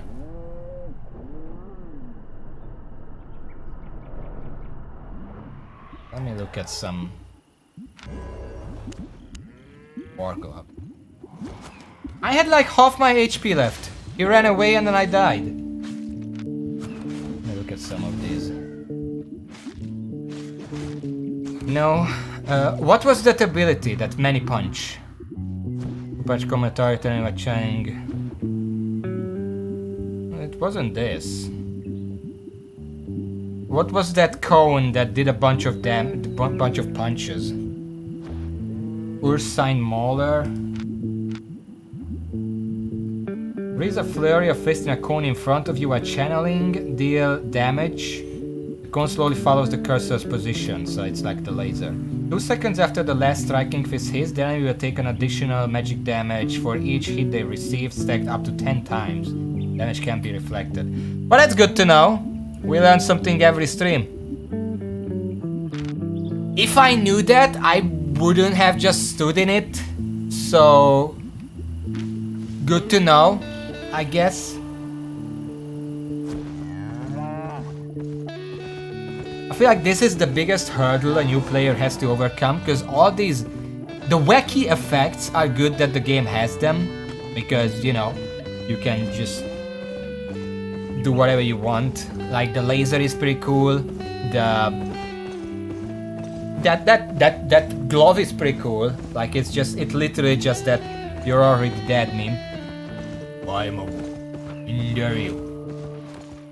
But if you don't know that those exist, then you're just gonna die to them the first time you meet them. Because if you don't know what it is, you're not even gonna make an attempt to counter it.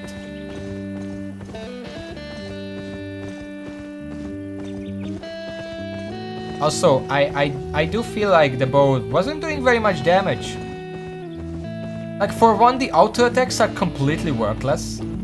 Like, he was just standing there, and I was auto attacking him, and his health wasn't even moving. Like, literally, it was doing nothing to him.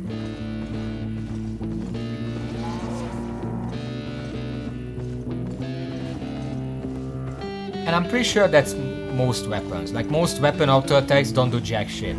Correct me if I'm wrong. I'm pretty sure I was doing more damage with a cursed staff auto attack than this bow. Or even the cannon. Like, it doesn't matter which weapon. They're basically the same thing when it comes to auto attack. The only difference is the attack speed and the range. We did make our money back at least, for this venture at least.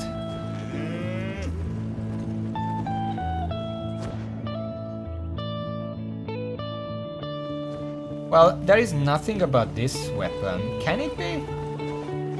But it can reduce the defense. That's up to like 8%. 7.5. That doesn't seem very useful. I mean, the slow also doesn't seem very useful. 10% slow for players, that's basically nothing.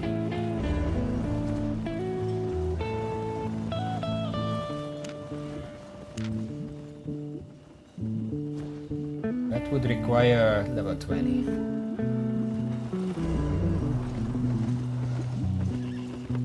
But even when he was moving around, I mean, I could keep my distance. Q and W were doing their job, keeping distance. But E just wasn't really doing enough damage. Am I wrong in thinking that? Am I missing something with this bow?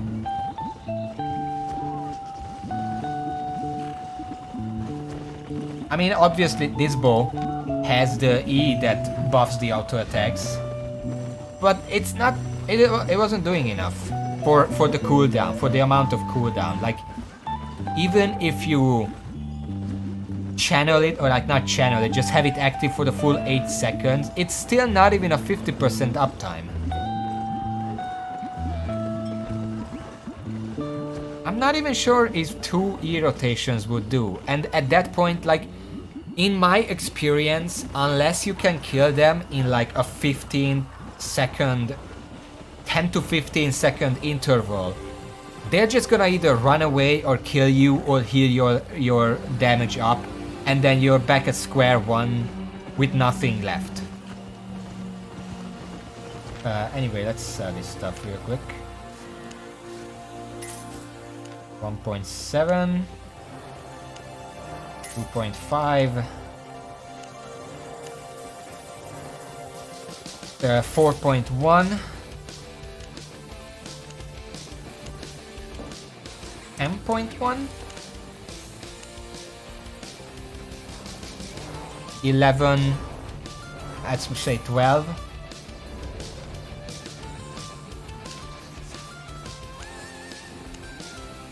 14,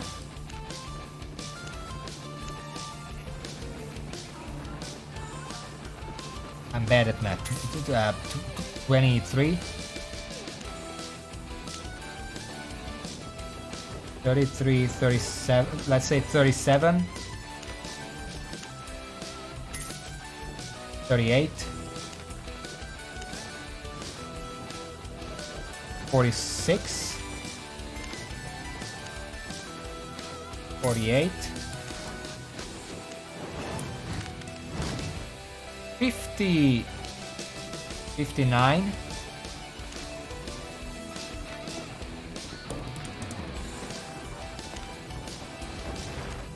59, and then 64. We made Nintendo 64 money. And then of course we also have the bags. Another 29,000. So we kind of made back all the money that we lost dying over and over again. So that's pretty cool. And now, sorry, I'm reading chat. How the blink option section long-term mobility, being able to catch or escape. Yeah, I noticed that. For small spacing and in the short term. If you take something like soldier burst, you can run away and re-engage. Yeah, but the problem is, if I have to run away and re-engage, they have time to heal up. And at that point, what am I even doing? Which is why I thought so far the Energy Shaper was the best, because it takes some time and skill to line up properly with the Heretic Cape or anything. But if you line up, you can basically just one-shot them. Which it might still help to have an actual mobility thing. Even like, okay, give me 1 second. Well, first of all, this, I like this. This is just a healing option, very useful. This, I didn't actually use it. I don't know how to use this properly, Like, I don't think with the cannon this is useful. With the Whispering Bow, I can clearly see that it's useful because you can activate undead arrows and then smoke bomb, and you can still shoot the undead arrows out of the smoke bomb. So that's useful. For the cannon, not so much. And then there is the boots.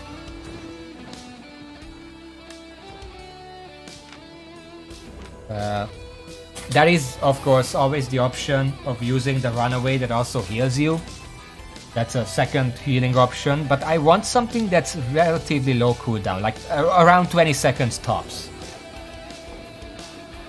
It's not even about the regen, it's just them having a lot of healing options, like potions that I can't afford, abilities that they can just lifesteal off of a mob or something, anything that gives them HP back without having to go out of combat.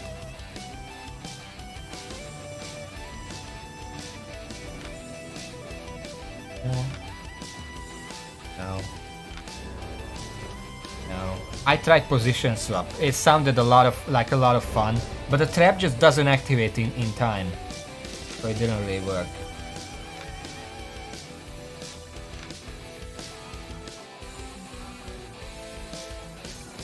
I mean, this is pretty cool. Tekov TV, thank you for the follow. Very nice to have you here, even though I'm just looking over the equipment and I'm probably gonna end the stream. Raven! Discord link, please. Hover looks cool because it's a 10-second cooldown on a 3-second move speed. There were no gains because I had a bunch of gains and then I busted it all on repair bills. Let's note this down. Where is my notepad? Sensors of purity. What do you think about this, Chubby? Can I call you Chubby? Just hover. It's a short burst, but with 10 seconds combined with well, not on this, but combined with Caltrops, which is also a 3-second move speed bonus on a 5-second cooldown. I played this is my 6th stream, but you can say that I'm new to the game because it's a big game. Okay, I noted that down. But let's see the leather boots as well. This is no. Nope. Rush into the fight. Yeah, that's a 30-second cooldown. On a 3-second. It is a lot of movement speed, but then I'm shit out of luck for 30 seconds, and I don't like the idea of that. Nope. Nope. Raging Blink. Yeah, I can tell, like, this is the 6th stream. I just ran into an enemy that used a weapon that just surprise killed me from half health, so learn something new every day. Hellion shoes. Mark a target becoming invisible. When the channel ends, you dash to the marked target. No, we don't want to do that. Spectral form.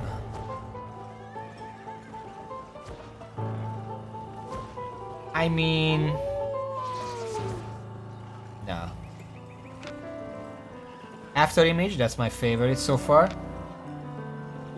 Blind spot. Enter the blind spot of your enemy, turning yourself invisible and increasing your movement speed by 20% for 1 second. Deal bonus damage the next time you deal damage within 3 seconds. I mean, that sounds good, but I don't like that it's only 1 second. Let's move on. Soldier boots. This is what I was looking for. Sprint for 5 seconds and restore health, but the restore health is like nothing. This is like 5% of my HP over 5 seconds. That's nothing. Be yourself with Wanderlust, increasing your movement speed by 10% every 1 second, stacks up to 8 times. That's for 7 seconds after mass stacks are reached. So it's a total of 15 seconds of movement speed on a 1 minute cooldown, which is like 25% uptime. But it's not really consistent.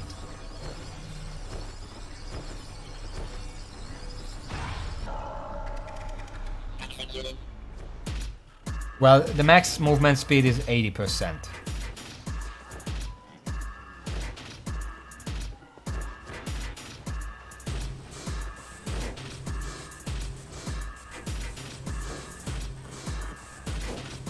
I'm trying to think how I would use this. I almost feel like the best use of this is while you're ramping up, you chase the enemy, and then when it's ramped up, you run away.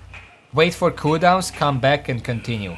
The 1 minute cooldown is a bit nasty, but if you use it that way, you can have like a 15-second cooldown on it by the time you re-engage.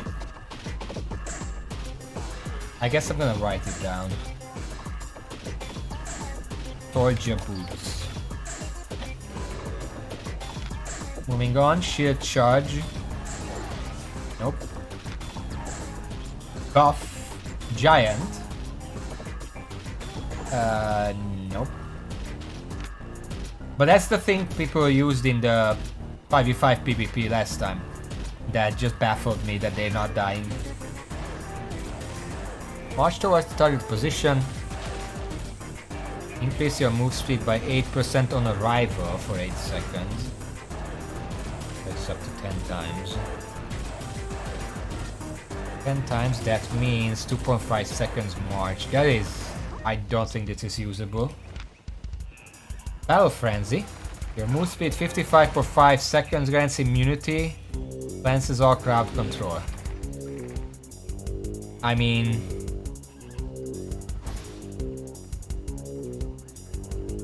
no. Not good for guiding.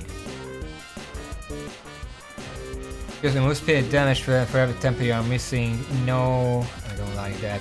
Someone used this for the cannon build. And I don't really understand why.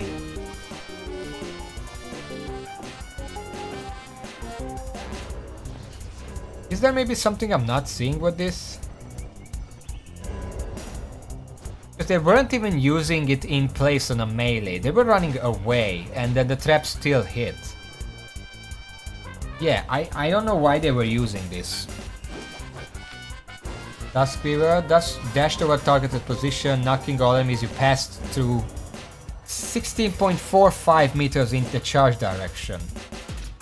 Knocked back enemies that collide with the environment will be stunned for 2.58 seconds.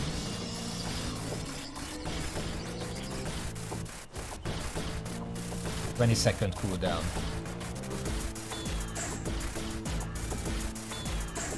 Yeah, no. Premonition. Ready yourself, increasing move speed, becoming immune force where if you get stunned with the blah blah blah. No. Okay, well, it's really... I want to try out the Sandals of Purity, because that's a really low cooldown movement ability that seems like it would work for basically everything. Well, here is the thing. Okay.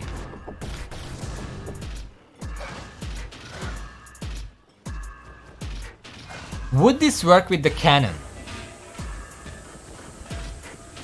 Because the cannon puts down the trap on your starting location.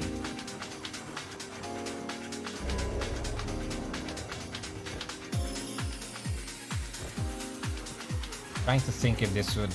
I mean, I guess it's just a matter of driving people into it. Chubby, I have a question. Okay, I'm gonna buy one of these real quick. But I have a question about this cape. Because, you know, it leaves a trap with 2 meter radius, lasts up to 10 seconds, roots enemies that step into it.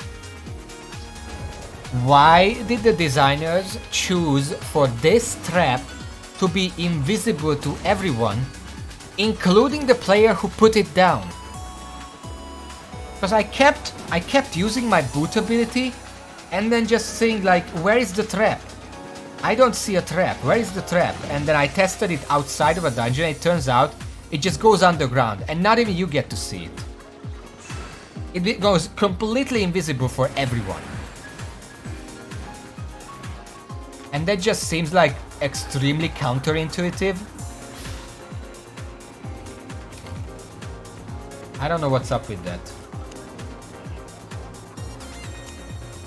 I have no idea. Maybe it was. Maybe he was standing on a trap. But it doesn't make sense because I was ranged. Why would he expect me to run into melee range? This is a pretty expensive boot. That must mean it's pretty good, right? How much is the soldier boot? Same quality. It's like a tenth of the price.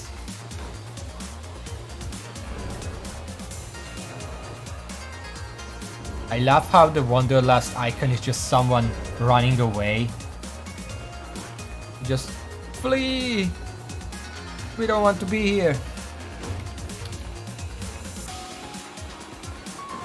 Yeah, I know that some of them require crafting materials. Like this one needs sanctified bindings. 10,000. Anyway, I accidentally cancelled it. Yeah, let's just buy this.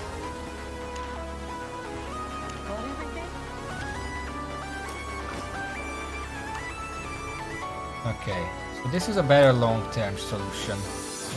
I'm gonna keep all three of these weapons on me right now because I'm going to test further off stream.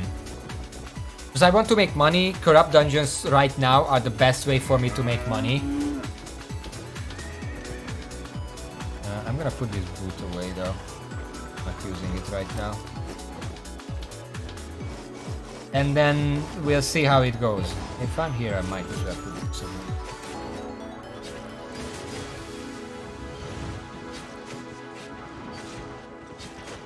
I'm gonna be doing some PvP testing in my own time. I'm gonna try all three of these because I see potential in all of these. I can see the hit and run strategy with this. I can see the one-shot potential with this energy shaper. As long as I can learn how to reliably use this. Like, okay, let me show you.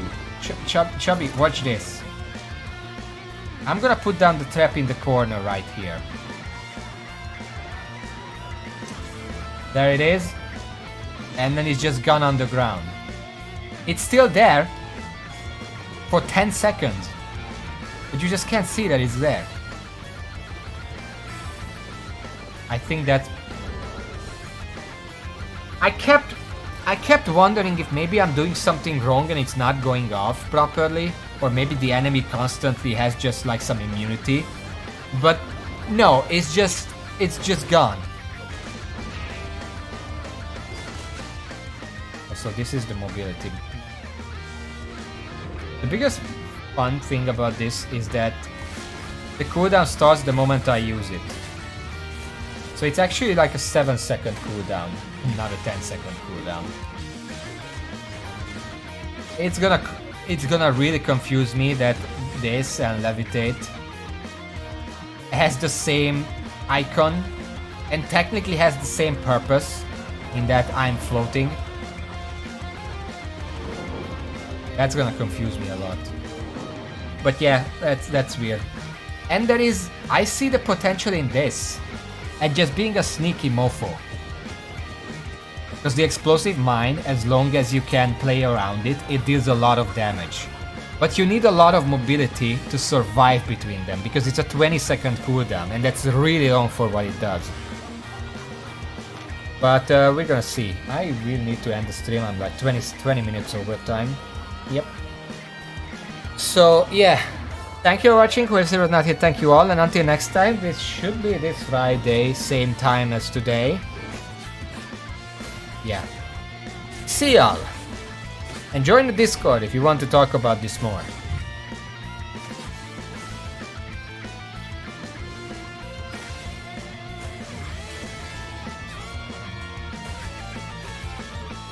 It's not even that it goes underground. The spikes are still out of the ground, but then it just goes invisible anyway. I don't know why.